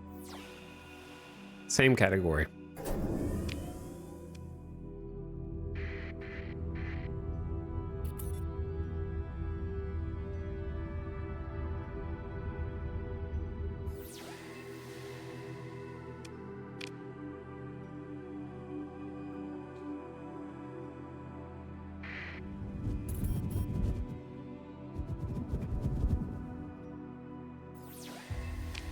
Yes, Starsector is the origin of Jeff.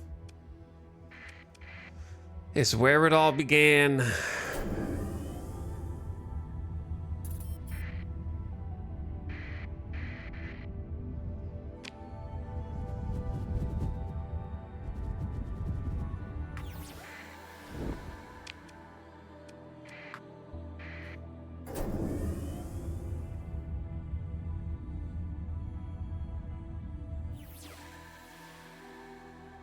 Was there an actual Jeff? Yeah, it was multiple people who were being annoying about Starsector who had Jeff in their usernames. And it was like 2 or 3 of them at the same time.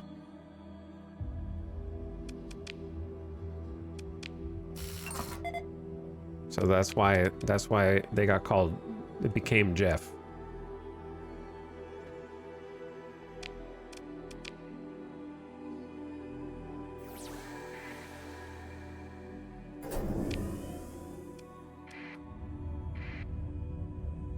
As much as I love Starsector, I avoid the community for the most part. People have opinions on how to play a single player game. Yeah, it's that, and also like a sandbox game, and also it's like, unfortunately, a sandbox game designed around having information that you figure out over time through your own playing that can sort of just be shortcutted to you by someone who's already been playing for however many years since it was patched in. And so you end up with like 2 types of people.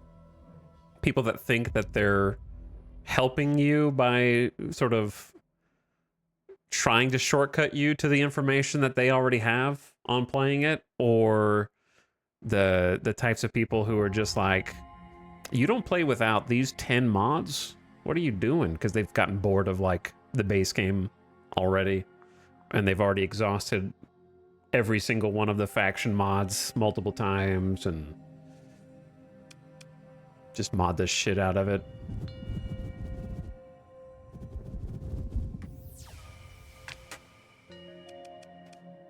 In fact, there was a thread that came up randomly. I don't know how Reddit knows that I was looking at Starsector or playing Starsector. They're watching me. Maybe I am in the Starsector subreddit or something like that. But I'm pretty sure, let me see if I can find the thread. It was pretty funny.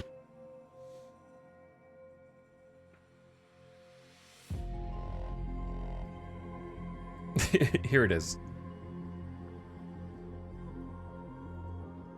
Uh-oh, he's bringing up Reddit again. Yeah, because it's like free content.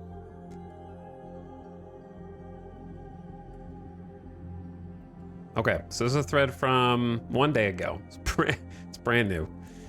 I'm about to change the screen, and yes, the background's white, and no, I don't care if it's bright, but I'm still giving you a warning anyways, so you can put your sunglasses on in your dark, dank, stinky bedroom.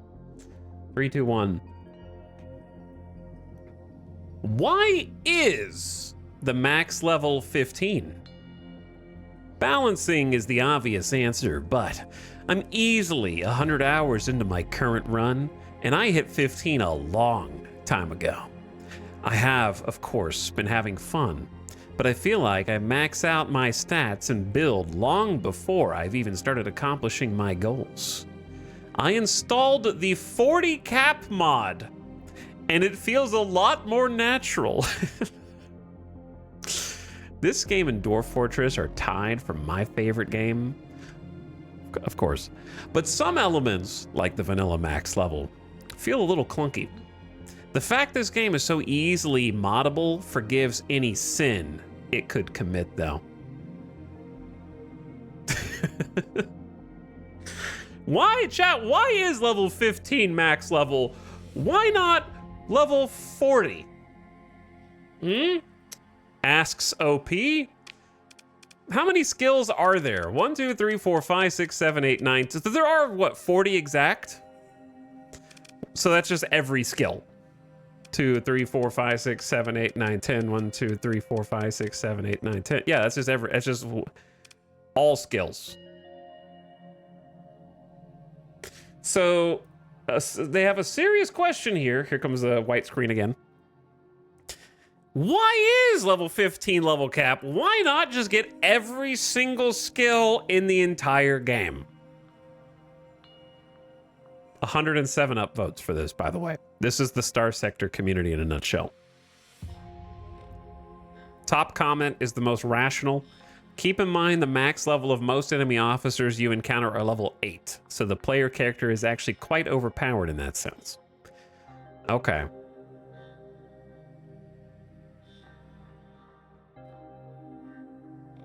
Then we've got, in my opinion, to promote build diversity. 2 rational responses.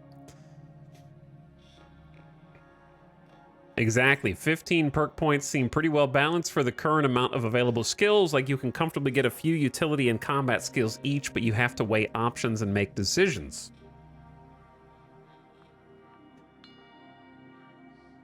That's another good answer. This is OP, by the way. That's another good answer. Basically what I meant by balancing. If that's the case, though, a worthy compromise would be level 20 or 25. There are a few skills you want to have regardless of your needs, and the max level feels just a tad too low, such that my build intuition is a little suffocated. If you want to play with 40 all skill points, do it. You already are. So what are we debating here? Listen, I think a compromise between having everything and having what I perceive to be nothing is 3/4. Just, 3/4 of all available skills.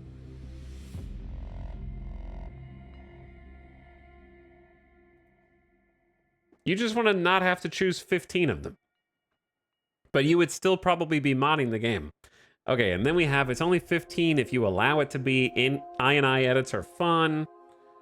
Yeah, I like having all the perks, but getting them all over the course of the campaign is tough. Oh my goodness, it's so tough. You have to play for so long. And then it's like, why make it tough? You can also change that so you level up faster. I just use cheat engine. Okay, and there we have like the quick descent from boom, boom, boom. I'm just cheating. Did it the right way once and then realized I am too employed to do it again for every character I want to make. I love the, I have a job argument for everything. And it's like, it's a single player game, brother. You don't have to justify cheating in your single player game. If you want to give yourself free money in The Sims, type in Rosebud. go for it, you know? But you don't have to be like, it's because I have a job. You losers who play this game the way that the developer intended.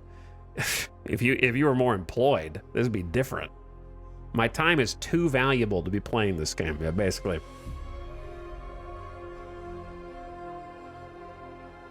So it's weird to like have to try and justify it and also try and be holier than thou at the same time. All right, next. Alex doesn't want the max level to be so high the player wouldn't be able to reach it until well after completing all the game's content. The thing is, genuinely, if you're playing long enough to get to level 40 in your like modded INI file save, what else do you have to do at that point? There's no way there's enough content in one campaign without you wanting to restart. I think like I get to level 15 and then by a hypothetical level 20, which doesn't exist because I'm not modding it, I'd be like done with every run that I ever started.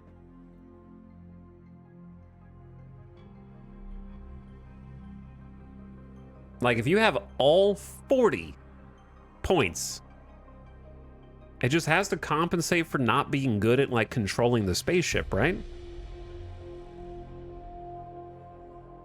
Because it would be such easy mode. Like there would not be a single fight that could, if you had every combat mod and every fleet mod and every logistics upgrade, wouldn't you just win? Like no matter what?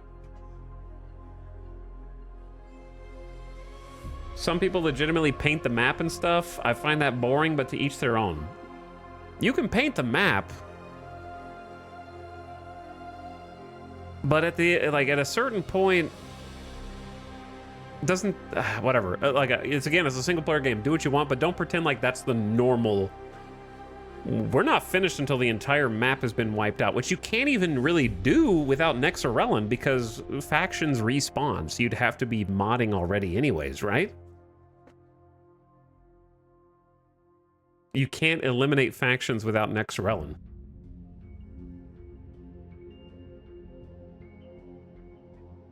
Also, there's an ad in 20 seconds. At some point in my last playthrough, I just downloaded a mod and let myself level to have all the skill points. I was a god. I rationalized it by considering that I had come from nothing and no one and built an empire. I had commanded more fleet engagements of cataclysmic proportions than all the admirals of World War I and II. Oh, and II. And I probably should be a god king. Also, why are you trying to rationalize it? Just, you're coming up with like a backstory for why you modded. People have a guilty conscience. Also, the ad is starting right now. Big guilty conscience. It's crazy.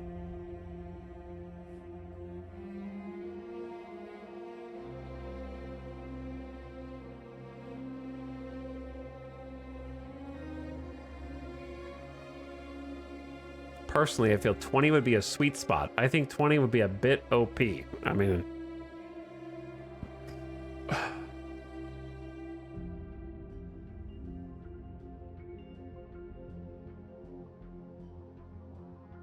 Anyway, I just thought it was funny because there's like a ton of...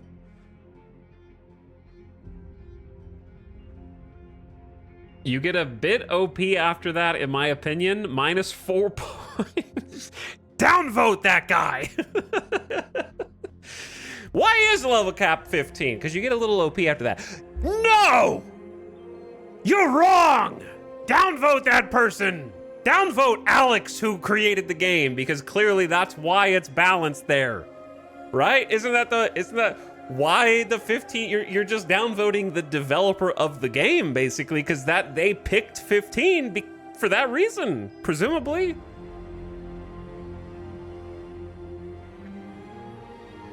-2 points. This actually came up recently on the official forums, and Alex answered that he didn't want Starsector to be one of these games where you reach full power an hour before it ends and therefore never have any actual time to enjoy it. Quote, the fact this game is so easily moddable forgives any sin it could commit, though. That's OP. There is no sin. You're just a shitter that purposefully eliminated meaningful choice from a game, therefore making it objectively worse. How is this? Okay, the first part was like, oh, an informative answer. You're a shitter, actually. Piece of shit. How does that have not as many downvotes as the person who just casually said you get a bit OP?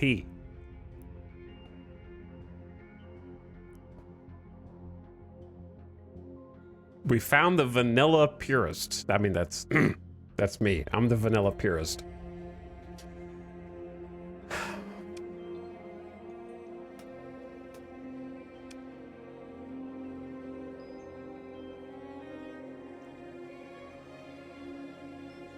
Every time I read Reddit threads like that, I get a little more radicalized. It'd be so much easier to not get like annoyed, upset, angry, and do something you regret, like type something you regret on Reddit. I'm being radicalized in the wrong direction though, because it's like, you know what? Maybe government ID should be mandatory to post on Reddit. Because if it just showed somebody's bracketed age right there and it said 17, I'd be like, oh, they're just a dumbass. Don't argue with them. They don't know what they're talking about. Their brain hasn't finished forming. And then I could just go on about my day if it just had a little parentheses with someone's actual age next to their username. It'd just be like, all right, I'm not needed here. You know? Or like, average, like age 72, and they're just writing some bullshit that doesn't have proper capitalization, punctuation. I can barely understand it. It would make my life so much easier because I read certain things. I'm like, I gotta respond to this. I gotta let him know what I think. And like, that doesn't matter at all. This is why social media is a net negative to society. Look, just delete all subreddits that don't have technical help and information, okay? Only people trying to troubleshoot things, and then just delete the rest. If it's like troubleshooting a game, troubleshooting a computer, a TV, whatever, those can all stay.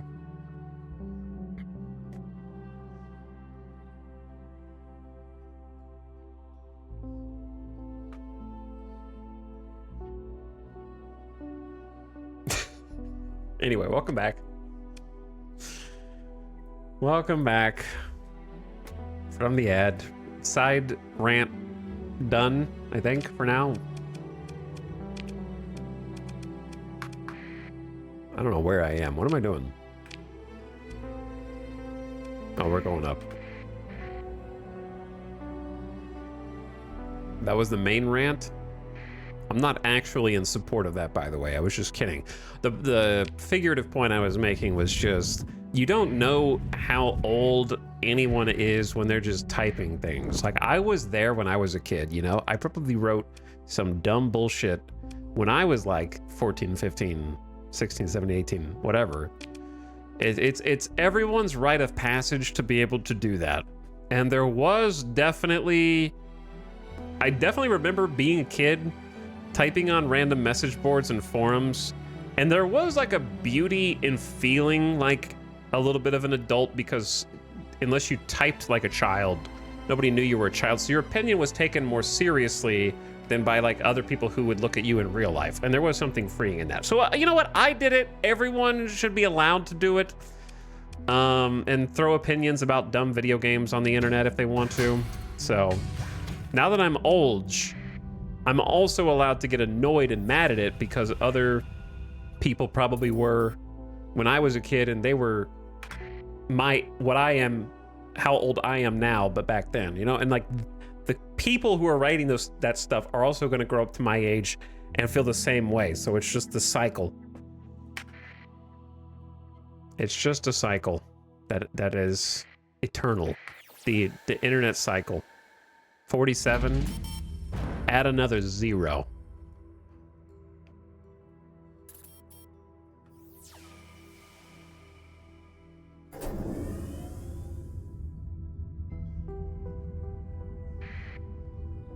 Agent 047.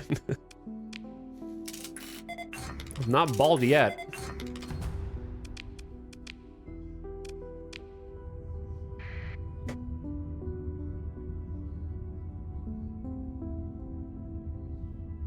Speaking of, the Hitman devs 007 game comes out this month. I'm probably gonna play it because it looks ridiculous.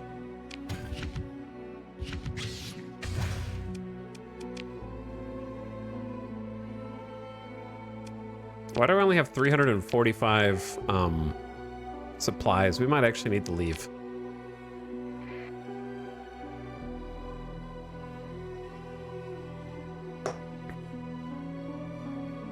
I think that the new 007 game, of all the games that I have seen in the last few years, reminds me the most. Who? Am I dead with a falcon and 3 eradicators? Anyway, it has the most potential to be a game that you would have rented from GameFly. Out of any game that's come out in the last few years. And I kind of miss that era.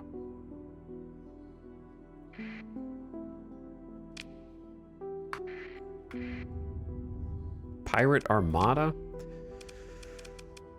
All right, well, we might run out of supplies doing this, but I'm gonna try.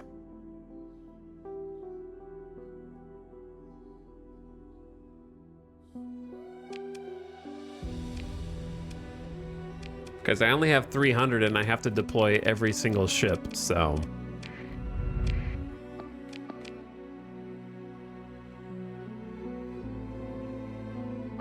And I don't know how we're gonna fare against 3 eradicators. I think eradicators are kind of fragile, so I think I just have to get in their face and bully a little bit.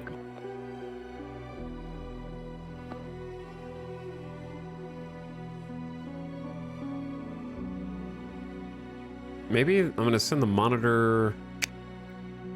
Send the monitor with the Griffin and then the Omen with the Hammerhead. I'm gonna let the other frigates go for now, but I'm scared. We'll see what happens. Watch out, Drover. Coming through.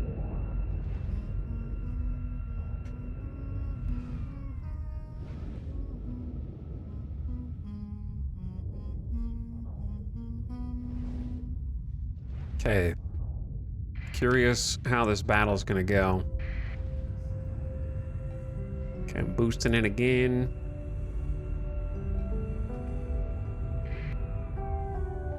We got a nav buoy and a comm relay, and that's kind of it. Everyone else is just sort of spread out looking for targets. Most of their fleet's on the left. And most of their fleet's on the left, that we can just try and eliminate these 2 ships immediately. Probably should have made like a capture the sensor jammer. Now it's too late. All right, I don't want to get in too deep because their whole fleet is up here. So we want to stay kind of in the middle.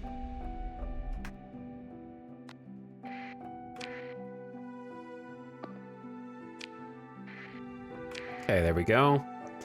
Both of those have been boomed. They're going after the nav buoy in force. So we're gonna cancel the nav buoy order. We got 3 command points. I'm gonna say capture the sensor jammer, and then I wanna kill this mule and this eradicator.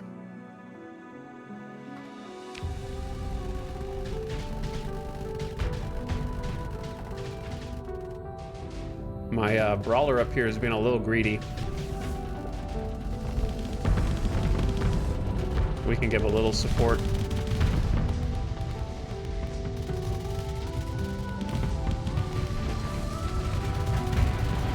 Wow, okay. I might have to turn and face the other eradicator that's right next to me. That was a brave but foolish hound.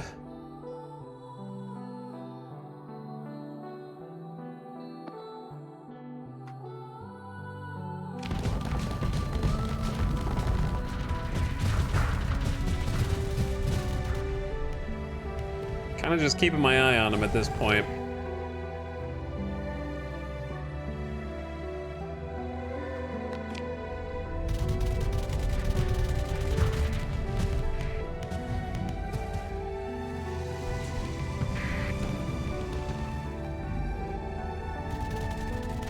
They want a piece.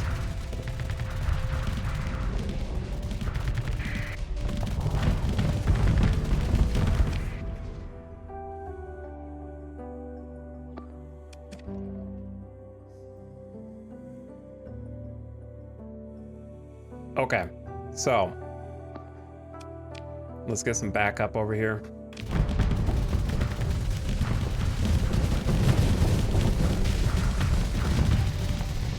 Little overload of this guy just to show him who's boss. Ooh, the Griffin's next to me. I forgot the Griffin was here.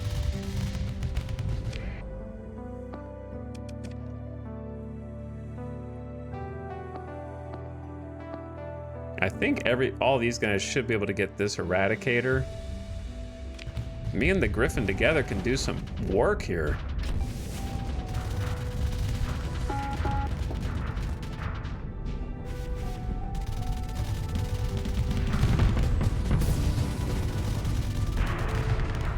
Look at this desperate harpoon volley. You think that any of those are gonna get through?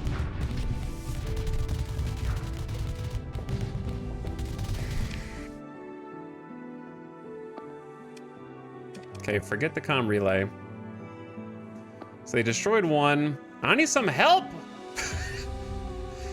I need some help.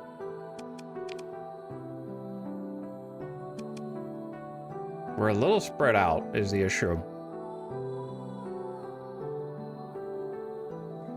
And I don't want to dive their entire fleet simultaneously. They got a Falcon and a Mule. We could definitely take a couple of these dum-dums out, but I'm scared a little bit. Do I just dive? Is that always the solution?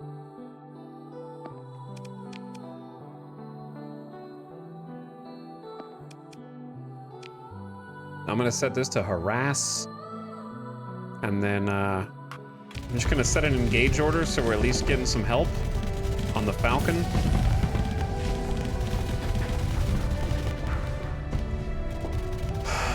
And then once people start heading over, cruising in, here we go.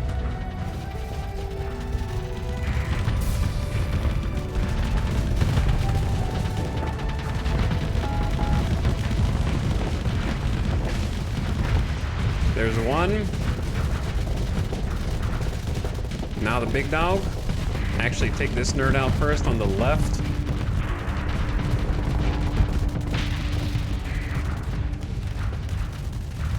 I'm going deep.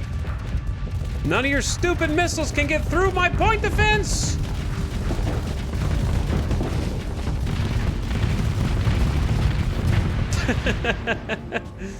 Yeah, let's go.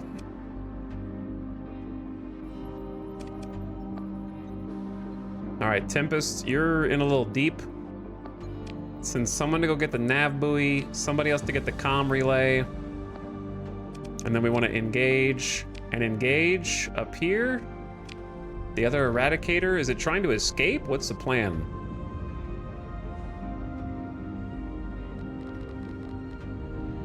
Watch out!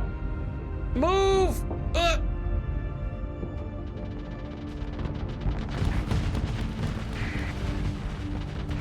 Our Hammerhead is kind of doing some work.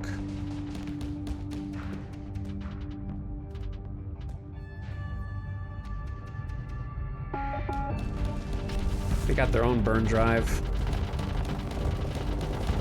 I might be here too late to actually help.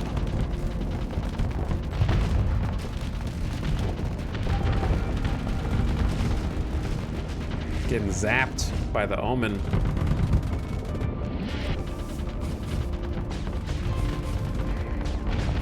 I sent my Warthogs in, that's pretty much all I can do from this range.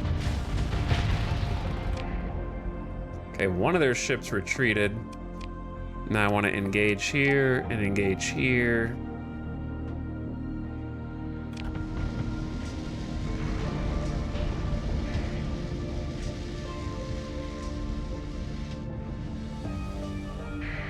Kind of looks like they're running away.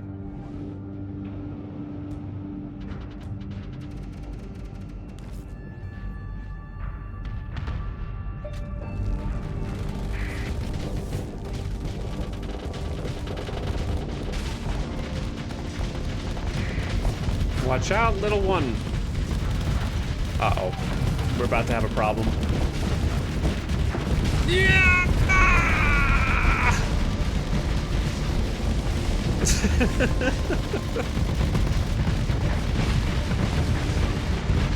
Man, Eradicators are pretty tanky, though. From the nose cone, I'm just launching missiles, man. Watch out. Can't finish the job. Wasn't too bad. Yeah, it wasn't too bad. Could have been worse. Did we lose anyone? No, but we have some low combat. We need better combat readiness pilots in the Tempest and the Scarab. They don't have enough uptime. 2 of them retreated. Let them go.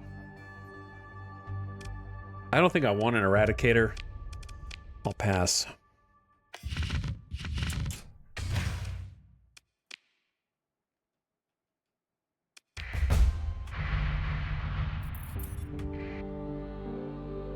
Get a little story. We're up to 14 story points. We're gonna need them to do a lot of these ship upgrades that I want to do. There's an arid world here that we haven't surveyed. Cool.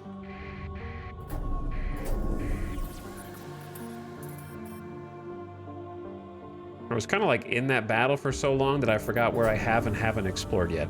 We need to get out of here because we only have 400 supplies. Like, we just need to go. After this arid world. Battles are expensive. Who knew?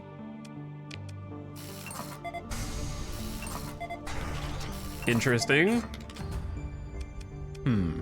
Plentiful organics, rich farmland, habitable, just hot. It's a decent world. It's just, again, not the first world that I want to settle. I prefer to find a world that's got like a third thing. The ruins are not that good, in my opinion.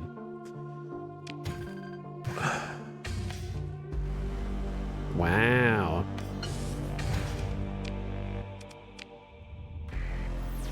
We're rich. How about we don't fight? So I can just go.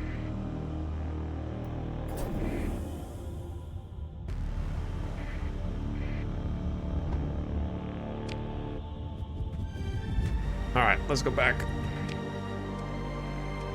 There's still more stuff to do up here, but it's space. There's gonna be more stuff to do everywhere.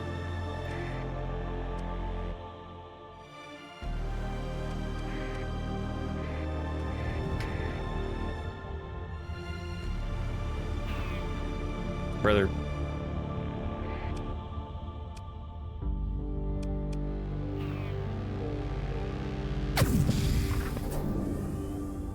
Get out.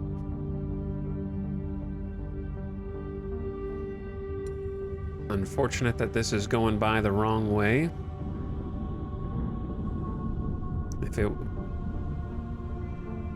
slipstream was going the other way, that'd be sweet. So we got a pretty big haul on this excursion. We got like 3 or 4 new ships that need to be worked on. Got a lot of big combat, fought some crazy redacted fleet that I'd never seen before. Got some nice pirate engagements out. Also, you might notice that we are repairing all the D-mods in the fleet. One by one. In fact, we have repaired all D-mods already. Except for those ships that are mothballed. Everything is back to normal. So anything that was, and that means that we've got a perfectly functional Mora. Wow. So this thing had faulty, like, fighter bays, right? And those are fixed. The manufactory is upgraded, and I think it had some maintenance issues, and maybe we had a bunch of fuel issues. with different ships, or maintenance rather. So maintenance has been cut down. They're good as new, and we got fantastic combat readiness.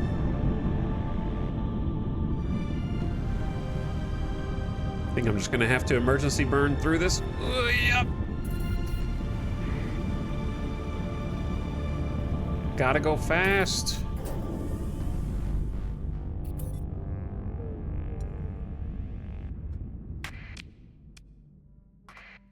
Yeah, change some of the names of some of these ships. A warning beacon. That means that there's goodies in there. But seeing as how we are down to 250 supplies, it's a good time to head home. 65K a month. I've literally lost over 300,000 credits just from exploring. Now, we probably got that back in terms of loot, but I'm having to pay breaking the bank to keep my crew with food on the table.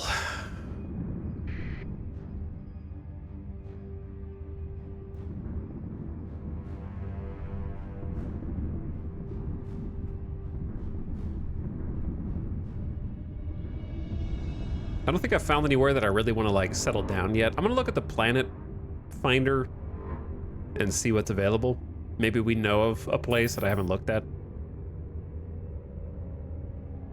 I don't think I've found any habitable. I found habitable worlds, but nothing that's like, ooh, gotta stop what I'm doing and make a colony. Back home.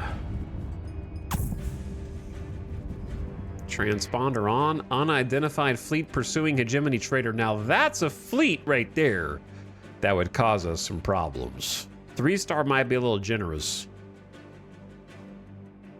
That looks like a 4-star for us.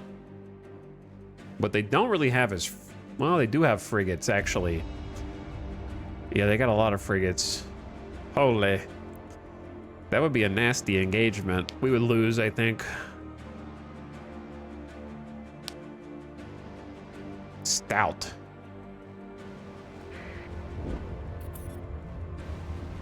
Two of the big boys are tankers? Yeah, but I only have one capital ship, so it'd be 1-to-1, and then they have 1, 2, 3, 4, 5 combat capable cruisers. And then 1, 2, 3, 4, 5, 6, 7, 8, 9, 10, 11, 12 frigates. Just numbers. Plus a bunch of just like 2 hammerheads, a sunder. It's ridiculous. Not the fight I'm looking for. We are definitely not the biggest fish in the pool in civilized space.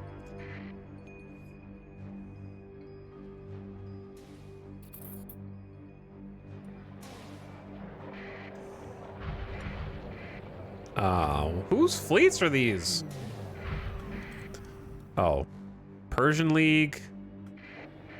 They're chill.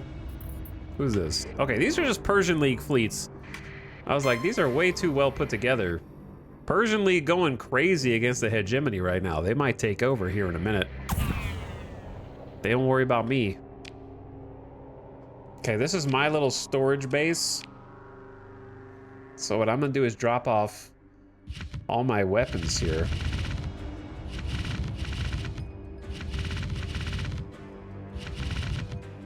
And fighter LPCs. Kind of get organized, drop off any colony loot. I'm just gonna drop off like all the blueprints too.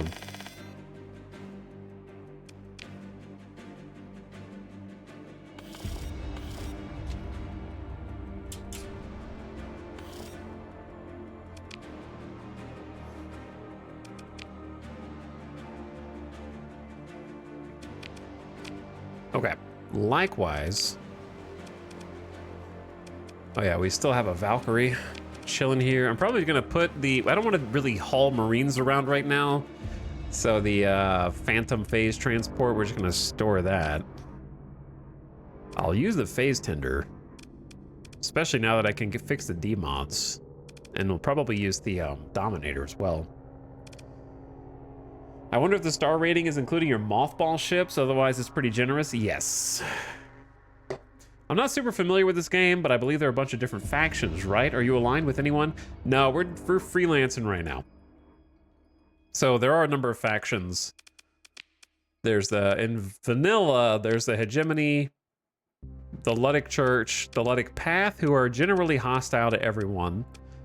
So they're kind of like terrorist pirate types. The Persian League, the Sindrian Dicta, Tritakian, the Independents, who are just gray and independent from each other, and then the Pirates. So they have different... The main factions are the Hegemony, the Tritakians, and then kind of the Persian League after that. Usually, but Tritakian is like weaker over the years. They used to be more of a presence, but I feel like they get their ass kicked now pretty consistently. So weirdly, Persian League is probably the second biggest one.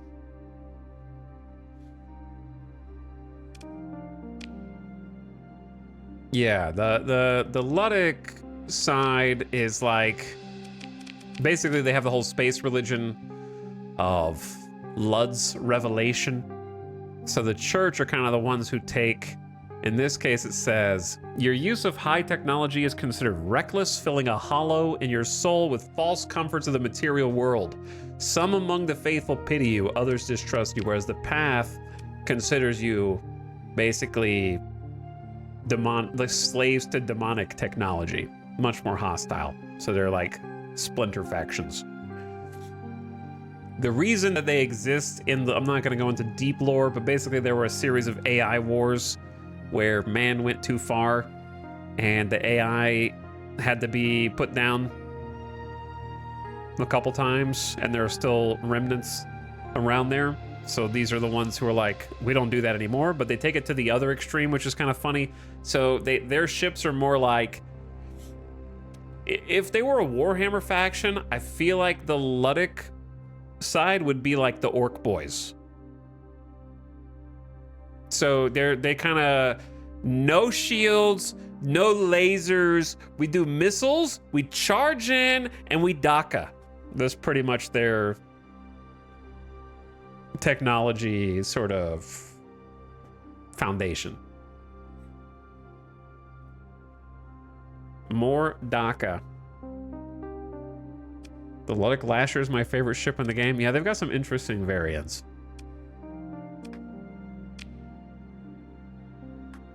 So let's get some supplies first before this station goes down. At least one Hegemony patrol is tracking your movements. Who? There's no Hegemony patrol here, buddy. They don't have much. I need to go to Gasoin. All right, we'll go to Gasoin in a minute.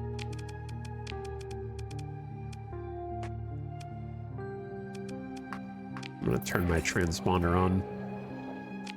Let's see if we can outfit some of these ships.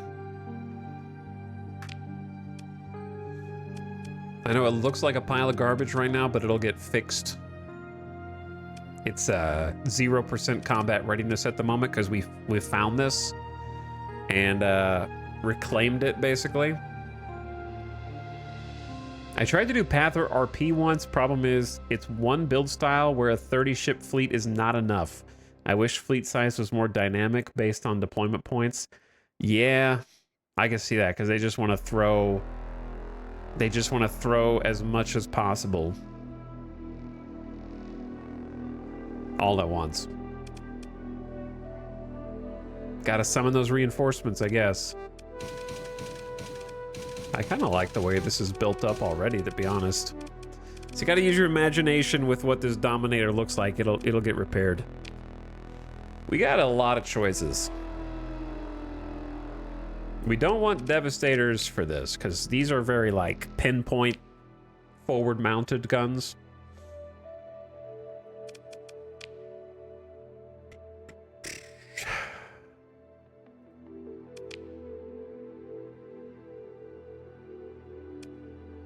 What's on this one? Gauss cannons. I don't like the asymmetric ones. We got the medium ballistic turrets up here as well. Oh yeah, the cryo flamer. Damn, I do love me some dual flat cannons, so I'm having trouble coming up with the builds that just use a bunch of ballistics, like 2 for shields, 2 for regular damage.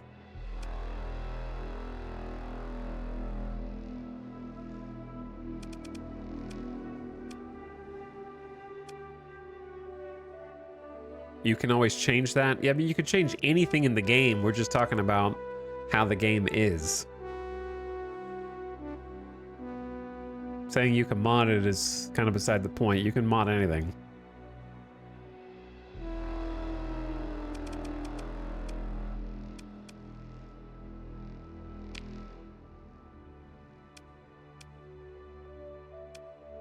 Should I go for flat cannon point defense on these, or should I? Well, maybe. Or I'm debating whether or not to do like 2 anti-shield, 2 anti-armor. Because like dual hyper velocity drivers on this, coupled with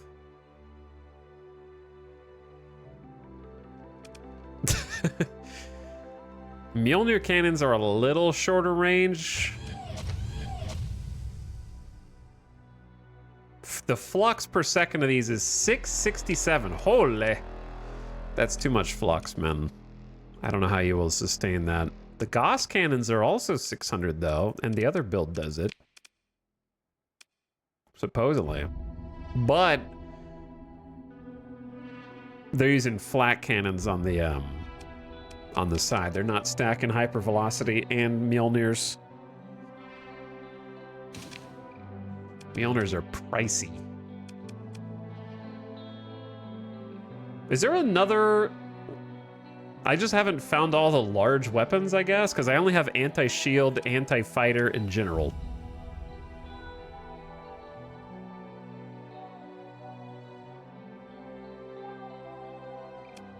So I must not have the rest of the large weapons. I can't remember every single one by name.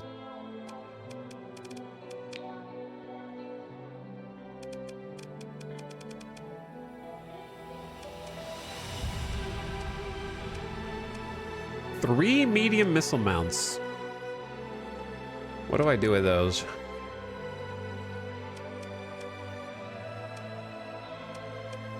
The Annihilator strat has actually been working pretty good with my capital.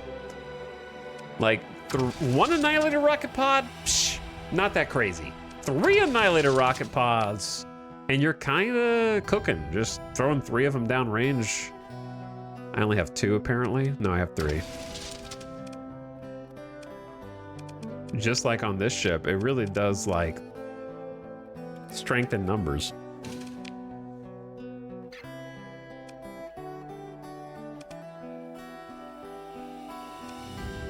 Typhoon Reaper launchers.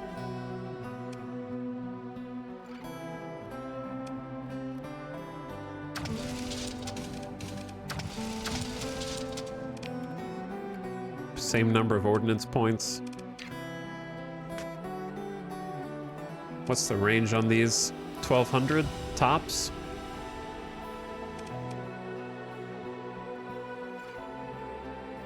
So what you're saying is...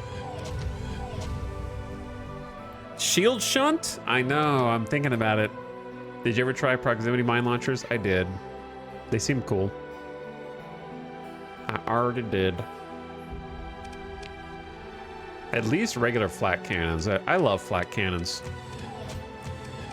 Maybe dual, if we have enough ordnance points.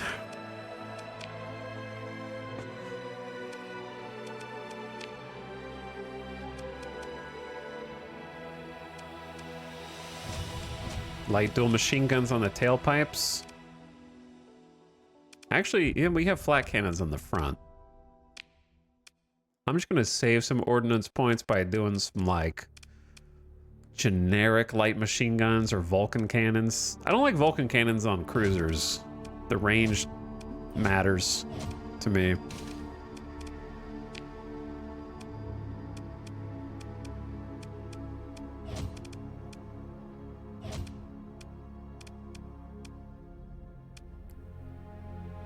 You can't listen to this music.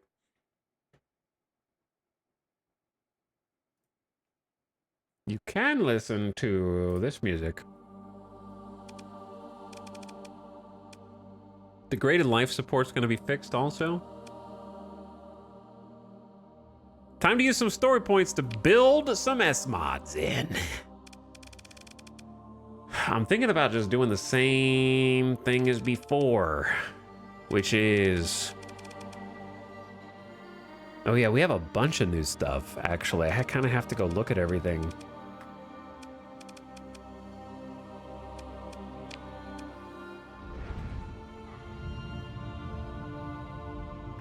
Oh, this is all messed up.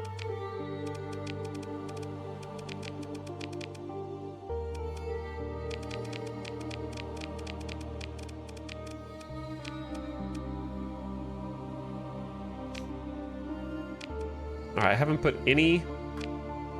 Whoops, hold on. Wrong buttons, wrong buttons, wrong buttons.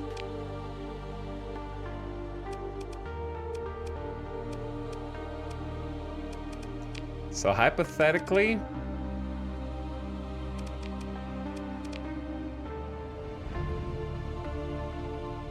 This is a burn drive also.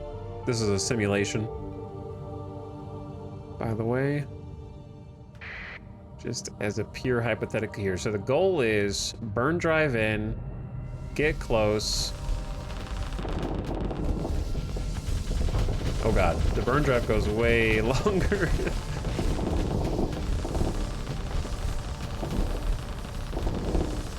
And then once this runs out, whoops. Okay, that didn't work so well. You kind of have to aim those, huh?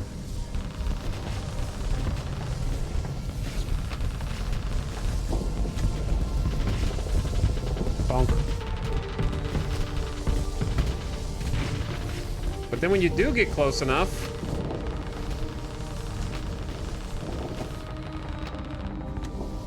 wow, my Reapers are all broken.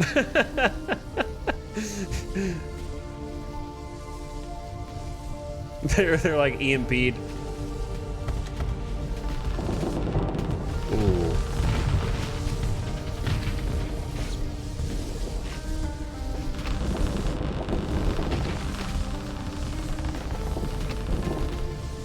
I can't, I'm not a good pilot for this, to be honest.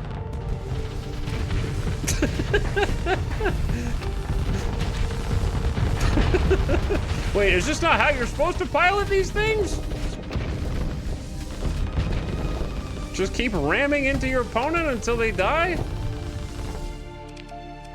EMP hell. Yeah, it's so, I don't have any hull features in yet. I was just doing a little experiment. Also, regular flat cannons are just not as good as dual. Dual's like an extra 4 ordnance points and 3 times as much flux. That's the biggest downside. But the damage per second goes up from 200 to 450 with excellent turn rate instead of very fast.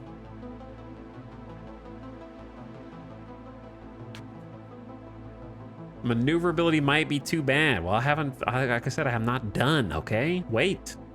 This is the very first test. All right, chill, guys, chill. The reason why I'm not a good pilot for ships like this is the AI cheats, mainly. So like, let's say you have your number 1 hotkey set to anti-shield and your number 2 hotkey set to anti-armor. Now you, a stupid human, has to tap 1, shoot with that until the shields are taken down or they're close to overloading, then press 2, then fire your missiles and still maintain aim at the same time. And then switch back to 1 and then quickly keep putting up pressure on the shields so that the enemy doesn't just put their shield back up to block your missiles real quick, because you need to keep shooting with your anti-shield bullets in order to, or projectiles, to make sure their shields are down for your missiles. Whereas the AI has no problem with that, right? They can do everything at the same time. They can be manually aiming their number 1 category, their number 2 category, their number 3 category, and just like tapping through everything instantly.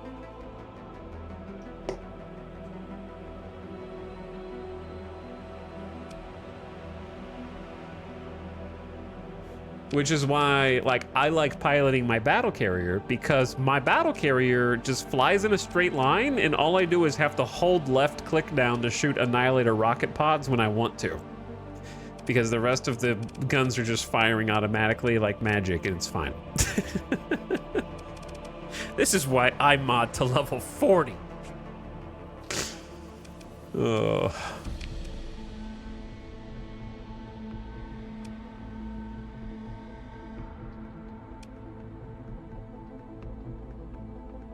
My problem is I just need more options, bro.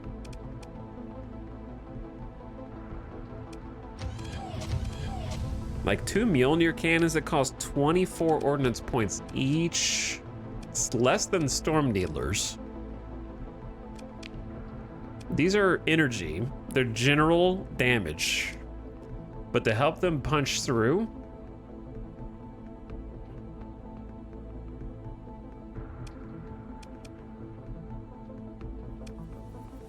I don't know. It's just a bunch of sabos.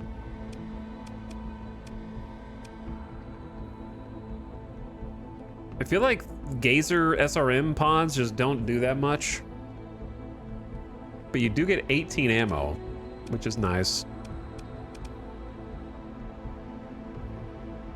I guess they keep constant pressure up. I could try it.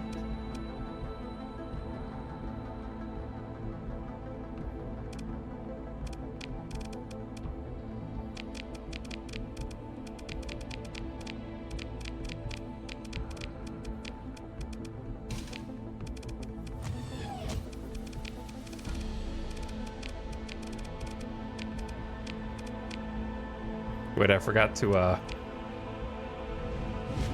yep. Combat readiness. Again, I have no hull mods yet.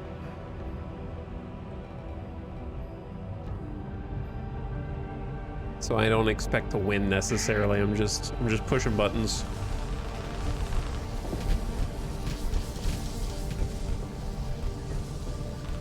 Better watch out. I'm putting some pressure on your shields too. Not as much as I want. I can't catch up to you. I'm a little slow. Oh god, my shields is so bad. Can you please repair the SRM pods, please? All right, so I forgot to put any points in capacitors or vets. That one didn't count. But yeah, I'm just really slow. Eagle is like much faster.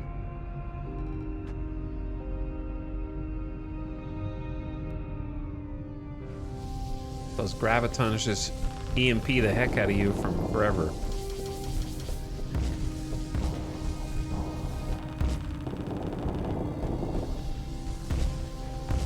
But even like, I understand that that's what the Eagle does, is the shields, but I still feel like I'm barely able to fire the Mjolnir. Mjolnirs are so expensive. Flux per second is just not viable for me.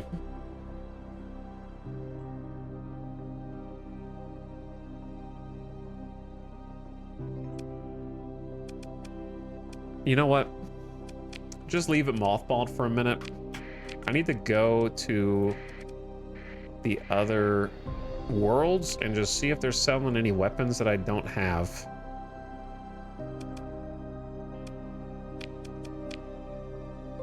Do I have a Hephaestus? No, I don't think I do. How do I not have a Hephaestus?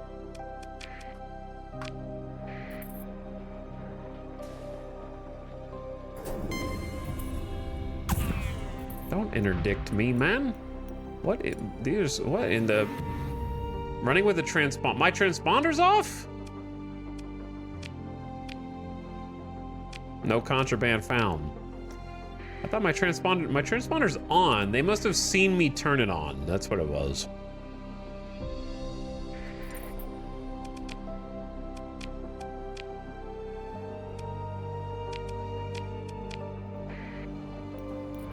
I wouldn't mind salvaging an extra monitor, but I have to spend a, I don't know if it's worth spending a story point just to get one.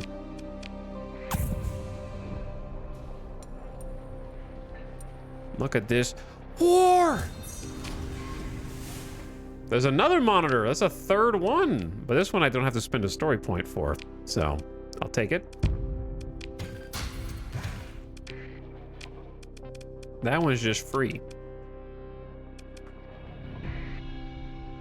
What is going on? Special Task Group Rod of Loyalty?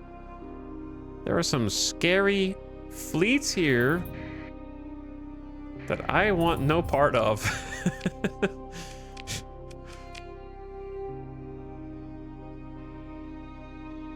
Ballistic Mastery and Ordnance Expertise.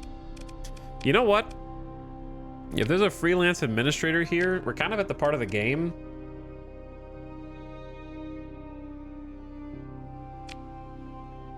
where it's worth just having one so that when you do need one, you don't have to go look. Because trying to track down an administrator after the colony is made is always a pain in the ass. So I'm just going to hire them for the future. Repair my ships. It looks like there's a lot of battle going on out there, boys.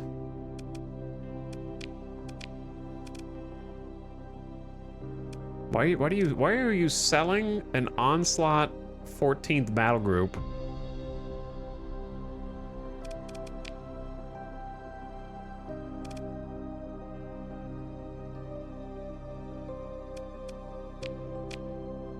What's a Dominator D? That's what I have. Okay. It just looks different. I guess because mine's busted. So, that makes sense.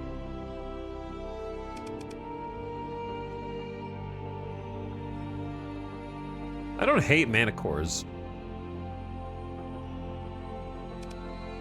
but I don't feel like I need one. What are you guys selling? Mark 9s. What I really need is supplies. I don't feel like doing my whole transponder off thing now, so I'm just gonna buy what you got. They also have this place is awesome. They got cheap fuel. They got cheap everything.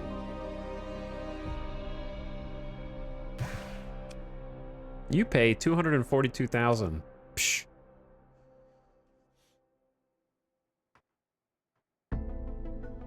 I already got 3,200 heavy machinery. Buying more feels.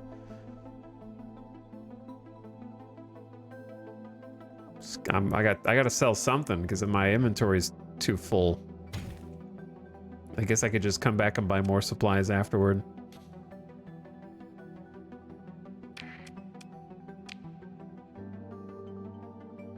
Man, they got cheap heavy machinery here too.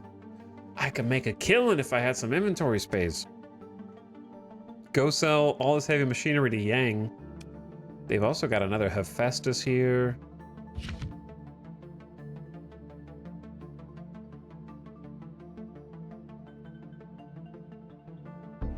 So now we got 2 of those.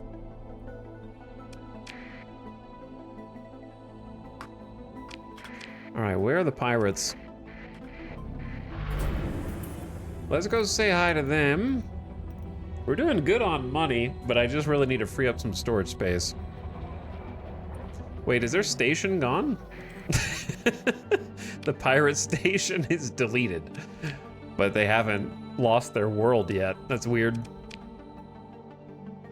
Well, here's some heavy machinery so you guys can like rebuild or whatever. I don't really care.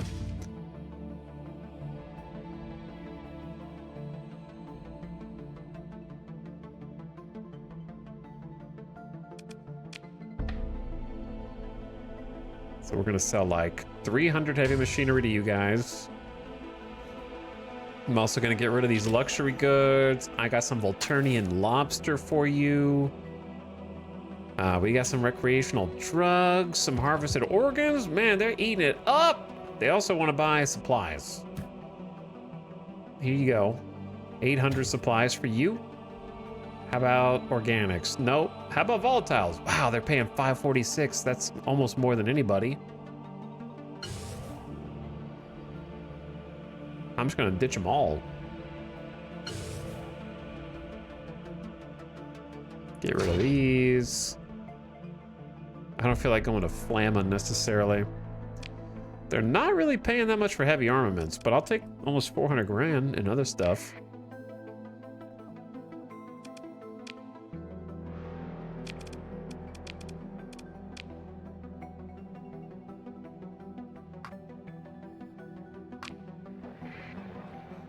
Okay. So now we should have a little bit of storage room. Not that much though. 1700. I'm gonna turn the transponder back on, go say hi to Gusoin. Man, this is just debris. Battle. What in the conga line? I can't even find the planet to click on here. It's like a bunch of people in a lazy river floating on their little floaties, like bumping into each other, and they can't get through the one choke point in the lazy river, so you're stuck there just spinning around until somebody has the good graciousness to kick your particular floaty down through to free you because they feel bad. And you're just watching everyone else come down like a little mini waterfall slope and just shoot right on through. You guys ever had that before? Some of you probably don't know what a lazy river is, but that's okay.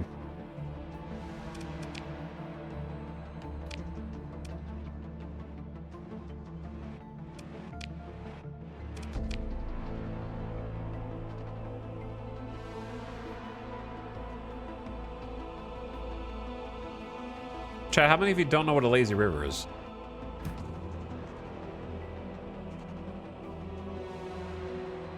While you're answering that, I'll explain it. It's a usually a water park attraction where the premise is just generally it's a loop where there's a light water flow going in a circle, and you just get in an inner tube and you just chill. Hence lazy. So you just sit in the inner tube and just the current carries you around in a circle and you just vibe.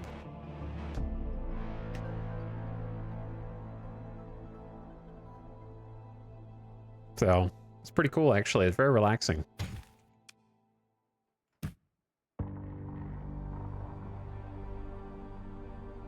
Am I just buying all these? Guess I'm just buying all of them.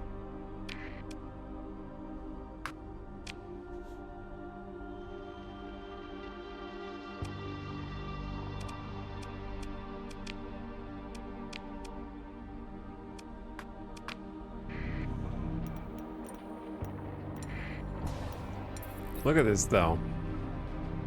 How many different battle groups are engaged in the same battle?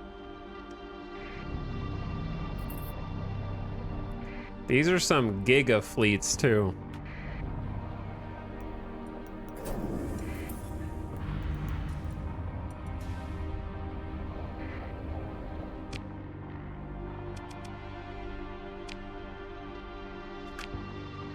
Okay, what type of hull mods do we want potentially in our new Dominator? I think I want heavy armor for sure. That's gonna be plus 400 armor rating, because I want this to be a bruiser, kind of like our battle carrier. Just go psh, straight in. So if you want to get real crazy, you can get shield shunt. I don't know if I'm brave enough to remove the shield entirely. It seems scary. I feel like a ship like this one relies more on the aiming. The battle carrier does not really rely on aiming. But since this one does, I'm tempted to try and get ox thrusters in there for built-in maneuverability buff. Because it just feels like a slug. Because these things have to be pointing on target. Whereas the battle carrier doesn't matter, right? They can just be aiming wherever. So if it turns slow, it can still shoot stuff, whereas this can't shoot if it's not facing its enemy. They're similar, but very different in that way. Like, I don't think I want advanced turret gyros on this one, because it would just affect the flak for the most part. I want things that make it tank. I like armored weapon mounts, though. Increase the durability of all weapons, reduce recoil, decreases weapon turn rate, and increases ship armor by another 10%. So that's nice. We also have integrated targeting unit now if we want. We didn't have that before. So that's going to be a 40% ballistic and energy weapon range. Could be good. Throw it in there to consider. I don't really care about the speed. I don't really care about shields. I'm tempted to do shield shunt. This would increase armor if you build it in by 30%, which I don't know if that's worth it, but it's something to consider. You might want reinforced bulkheads or just something that protects the crew.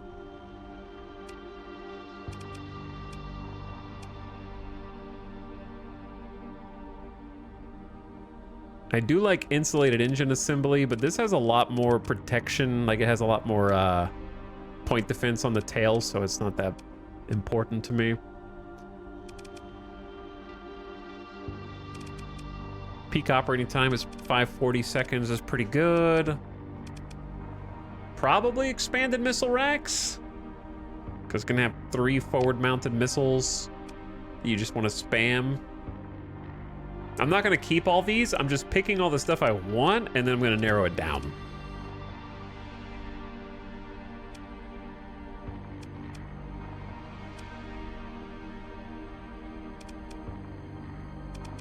I need to get ECCM package on the Griffin for sure. Maybe blast doors. 60% fewer casualties.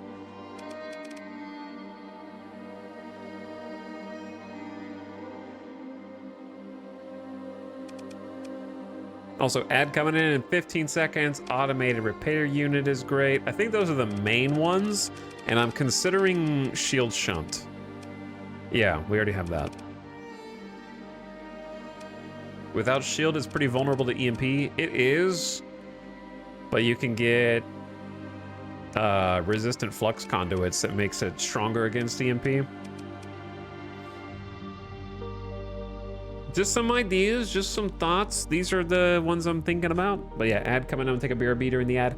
Anonymous, thank you for gifting a sub to Nidoran Zergling. Appreciate the gift sub a few minutes ago.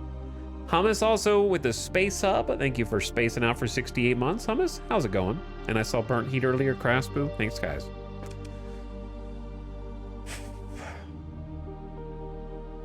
If we give it to a pilot that can repair weapons under fire, we'll shrug EMP. Yeah, I don't know who the best pilot, excuse me, candidate is.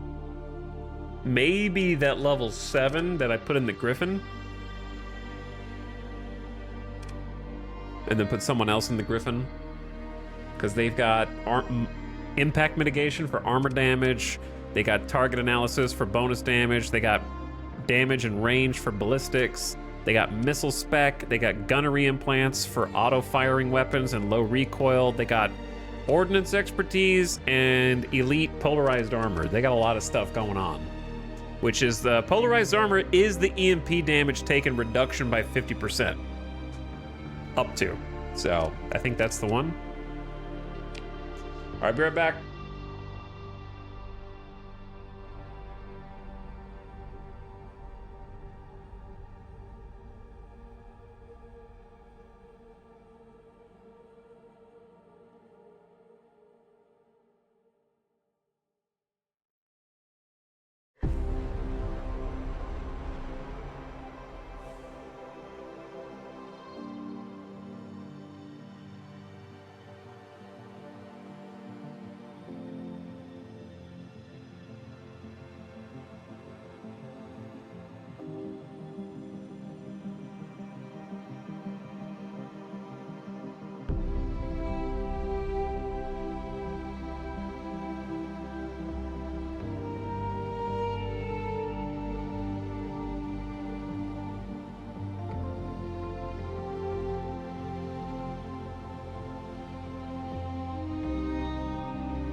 All right.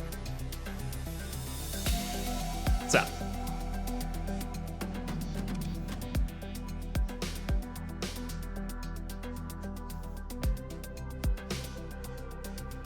How's it going?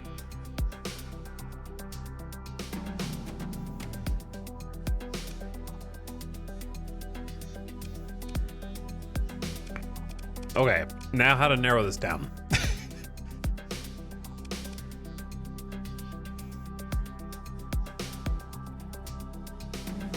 The permanent temptation to just build in the most expensive ordnance points things and just deal with the consequences.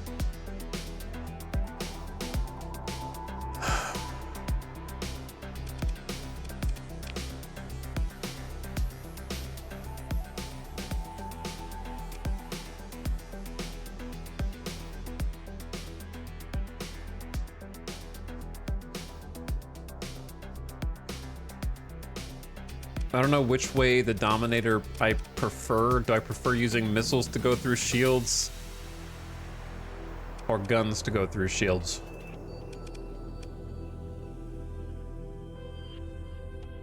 I'm not sure.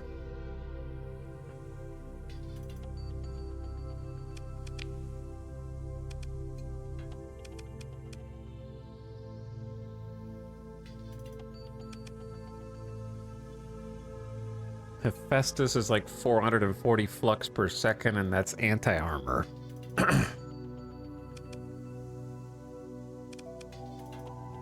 Storm Needler is like 700.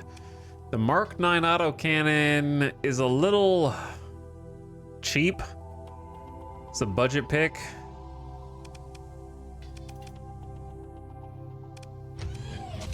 Hephaestus is pretty sweet. This is way too many. Just don't put any weapons on it. Just see how many hull mods you can cram in there at the same time. The rest of my guns are in my other base, I guess. All right, chat, we need back seating. What do you think? What are the most important hull features for this if I want it to just be a bruiser? I want it to be tanky. So we need heavy armor, but I don't know if it's worth... If we build it in, we lose 25% mobility, which all but necessitates auxiliary thrust.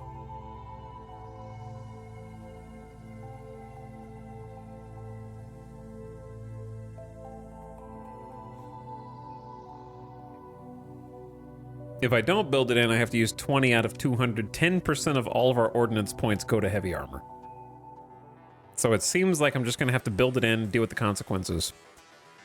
But then I don't necessarily need expanded missile racks, depending on what I pick in the middle hard point.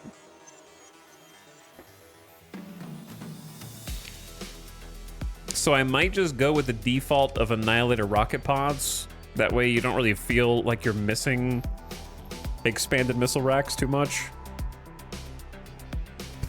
Or I could go with some breachers because they have a lot of ammo. So maybe purge missile racks. I think I got a built-in armor.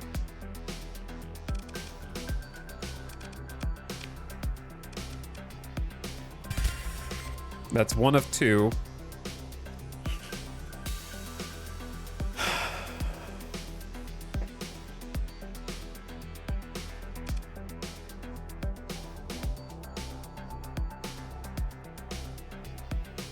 I don't think I need to build in aux thrusters.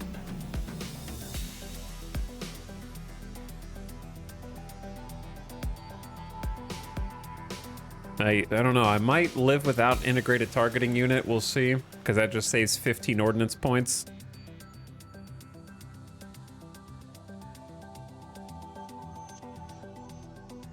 Just build in blast doors. That's like expecting to lose, though. So it feels bad.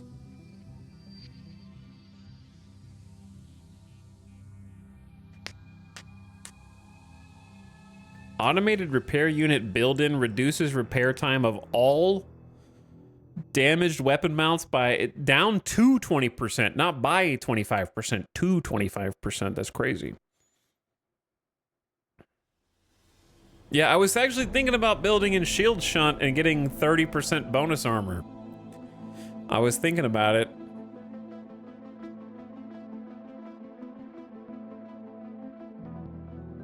But it's just like a 7 ordnance point build-in. Gorgons are great. Yeah, I was using Gorgons earlier. It's either going to be Gorgons or Annihilators. Which would invert the ballistic hardpoint, depending on which one. I kind of want to run Hephaestus, just to try it out. Which would be anti-armor, so I would need anti-shield missiles. Then I'm probably going to take out dual flak cannons for regular flak cannons, which is pretty standard, I think. Just can't handle the extra flux and the ordnance points. And then build in what?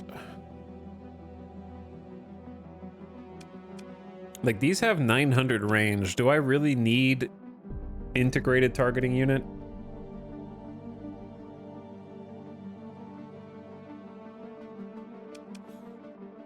What about 2 Mark 9s for the large and annihilator pods? I don't really like... Mark 9s are like, to me, they look like pea shooters. It's like, boo-boo, boo-boo. So I just don't like them on principle because I find them unsatisfying with their little, like, 4 burst size. If you don't look visually impressive, you don't get to fly in this fleet. Whereas the Hephaestus is like, boom, boom, boom, boom. So, you know, you gotta go for intimidation factor.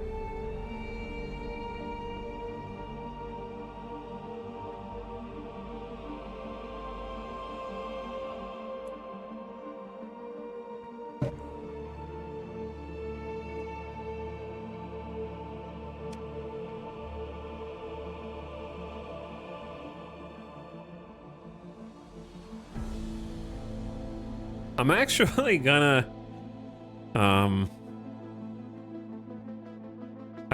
don't know.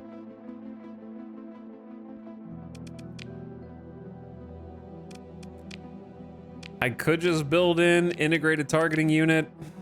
It feels like boring. Yeah, that's what I was just saying. It's kind of boring.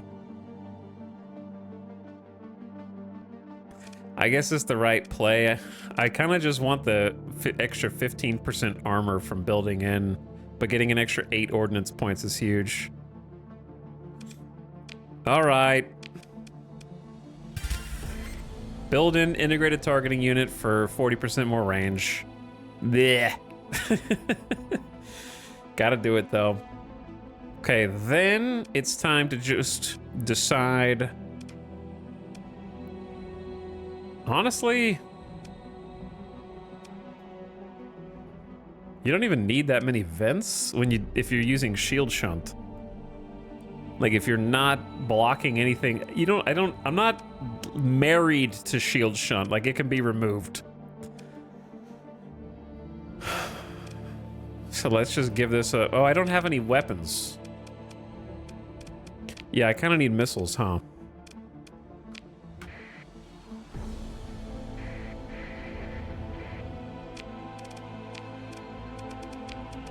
Here are the rest of my missiles.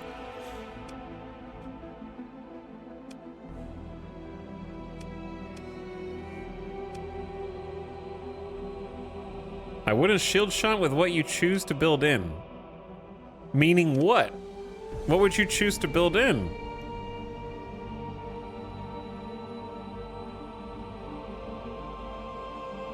Literally the only thing that you could build in to get more armor at this point is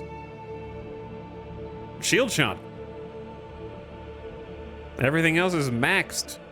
We got heavy armor, 400 extra armor. We got another 10% armor from weapon mounts. We got extra armor from shield shunt. I don't know what else I could do. Armor weapon mounts. If you build an armor weapon mounts, that just increases the rate of fire of weapons. That doesn't give you more armor. Nightbot! Destroy them! Hello, Raiders. Avik, what's up? Thanks for the raid, dude. Your Raiders did not like take, they spammed apparently 3 times and Nightbot got elevated to, we are no longer purging, we are actually timing out for 120 seconds, which is crazy. So I'm gonna untime out the poor raiders who just got murked for 2 straight minutes from repeating their error not 2 but 3 times. What's up, raiders? We're doing some shipbuilding here. I don't think anyone else got timed out for more than 1 second. Sorry about that, guys. What's up? Welcome back, Ottercog. KNBRB, Pitter Pete, what's up? Yob God, how's it going? Sorry about that. Brithnoth, Fredado, hey guys. Think I caught the rest. Nightbot went alert condition red. Raid protection working as intended. How you guys doing? Hope you guys had a fantastic stream. Thanks for coming over. We're playing a little Starsector, a classic, where I feel like if you've been watching Avik, you've seen Starsector at some point along the way. I don't know when the last time you played Starsector was, though. But if you were a YouTuber and you covered indie games, especially strategy and simulation games, Starsector made the rounds at some point. But if you haven't seen it before, it's a game that's been in development for like 14 years. I think I made my first YouTube videos on it in 2012, and it's still getting updates. They're not super common updates, but there are lots of content when they do come out. And it's a fun space sandbox game of starting a little fleet, building it up piece by piece, customizing every ounce of it along the way, and deciding whether or not you want to make a colony or settle worlds or bounty hunt or smuggle goods and trade. And if you download a couple mods, we're using the Nexerelin mod, then you also get more dynamic sandbox where all the factions are vying for power. They're destroying each other's space stations. Factions can be eliminated. You can make your own faction and fight them. There's a ton of stuff to do. But if you're in my chat and you haven't already followed Avik, hit that button at the top of your screen or in the chat. We got a link. I saw you playing some Space Haven earlier. That is one that I believe I played once in 2022. How do you find it? How'd you find it? I think I played it back when it was like first entering early access. And it seems like it's still in early access, but it's leaving early access in 8 days. Interesting. I didn't realize it was leaving early access. Good for them. But I hope you all had fun. Hit that follow button. Avik plays a lot of games similar to what you find over here, but better.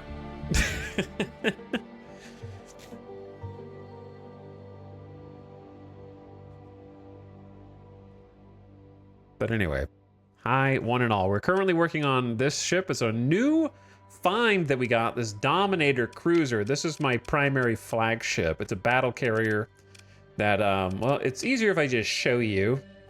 The premise of this battle carrier is, I'm just going to use Easy Prey as a, this is not really a fair fight. This is a simulation. But, this is our current flagship, where the premise is simple. I use my ship's special ability to burn drive in. It accelerates rapidly. Its shields come down to get close to my enemies. And then autonomous cannons unload, as well as a missile barrage until they die. And that is my whole strategy. And if they shoot back, then I face tank them. Now, my other ships are a little more nuanced. Chad, do you think I would beat a Dominator? That would definitely beat a Dominator. I don't think I would... I thought that I wouldn't beat an Onslaught, but I think I can. And we have a bunch of support fighters around us that are there to intercept missiles, intercept other fighters. We have a couple of area denial weapons on the front, like these big flat cannons. Let's get in there. Test our might against the Onslaught. Who's... I have just rammed at point blank. See, the thing about the Onslaught is I can intercept their missile volleys with all of my flak cannons. And then I have my own missile volleys. Oh, they've chosen to vent flux right in front of me, which is a bold strategy.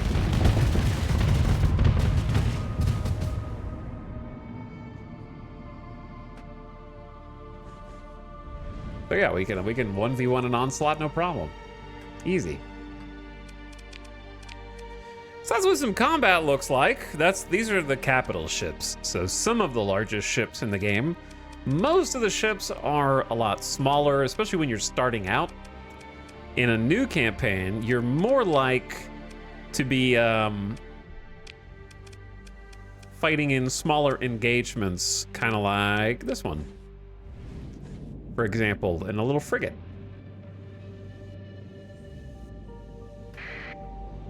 Frigate v frigate. Get the graviton beam. There we go. Automated. I gotta set that probably to automatic afterward. Got a couple drones with this dude. So what I want to do is just put pressure, get their shields down, and then send one of my drones in. Yeah, to hit them in the engines.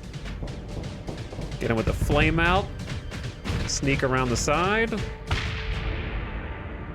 Fun real-time combat. Love it.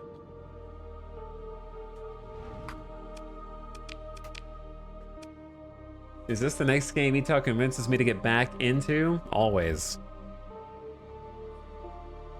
So that's combat. But when you're not doing combat, you're actually flying around. This is like Mountain Blade in space. So you fly around sort of I'm going to call it an overworld, even though it's not a world, it is space, of course.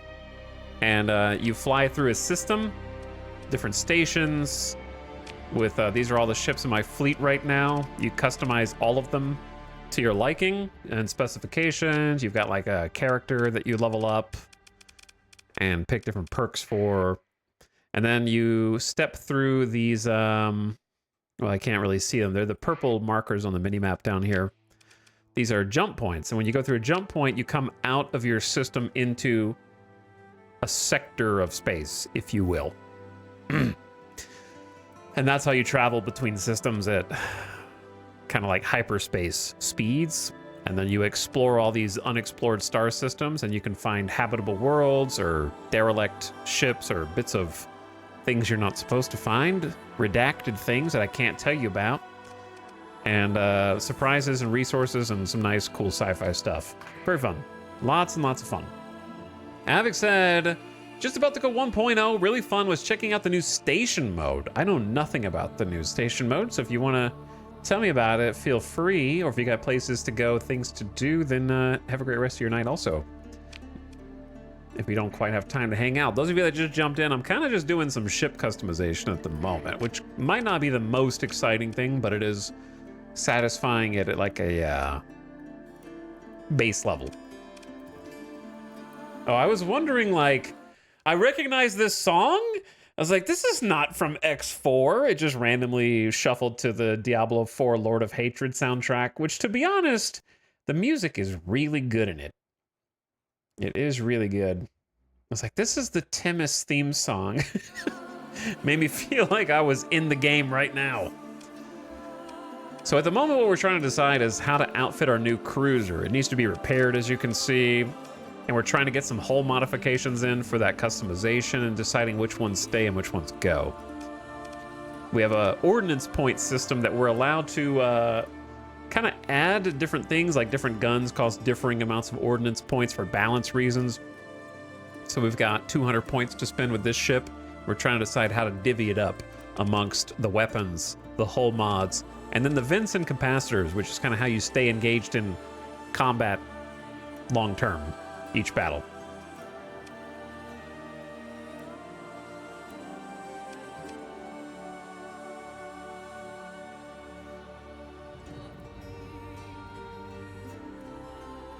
So right now, I need to get some missiles on the front. And we have these big Hephaestus assault guns on the side that do high explosive damage, which is strong against armor.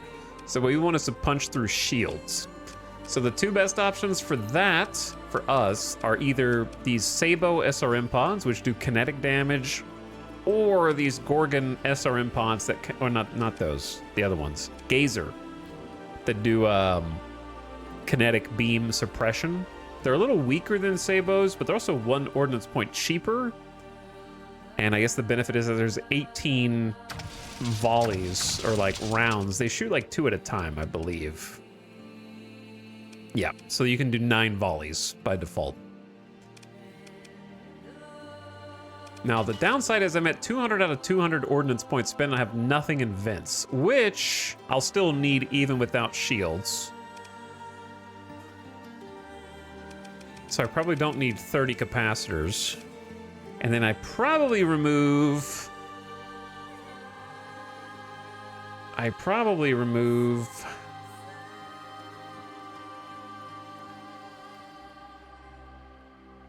Shield shunt? No. What could I realistically remove? Maybe we just take off, get a couple points back from these light dual machine guns and make them crappier. Just some regular light machine guns. That saves us actually 4 ordnance points. If you don't have a shield, is 20 capacitor, 15 vents enough? Let's find out. We're gonna do a simulation.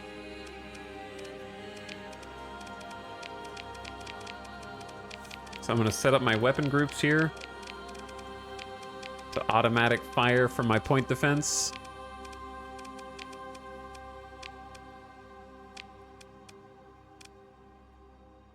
I'm pretty sure we kind of lose against the Eagle. But that might just be a personal skill issue. So with integrated targeting unit, we have like a lot more range, which we didn't have before. We have the almost same range as the Gazer SRM pots, which is nice. So I just boost in. I might accidentally ram it.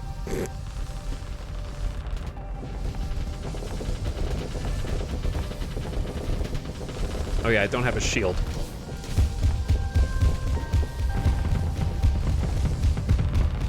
Oh yeah.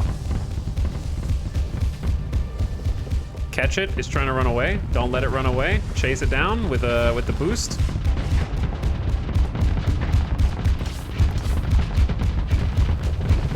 Thump, thump, thump, thump.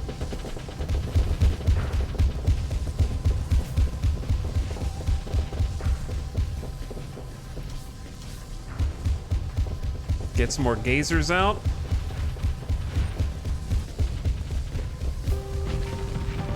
Boost in to catch up. Take his shield down because the suppression. I can't turn right now, which is unfortunate. Oh, you tried to hit me with some nukes. And it's just constant pressure. So it looks like the flux is kind of manageable with this. If you just stop firing for a minute, it'll go down. We don't have any shields. So it's not self-sustaining necessarily, but it can sustain for a little while like this. What would be really nice if I could, since we have no shields, replace these flak cannons, if I could find a way to get dual flak on here. That'd be best case. Is there a world in which you run dual flak and then take off the front light machine guns like this and this just to save 3 ordnance points each? Because who needs 2 light machine guns when you've got dual flak cannons? Like, that's still not enough. But I need more. I need more.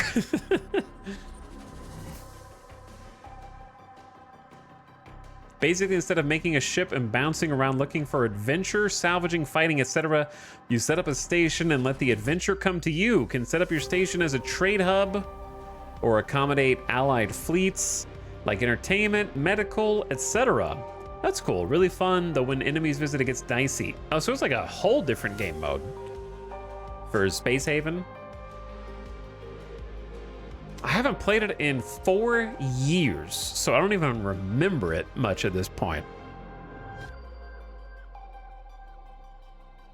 If you slap that level 7 commander in it, you might be able to skip Ox thrusters. I don't know about that, because I'm piloting it with helmsmanship.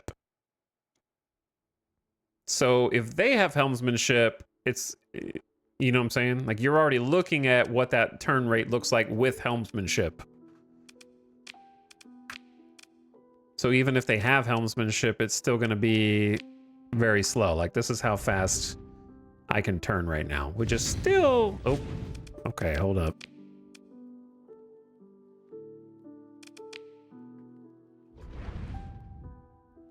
Which is still better than it was, but it's not very fast.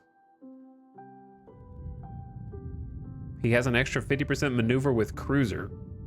Which perk is that?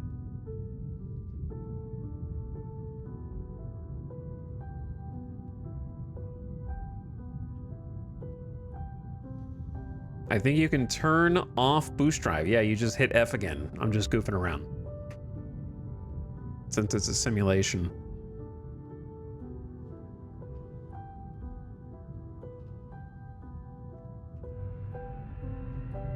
You boost, you hit F, it stops boosting. I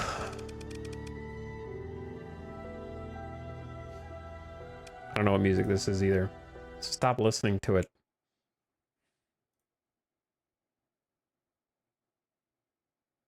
Did we listen to Timelines already? The one good thing to come out of X4 Timelines, a soundtrack.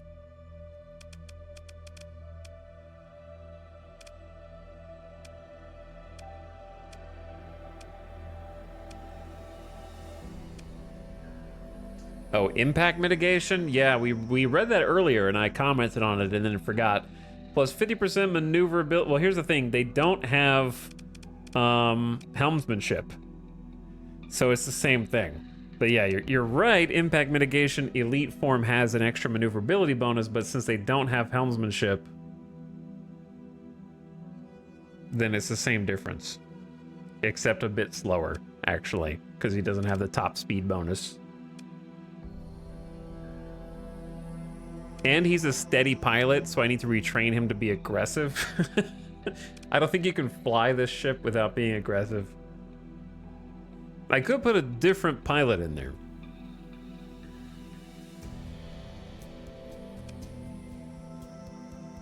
But that would be tricky.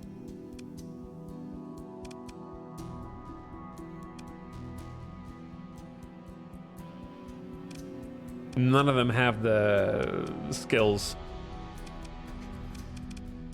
No, they would still be really crazy because they're taking minus 25% armor damage. They're getting bonus damage to everything. They have even more weapon range. They have double missiles. They have plus 15% more ballistic weapon range. They get the extra flux dissipation. And they get some more armor and EMP damage reduction. So there's a lot of pros there. There's a lot of good things. And they don't have shield modulation, so that's not wasted either.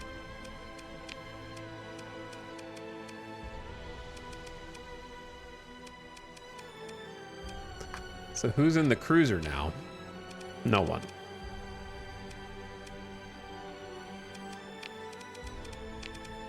I need someone good in the cruiser.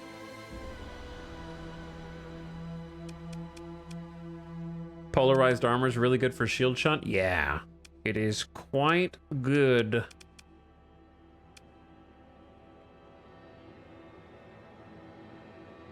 I might put this aggressive missile spec impact mitigation pilot in the cruiser.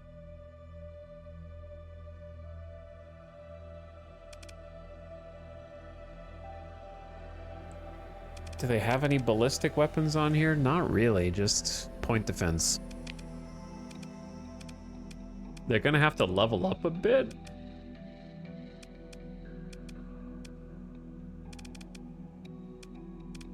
So ballistic mastery is a bit wasted. Maybe for wit instead. They have helmsmanship, missile spec, and point defense, because they do have a little point defense.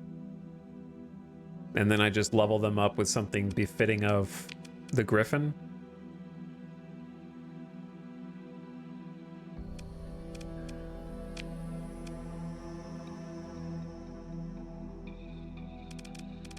Man, figuring out who pilots what is crazy. Anyway, where was I?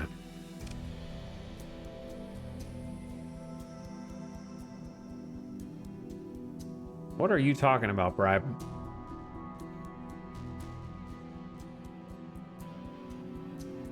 If you shunt your shield, you'll have 50% hard flux at all times. What are you talking about? You know it's probably okay if the streamer does a thing. It's never okay. Wait, no!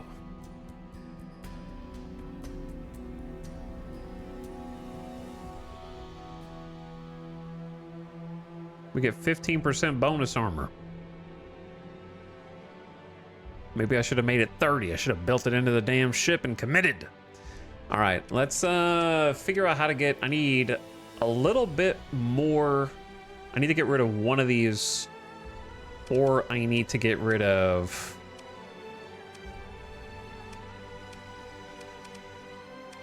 more light machine guns.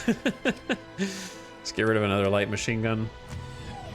But then I need more capacitors and vents to pay for the dual flat cannon's increased flux cost.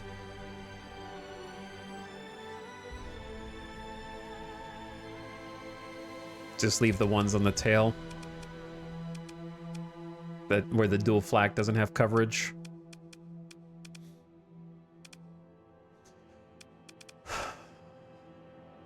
I would like a few more points. I mean, I guess you could remove shield shunt. I'm just worried that the AI is going to try to use the shields and have to take them down anyways.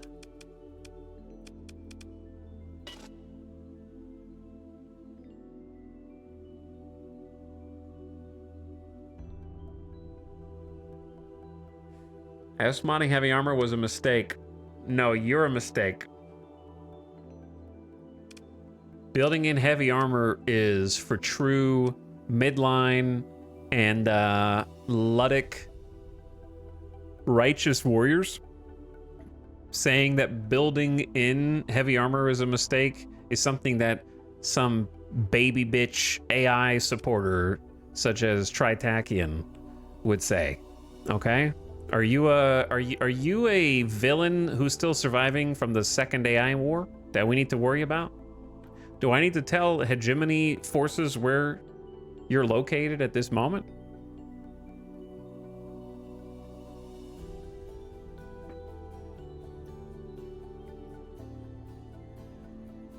Having a spice of shield's always good for torpedoes? Well, that's why I put the dual flak cannons on.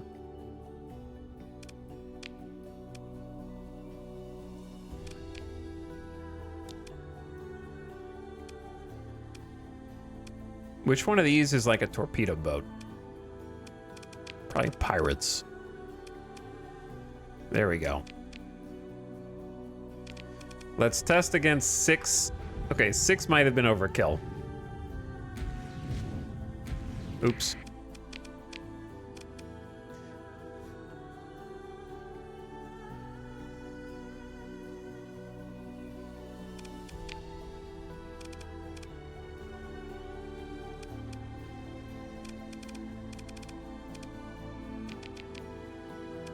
Let's try 4.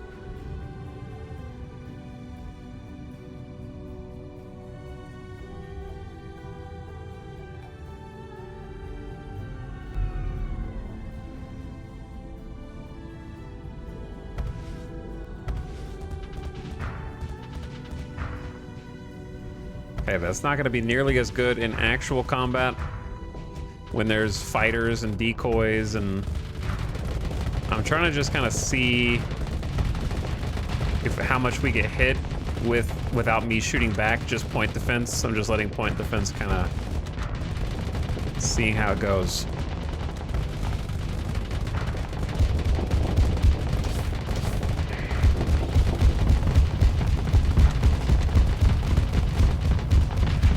Okay, see, that's where the dual flak can't see.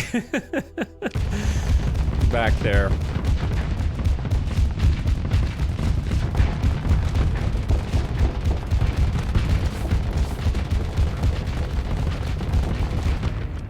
You get the idea.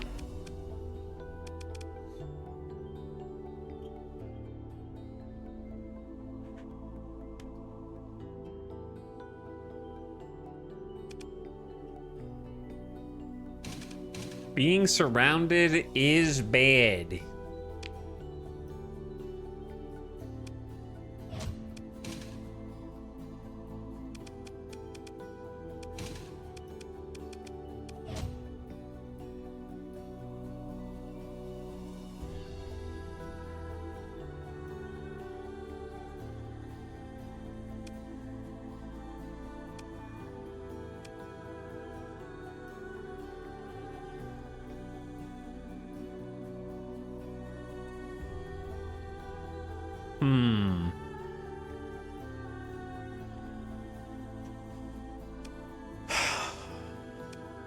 Donk.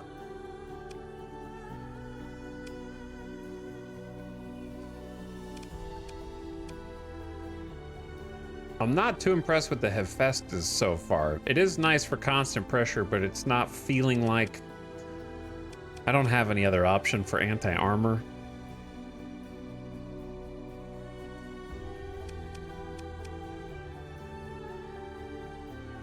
You could do Mark 9s and then more damaging missiles down the pipe. The ship's always been something I wanted to figure out but never have. You just gotta find something that feels comfortable to you. And that's the part that's tough. At the moment.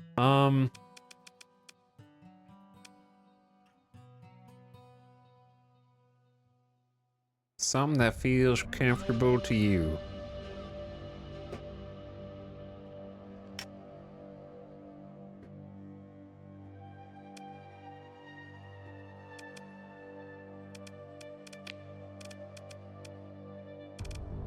I'm kind of in love with advanced turret gyros with dual flak, but I think I love it too much. I don't think it's good on this ship. I'm just gonna throw... I'm gonna throw back on. Shield shunt, that is. Throw it back on. What's the worst that could happen?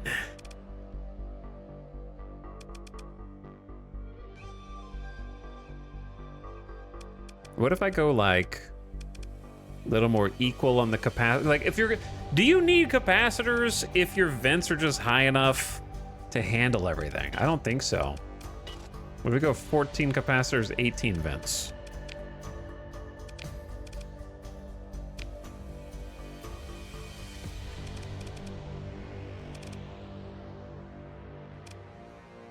Let's test against a bunch of...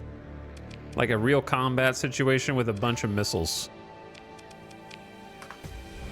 I'm probably gonna get shredded, but...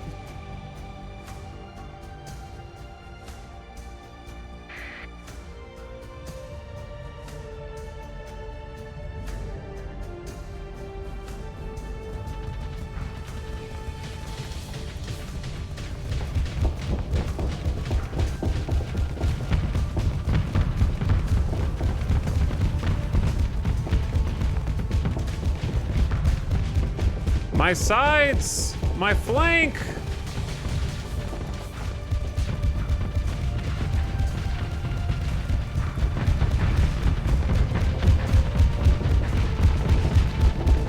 Get him! Ignore the other guy! You'll come for them after you finish with this one! That's right. Now I've only got you.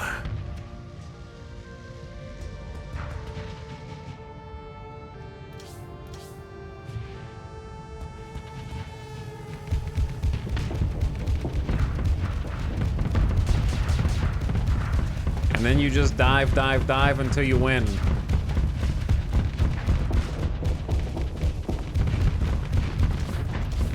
I find that the suppression missiles take a little long to be able to keep up, but maybe the AI is gonna be, like, the cooldown on them's a little high.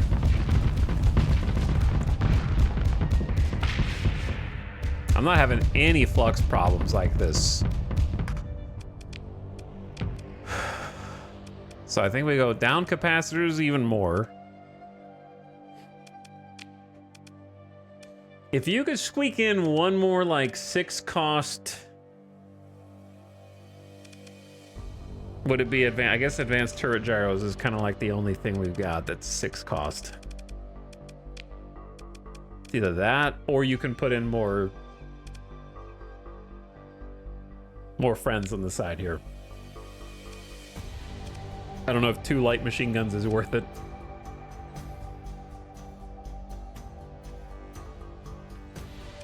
Yeah, that's pretty much what I'm doing right now, Sax. That's pretty much what I'm doing. I'm taking points out of capacitors to put more stuff in. That is exactly what we're doing.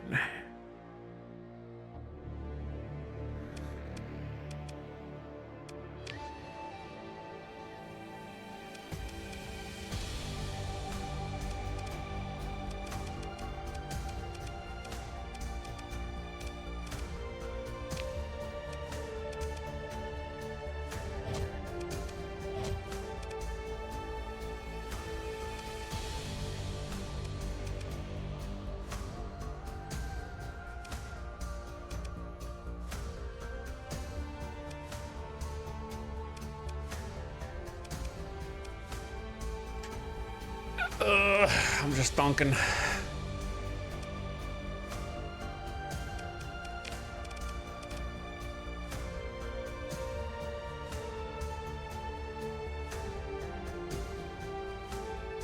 Six plus 3 for solar shielding for when we get our asses zapped by HILs. What is this try-hard acronym? HILs. The real sweats are online in chat right now.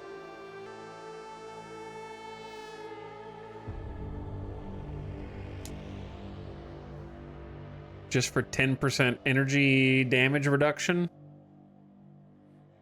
High intensity lasers. I don't know anything about this game, but I think the blue laser looks cool. Fair.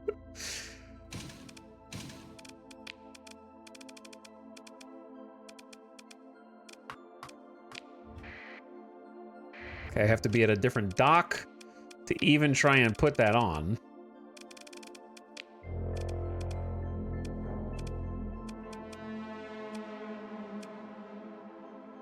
I can also throw on insulated engine assembly, which does increase hull integrity by 10%. Which goes from plus 2,800 to plus 4,200. And protects the engines from flaming out if that's a problem. I don't know how much of a problem that is.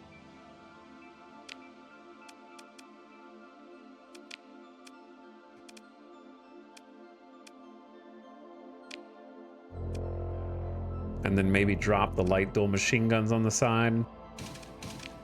And just go with all light machine guns through here. And then 21 vents. Call it a day.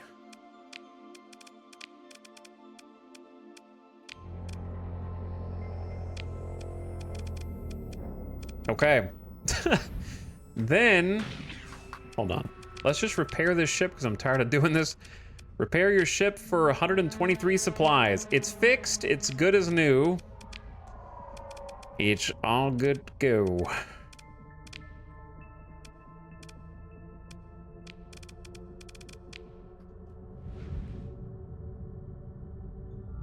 Okay, and this is just like a vent test.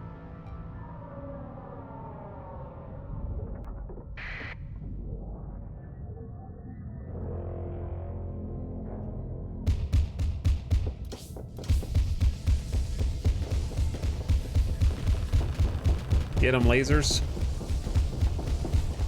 Look at that suppression. Trying to get away from me?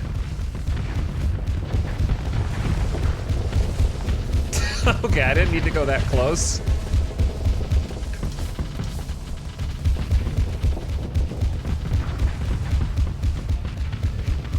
It's trying to rotate its good armor to face me, but it's not going to be enough.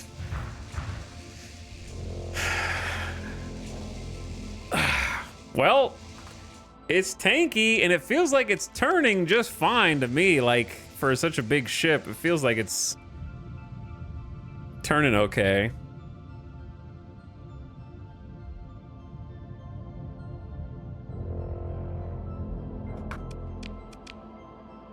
And we put it in the capable hands of Commander George Hobbs. The flux barely built up. Oh yeah, I forgot about the flux. Hold on. Thank you for reminding me. I need to see what it looks like with, like, everything firing.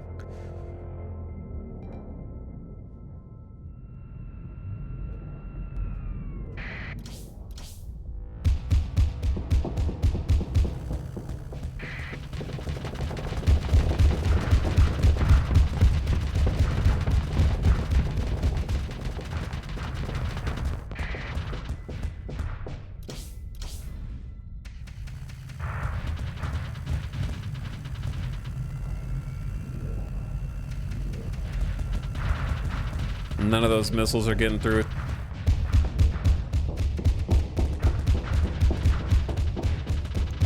Point defense OP. You better run.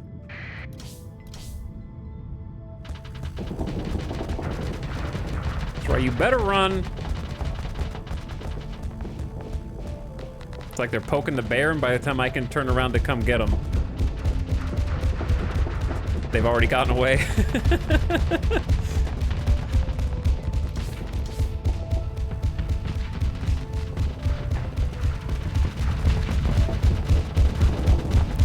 Time for Mjolnirs? Maybe.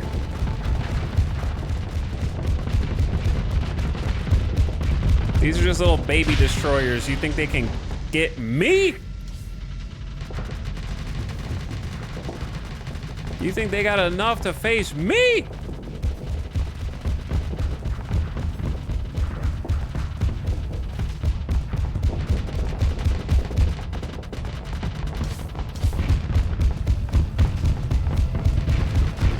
Where are you going, big man? What is that maneuver?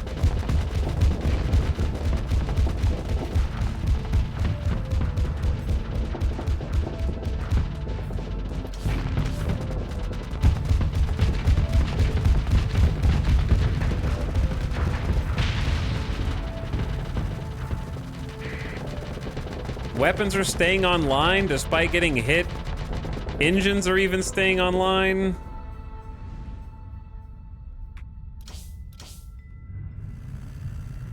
Despite getting hit from multiple angles. Where am I going? All right, you get the idea.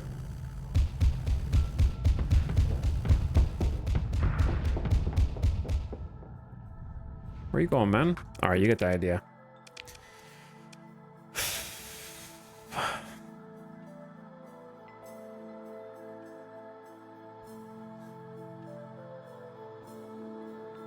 It's pretty solid, I think.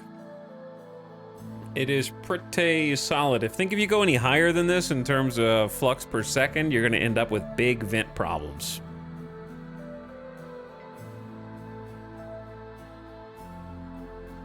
Huge vent problems. For example, the Mjolnir cannon is 667 flux per second, which is 50% more flux. Storm Needlers are 700 flux per second for the initial burst and then go down to 350. So that's like 80% more flux. The Mark 9 is pretty chill. But yeah, Mjolnirs are especially tough. And honestly, Mjolnirs aren't really going to do that much damage because they're mostly there to hit their energy, so they're trying to do damage to both shield. They're not getting any damage bonuses to armor like the Hephaestus is. The Hephaestus is getting 200% damage to armor. So it's getting like almost 1,000 damage per second to armor versus 533 damage per second with energy.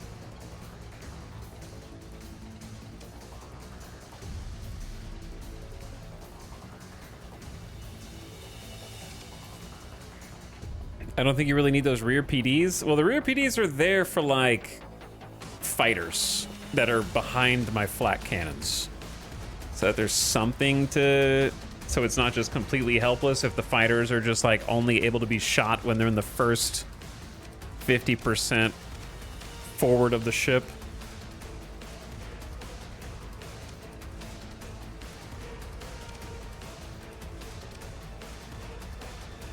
I can never trust AI to tank with armor and not die. Well, do you trust yourself to tank with armor and not die? Once you commit, you're in.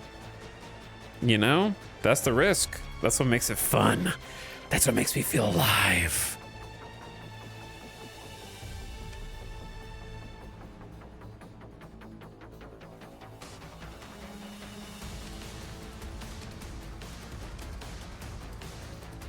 Replace those MGs with mining lasers. No. Negative.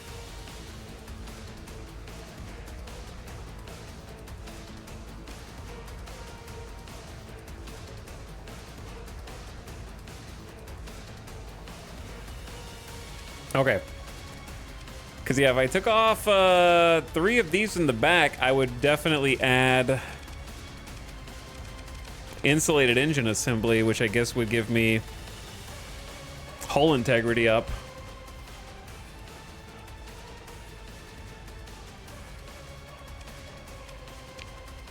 While reinforcing the engines.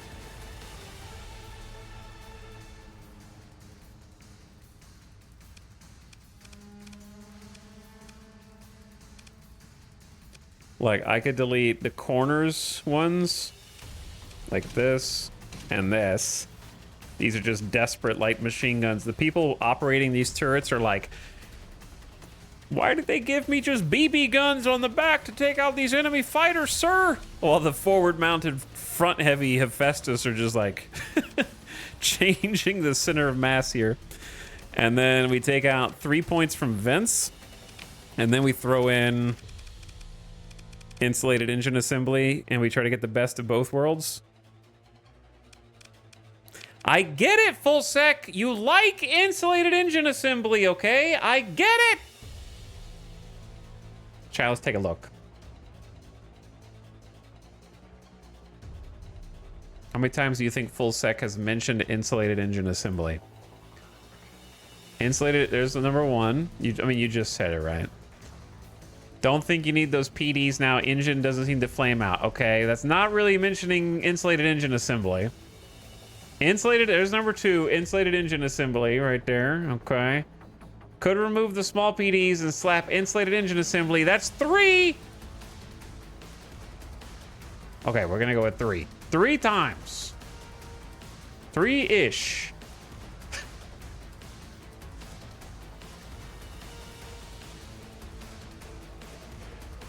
3 or more. It's either boredom or panic for their machine guns in the back. Yeah, pretty much.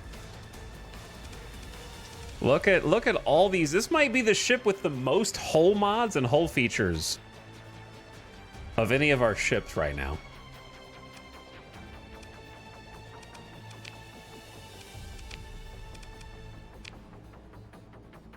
All right, lock it in.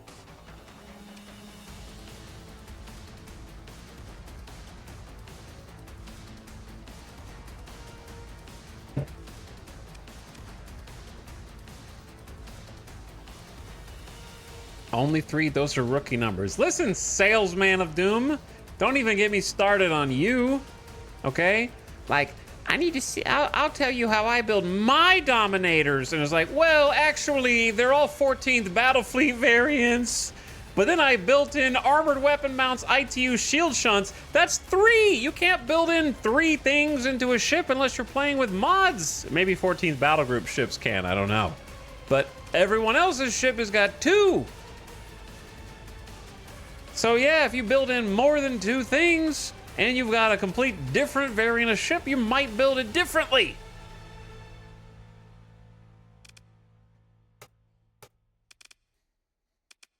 A profound thought. You might build different ships differently. Anyway, this ship kicks ass. I bet they have 40 skill points as well.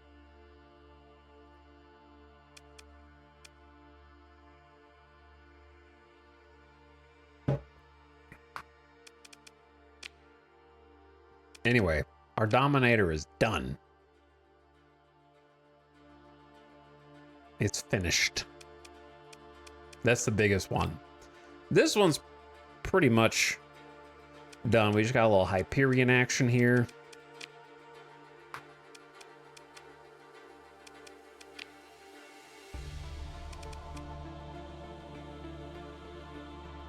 This is definitely like a candidate for advanced optics. And put some more beams on it.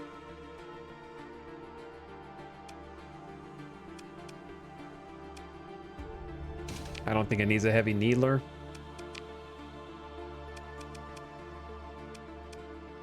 Just go beam. This actually can be pretty funny.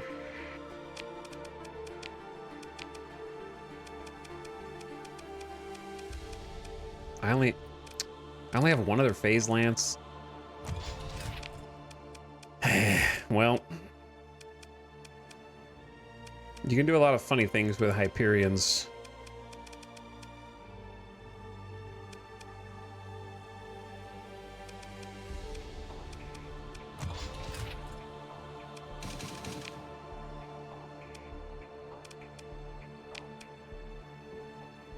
Is it cryo flamer time? Damn, I forgot we had a cryo flamer. So what does this thing do? It's got 400 range, that's it?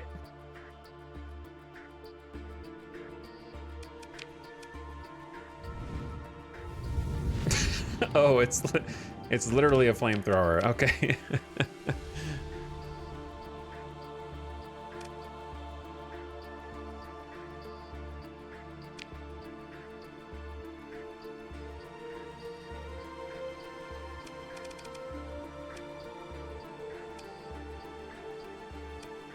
I swear, I think I've done like dual graviton. I don't know, this might be a boring way to build.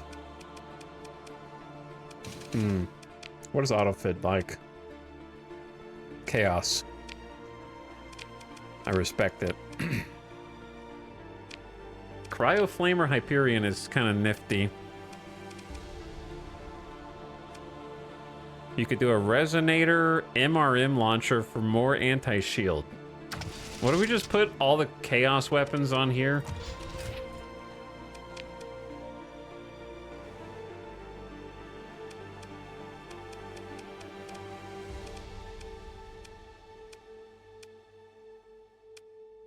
The only problem is the Cryo Flamer's range is 400.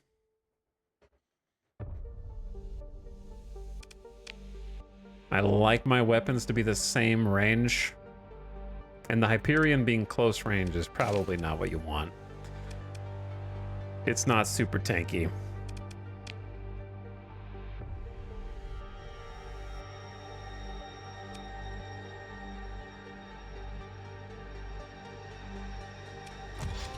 Maybe just throw both the phase lances on the side and make it kind of a Resonator MRM strike craft.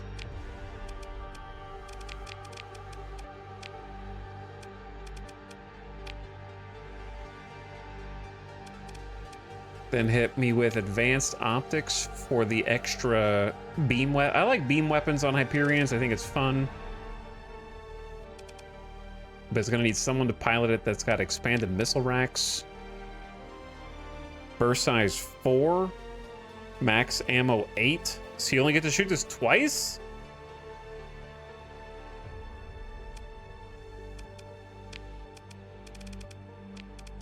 Also, ad coming in. Turn your volume down, ad watchers. I'm just going to be editing the ship while the ad is running.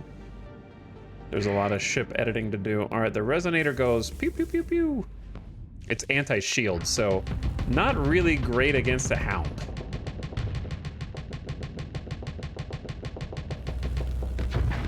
But Phase Lance is pretty good against the Hound.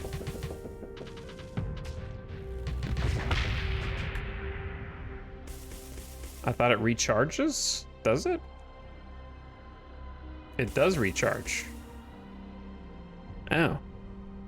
Huh. Magic. We're using magic tech. This is redacted technology. I guess it says reload size 4, so it reloads 4 at a time. Interesting. Cumulative with integrated targeting units. So then you throw in integrated targeting unit as well.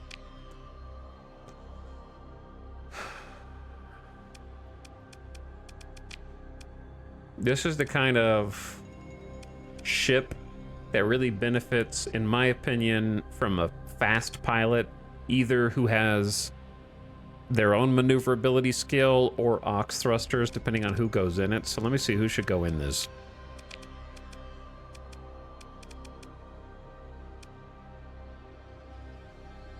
Do I care about having... I do like having a pilot in the Mora, because you can really, like, be tanky in the Mora, but also I'm getting more and more tempted to just, like...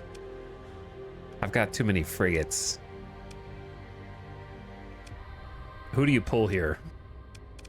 I know what chat's thinking. You're thinking, what do you mean, pull? I'm sorry, is this a streamer who doesn't have +2 to max number of officers that you can command yet? Listen, that's next.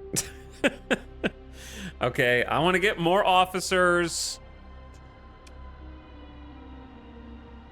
I don't really care about... I'd rather have an extra officer than an extra elite skill per officer, personally.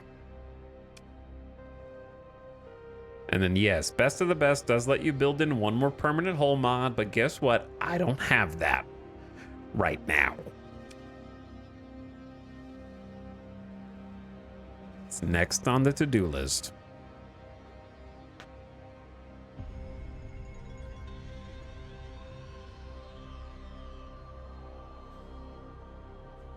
But anyway, for now, who would you pull? The Scarab pilot, Centurion pilot, Brawler pilot, Mora pirate, or Tempest pirate to put in the Hyperion?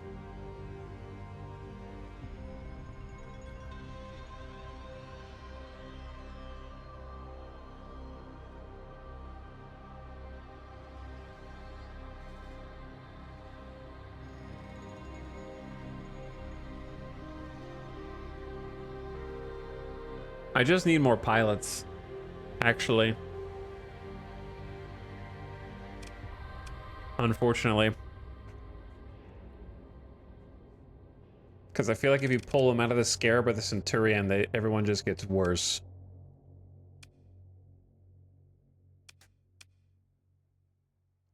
I've got maybe too many frigates at this point. 5 frigates is kind of a lot. What's the worst frigate? That's the second question. The Centurion, probably? Centurion's tanky, but is it really doing anything else? It's kind of the odd duck here, for sure.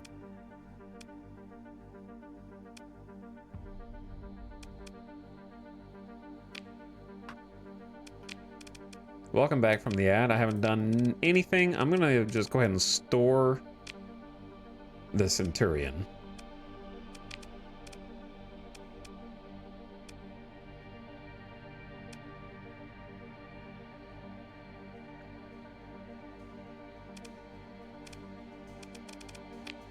Then, what does this have? IR pulse lasers, gazers, and antimatter blasters. I got a soft spot for the Scarab and the Tempest.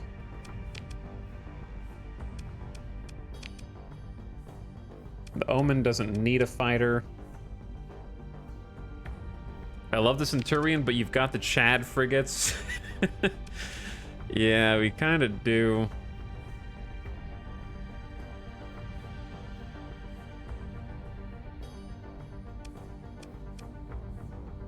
Okay, put her in.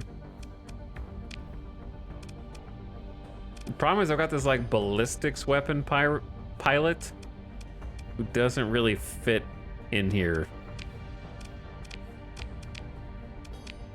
They can still fly it just fine. They're just, I guess they're still getting impact mitigation and missile spec, which is fine with the Sabos.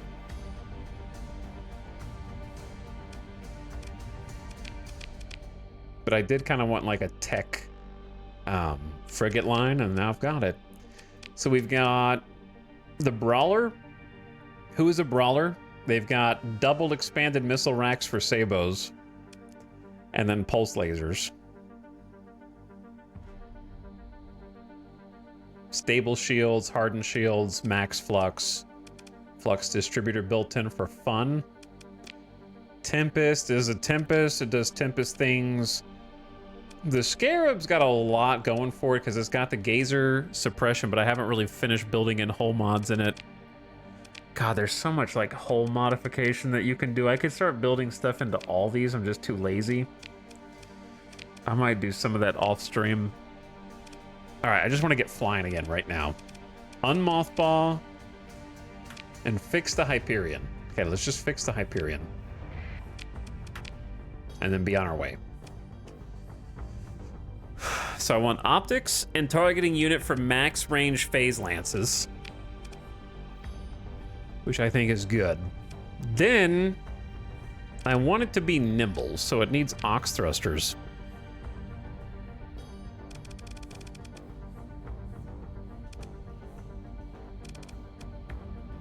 Possibly unstable injector.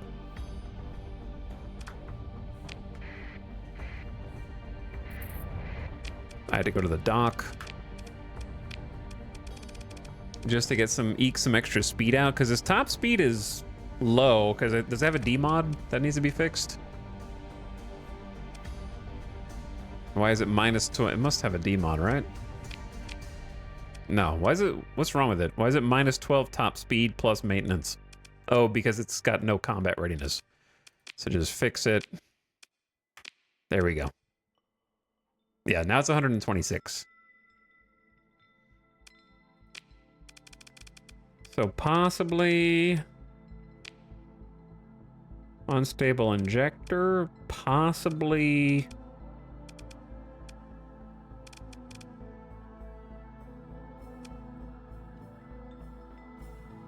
this is the kind of ship that has no point defense. I do enjoy putting insulated engine assembly on ships with no point defense and a frontal shield. It does have a 300-degree arc, though, so it can just rotate to block. Should be fine.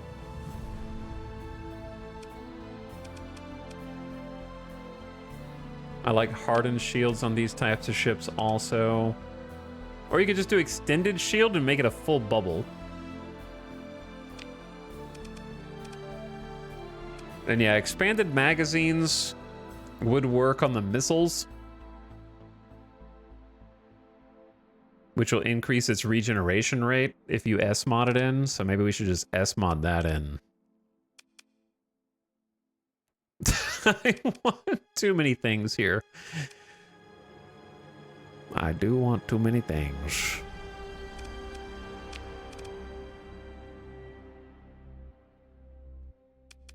Okay, so expanded magazines, build it in, get the S-mod bonus. Boom. Okay, that's one.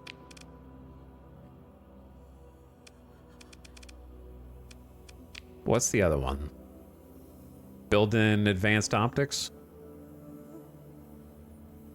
Since it costs 5.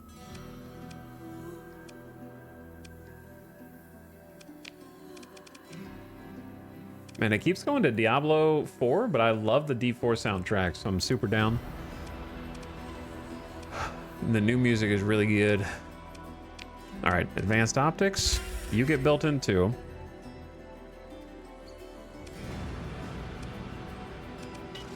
Then I need to purge something. Am I purging unstable injector?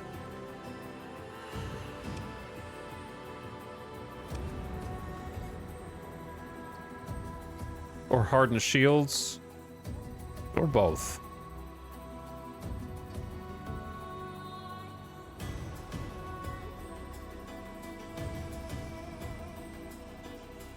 Oh wait, did I do do you guys think it doesn't work with expanded magazines? It does say ballistic and energy weapons. I guess I don't know what this is. But it does say... Oh, it might not work. What am I thinking of? There was another weapon that we had. The flamethrower, I think. The cryoflamer says counts as energy for stat modifiers, whereas the resonator does not say that.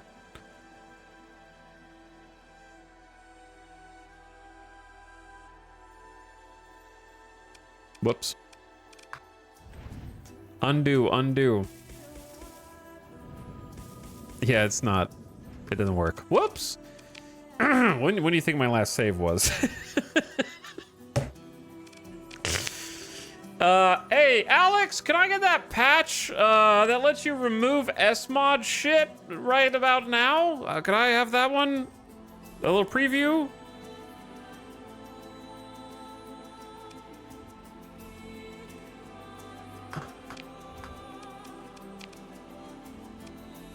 $4 minutes ago.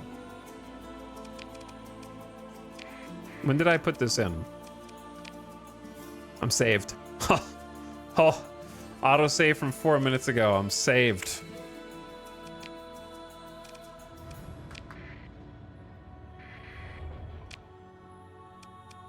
That would have really pissed me off.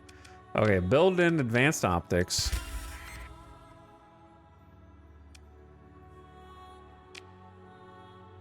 Not magazine. Possibly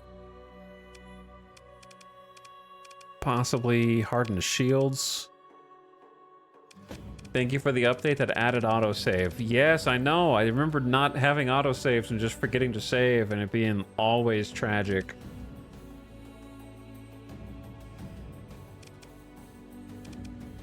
I forgot what else I had in this, though.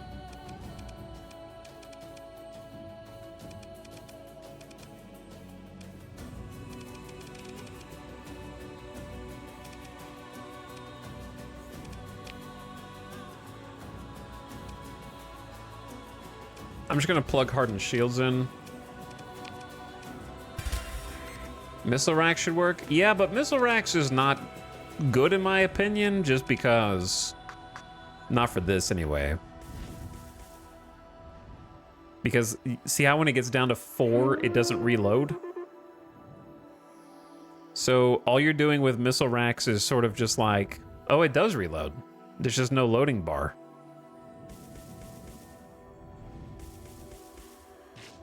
Until you get to 0. Huh. Okay, never mind, I'm dumb. I take it back.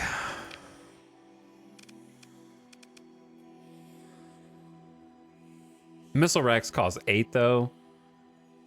So I'm just not gonna, it's not worth it for me just to have a little bit of buffer. But yeah, it would double the amount of buffer that you have or can have.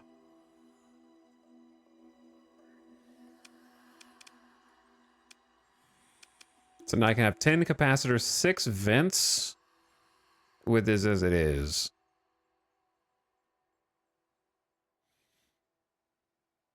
I might ditch unstable injector.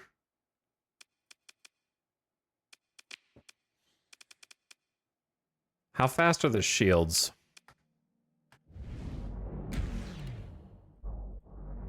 Okay, when a Hyperion with a 300-degree shield, I like putting it in the AI's hand with accelerated shields so they can micromanage their shields being up or down.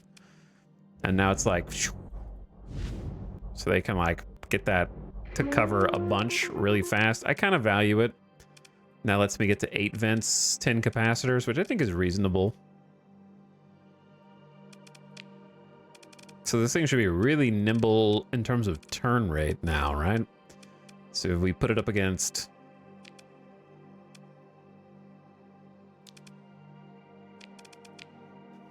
like a standard wolf.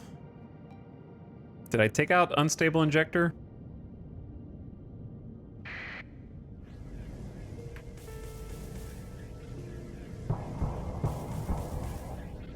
So look at the pressure that the redacted missiles put on them. And then they have to reload, of course. Hello.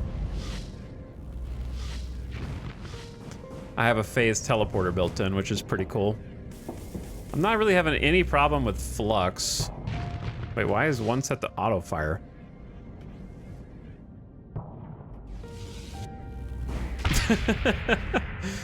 The teleport is nasty.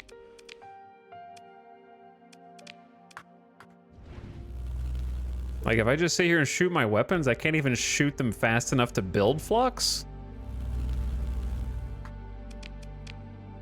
Is it worth taking more out of vents and then getting unstable injectors? Just to gotta go fast?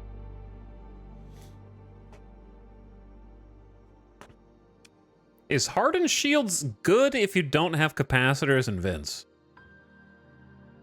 I guess it still reduces the chance of EMPs, which can be nice.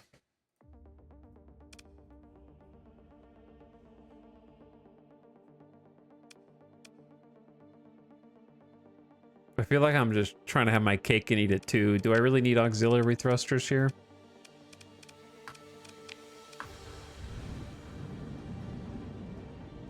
It is a little less responsive. It feels a little sluggish when the aiming is so important.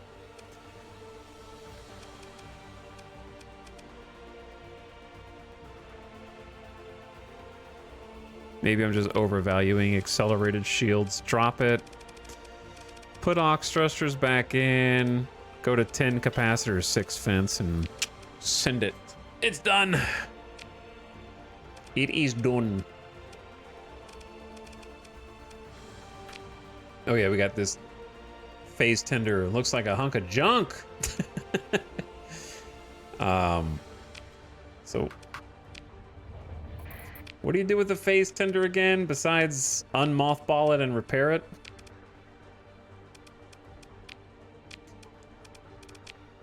This is what it's supposed to look like. You just throw in, because it has delicate machinery, which doesn't matter. Well, it takes a lot of maintenance. So you do efficiency overhaul, right?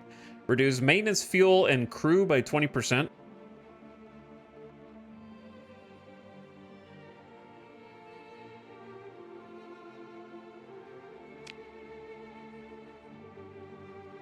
And then you can S-mod it if you want, but I don't think it's necessary.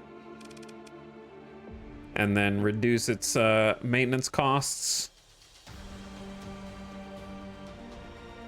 And its fuel per burn.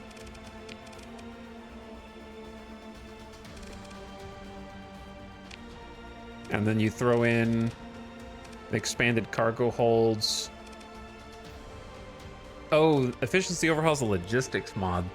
So I guess you just do aux fuel tank, because it's kind of doing both, isn't it? Or not? Nah, it's only giving it an extra like 240 fuel capacity. So expanded cargo holds is good. Ish. I don't know, it's only plus 90 cargo capacity.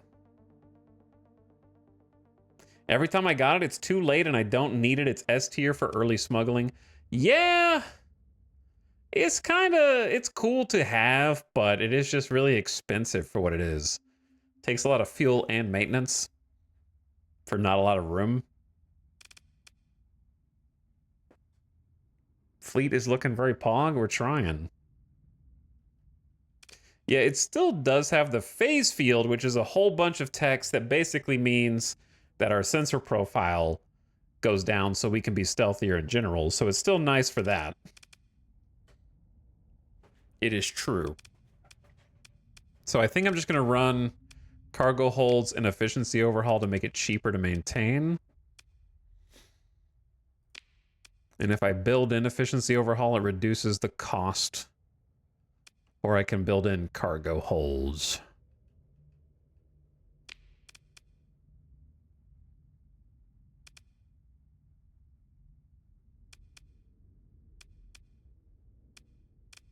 So if I build it in, then I get plus 250.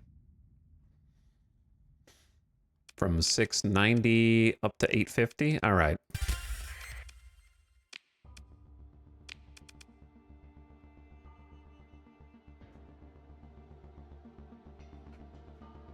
I'm just going to build efficiency overhaul in. Then we can have aux fuel tanks. I think that's it. I don't know if you're supposed to put in... I guess you could put, like, sensors on this or something.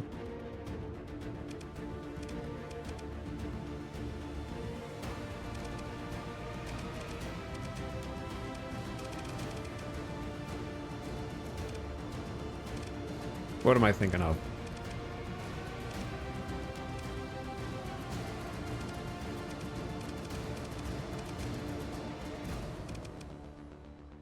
What is adaptive face coils again? Something about flux that I don't understand. High res sensors, maybe? Yeah, that's what it was.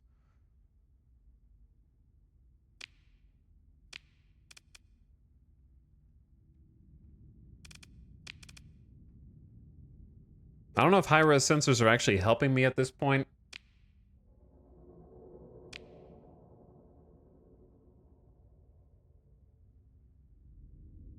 I don't really know how to tell. Because the tooltip doesn't update.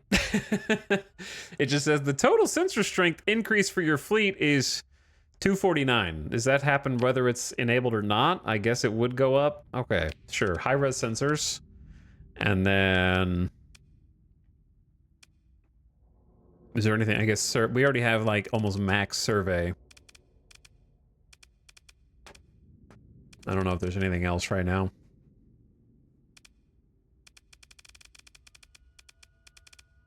Can't do surveying here anyway. And honestly, at that point, just put in some capacitors and vents that hopefully you'll never have to use. One vent, just for fun.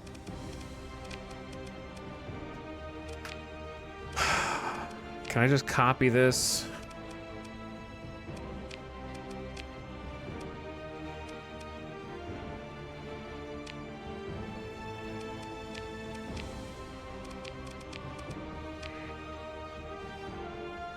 There we go. And the demods on that'll get fixed up in time. All right, I'm finally done. It took forever. But hey, we got a sweet Dominator right now. So that's something. All right, I need to... I don't have to go... I gotta go sell some stuff is what I gotta do. I gotta go sell some heavy machinery.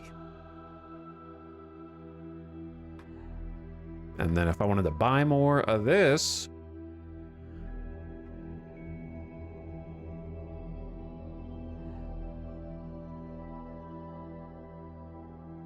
If I want to sell this, I need to go to Flamma. Flamma. Sure, let's go to Flamma. I'm gonna go sell to the Ludic Church at Zaratna.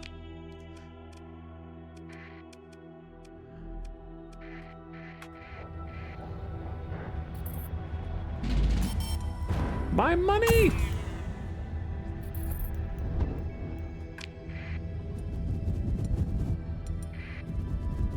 To be fair, we've done a lot of combat and exploration today. We haven't really done that much ship designing until like right then, so you got to do it though, because the fleet is getting way stronger. Like a new frontline cruiser to help. The Hyperion coming in, I think, is nice. An extra monitor. And we got some better stealth profile and better, stronger sensors so we can see further out while we're exploring. That's a lot of good stuff. That star looks cool.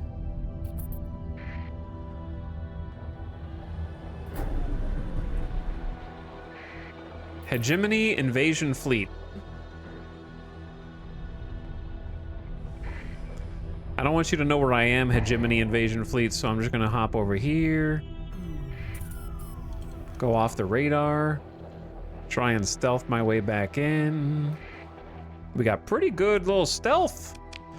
To be honest, looks pretty solid. Then we're gonna hop over to the black market real quick. And we're gonna sell some heavy machinery. Like 500 of it. They're paying a decent amount for heavy armaments. We could get more though. I'm gonna hoard. Ooh, transbotonic ore, get rid of that.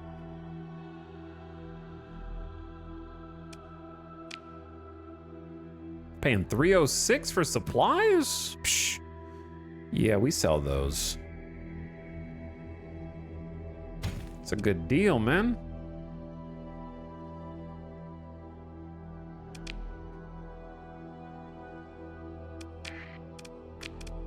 Check the market, nothing.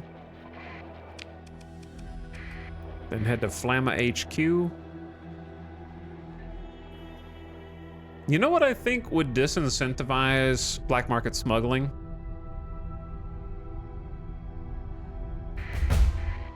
I think it would be impossible to code. This is more of just a hypothetical dream, you know what I mean? Imagine like an X4, how there's like this ever-present threat of the AI ships coming in and destroying everything, but if you just be a passive observer in X4, they'll always win, right? But imagine that same type of entity. We've already got the redacted. Imagine that in Starsector, the redacted expand. And the hegemony, Tritakian, Sindrian, Dicta, etc. are actually, if you do nothing as the player, able to keep them out of the core worlds for the most part and like can win without your help. But if you go around and destabilize all their shit by trading on the black market, helping the pirates, and causing rebellions and uprisings, it sort of undercuts them and sabotages them such that the external threat that they're holding at bay while you're going around doing all this trading on the black market, arming rebels and whatnot, is suddenly called into question. You know what I mean? Like, you're destabilizing, and now, because of your greed, now you got to step in and fight back the expanding like AI. Because I think what it's missing right now, the reason why nobody cares about destabilizing any of these stations, because short-term gain is always better in Starsector. If one station detonates, even with Nexerelin, there's gonna be another station that needs stuff. You know what I mean? Like, you just move on to a different trade route at that point. Like, there's not actually any penalty besides like, oh no, my rep, and then worst case scenario, you do it enough. By the time your rep gets low enough, I guess that would be the more band-aid solution, is make hostilities rep threshold easier to hit so that you become hostile with that faction faster by doing black market trades with them. That'd be the band-aid solution. I don't think that's as elegant. But I think the issue is that by the time you even can become hostile with a faction, you're long gone. Like, you already made your millions, your tens of millions. You know, so who cares if you're hostile with them because of some rep?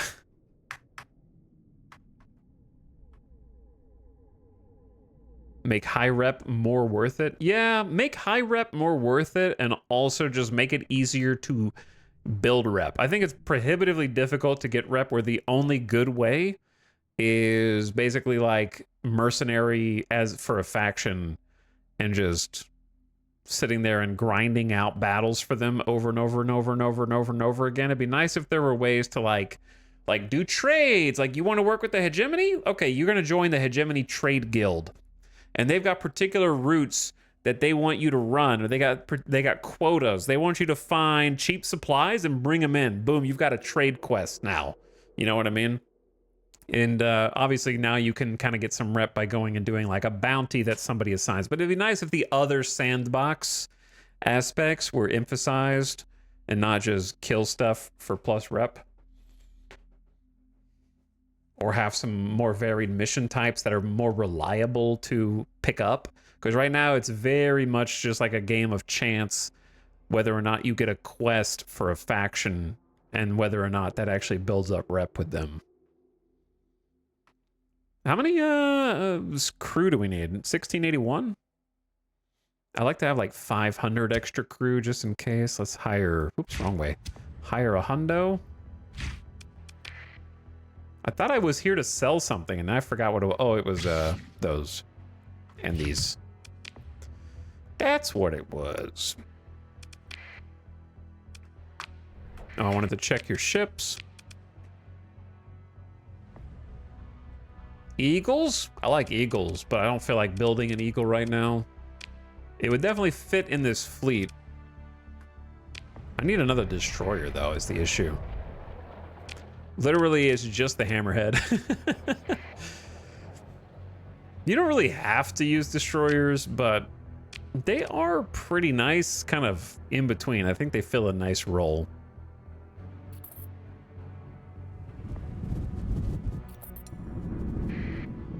When the derelicts took the hegemony world that has the pristine nanoforge, it was over for the core worlds. Listen, you know what? All these guys are stupid idiots looking for pristine nanoforges. Don't they know all they need is to spec whole resto and then they become a pristine nanoforge? It's like they don't even know how to play this game.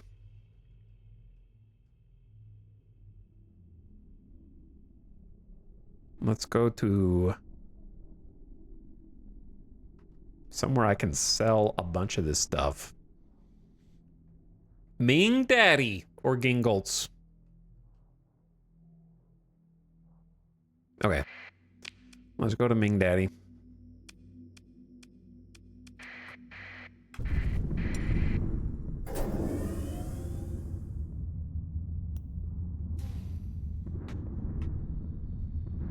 The penalty is having to cope with your moral failings. Well, when I'm finished with this Starsector, my morals will be their morals. The morals here are written by the victor.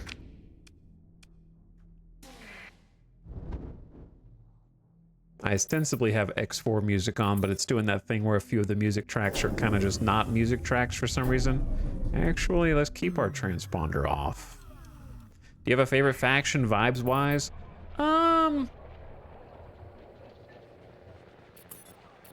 I do generally really like... I don't know. I think if I had to pick, I'd pick Tritakian. They're kind of an underdog. At least in the current... obviously in the past of the lore, they're filthy AI users. But I like laser light shows as a ship concept. And I enjoy taking Tritakian ships, putting a ton of tactical lasers on them, giving them maximum range, and just having the, like, disco lights just, like, all coalesce on the same target. Aren't they all filthy AI users? Kinda, yeah. More or less.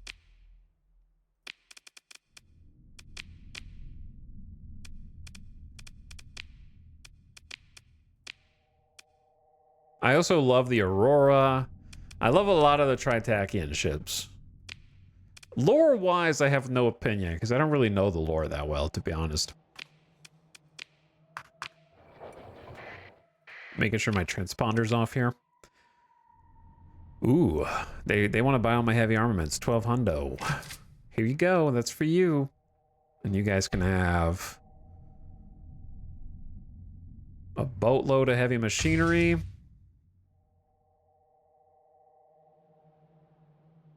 They're paying a good amount for fuel. I'm just too lazy to go get more fuel.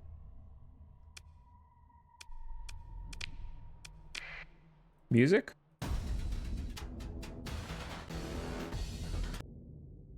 Why do all 5 of those songs have the same start?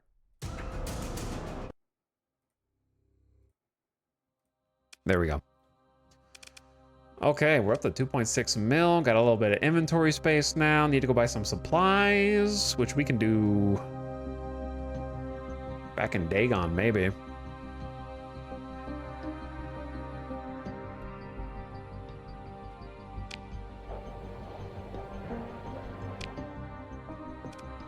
Might go check this Independence station real quick.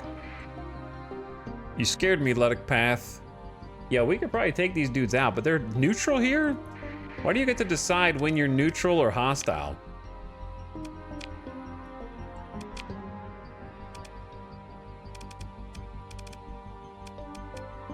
We could definitely take them. The Luddic Path Holy Armada. They want 35,000 credits. Overdriven cruisers can be scary with all their torpedoes, is true. But I believe. Don't you?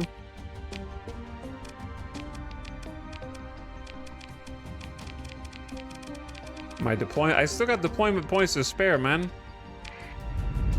I keep forgetting to organize how I want them to go. Oh, well. Comm relay. Comm relay. Why do I get comm relays and they get nav buoys and sensor jammers? It's weighted against the player, that's why. Every time. The Dominator is in play. I repeat, the Dominator is in play.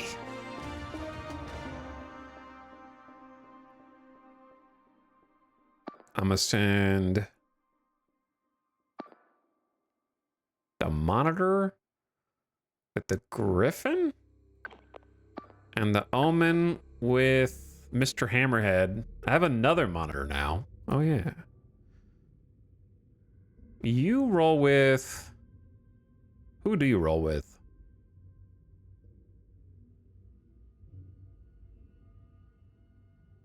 I get, like, the carriers should be good. They have fighters that can intercept stuff.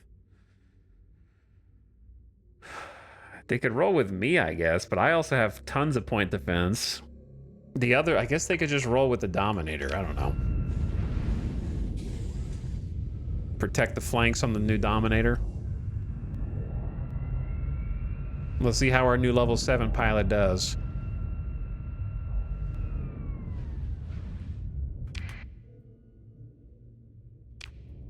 I'm gonna let the frigates do their thing for the most part. Look at our little fighters. They are, oops, I'm accidentally turning.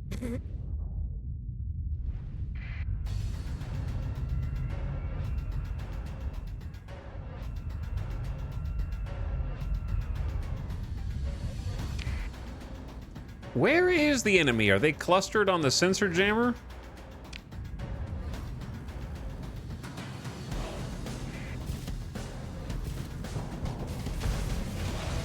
Get an early kill on their brawler. I like it. And then there's the bulk of their fleet.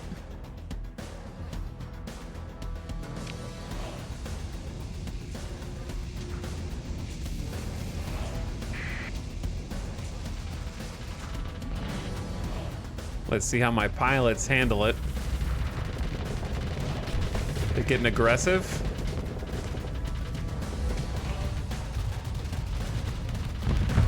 Here come some of their fighter wings.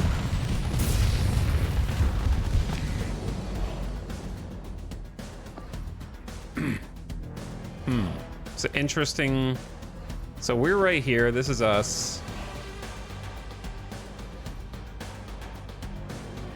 They got like kind of a more of a front line, and we're a little spread out.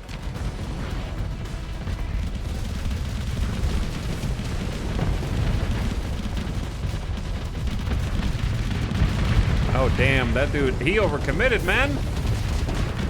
It's time to go deep.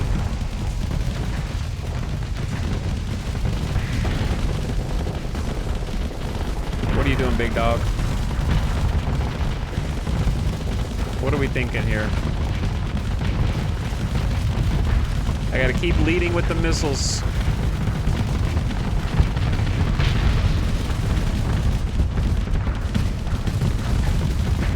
Holy. Holy. Let's go. Okay. How are you guys doing down here? Are you okay? Who's this? This is an Enforcer. I mean, the Dominator versus an Enforcer and a Eradicator should be a piece of cake, right? Do I just let everybody chill? Are we good?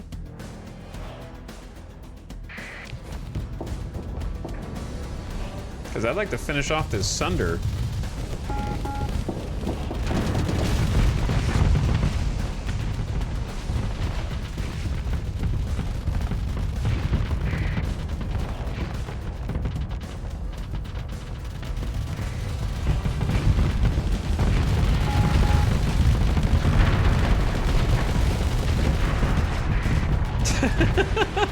It's so crazy that you can just look around the battlefield and see different clusters of our units like just destroying as if it were in a montage.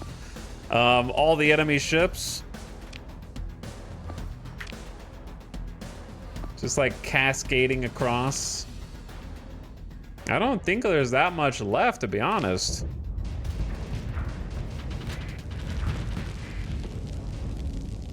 Yeah, I think, is it done? It says they're defeated, but they're not destroyed, which is different.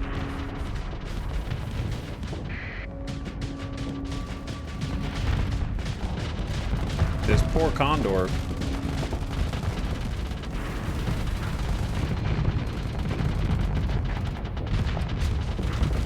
How's it still alive, actually? It's a massacre. It really was. Disgusting.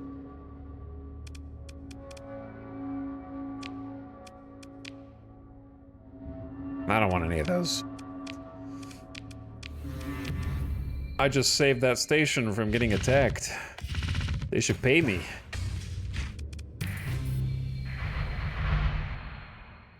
Level, not me level up. It was a pilot leveled up. Vittoria. Systems expertise. Helmsmanship. Ballistic mastery. Field modulation. There's a lot of good stuff here, dude.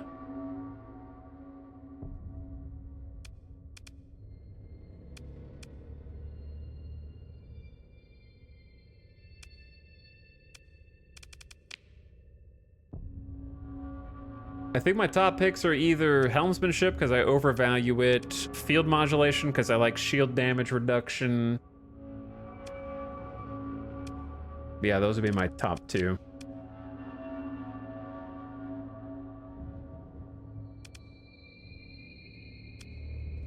I think I'm just gonna take helmsmanship because I just overvalued the shit out of it. Top speed and maneuverability wins. It just wins. So then you take her and put her in the Hyperion. Kind of swap these two. I make every officer get helms or they're out of my fleet. Yeah, just, I don't know. I'm just gonna assume that I'm overvaluing it because it just seems so good. The problem with Hyperions are the low peak performance time. So like we could remove ox thrusters now and then throw in whatever it's called. Hardened subsystems.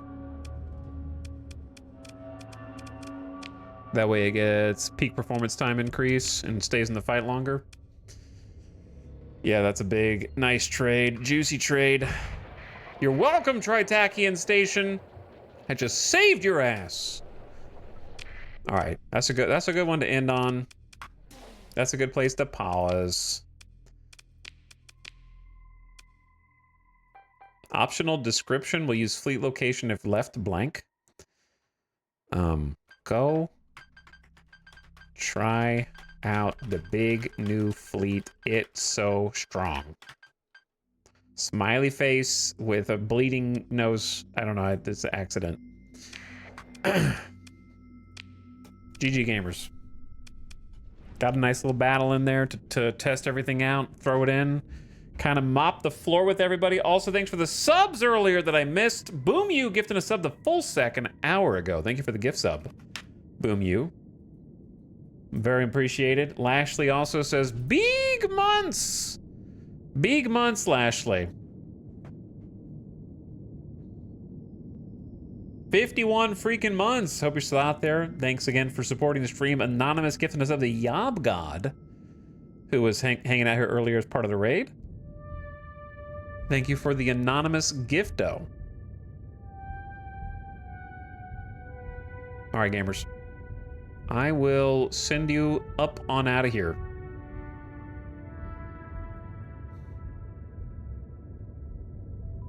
I am gonna get you out of here.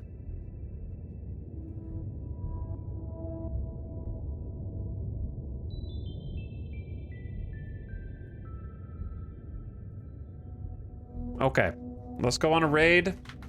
Go say hi to Nomak, who's playing some Heroes of Might and Magic Olden era, playing it for the first time. Go say hi. Go check out Nomak, and I'll see you guys again tomorrow. Okay? So come back, and I think we'll be doing more of this. Try to find a place to maybe set up a colony in the not distant future. I don't think we'll do that tomorrow, but I need to get the fleet strong enough that we could with enough money.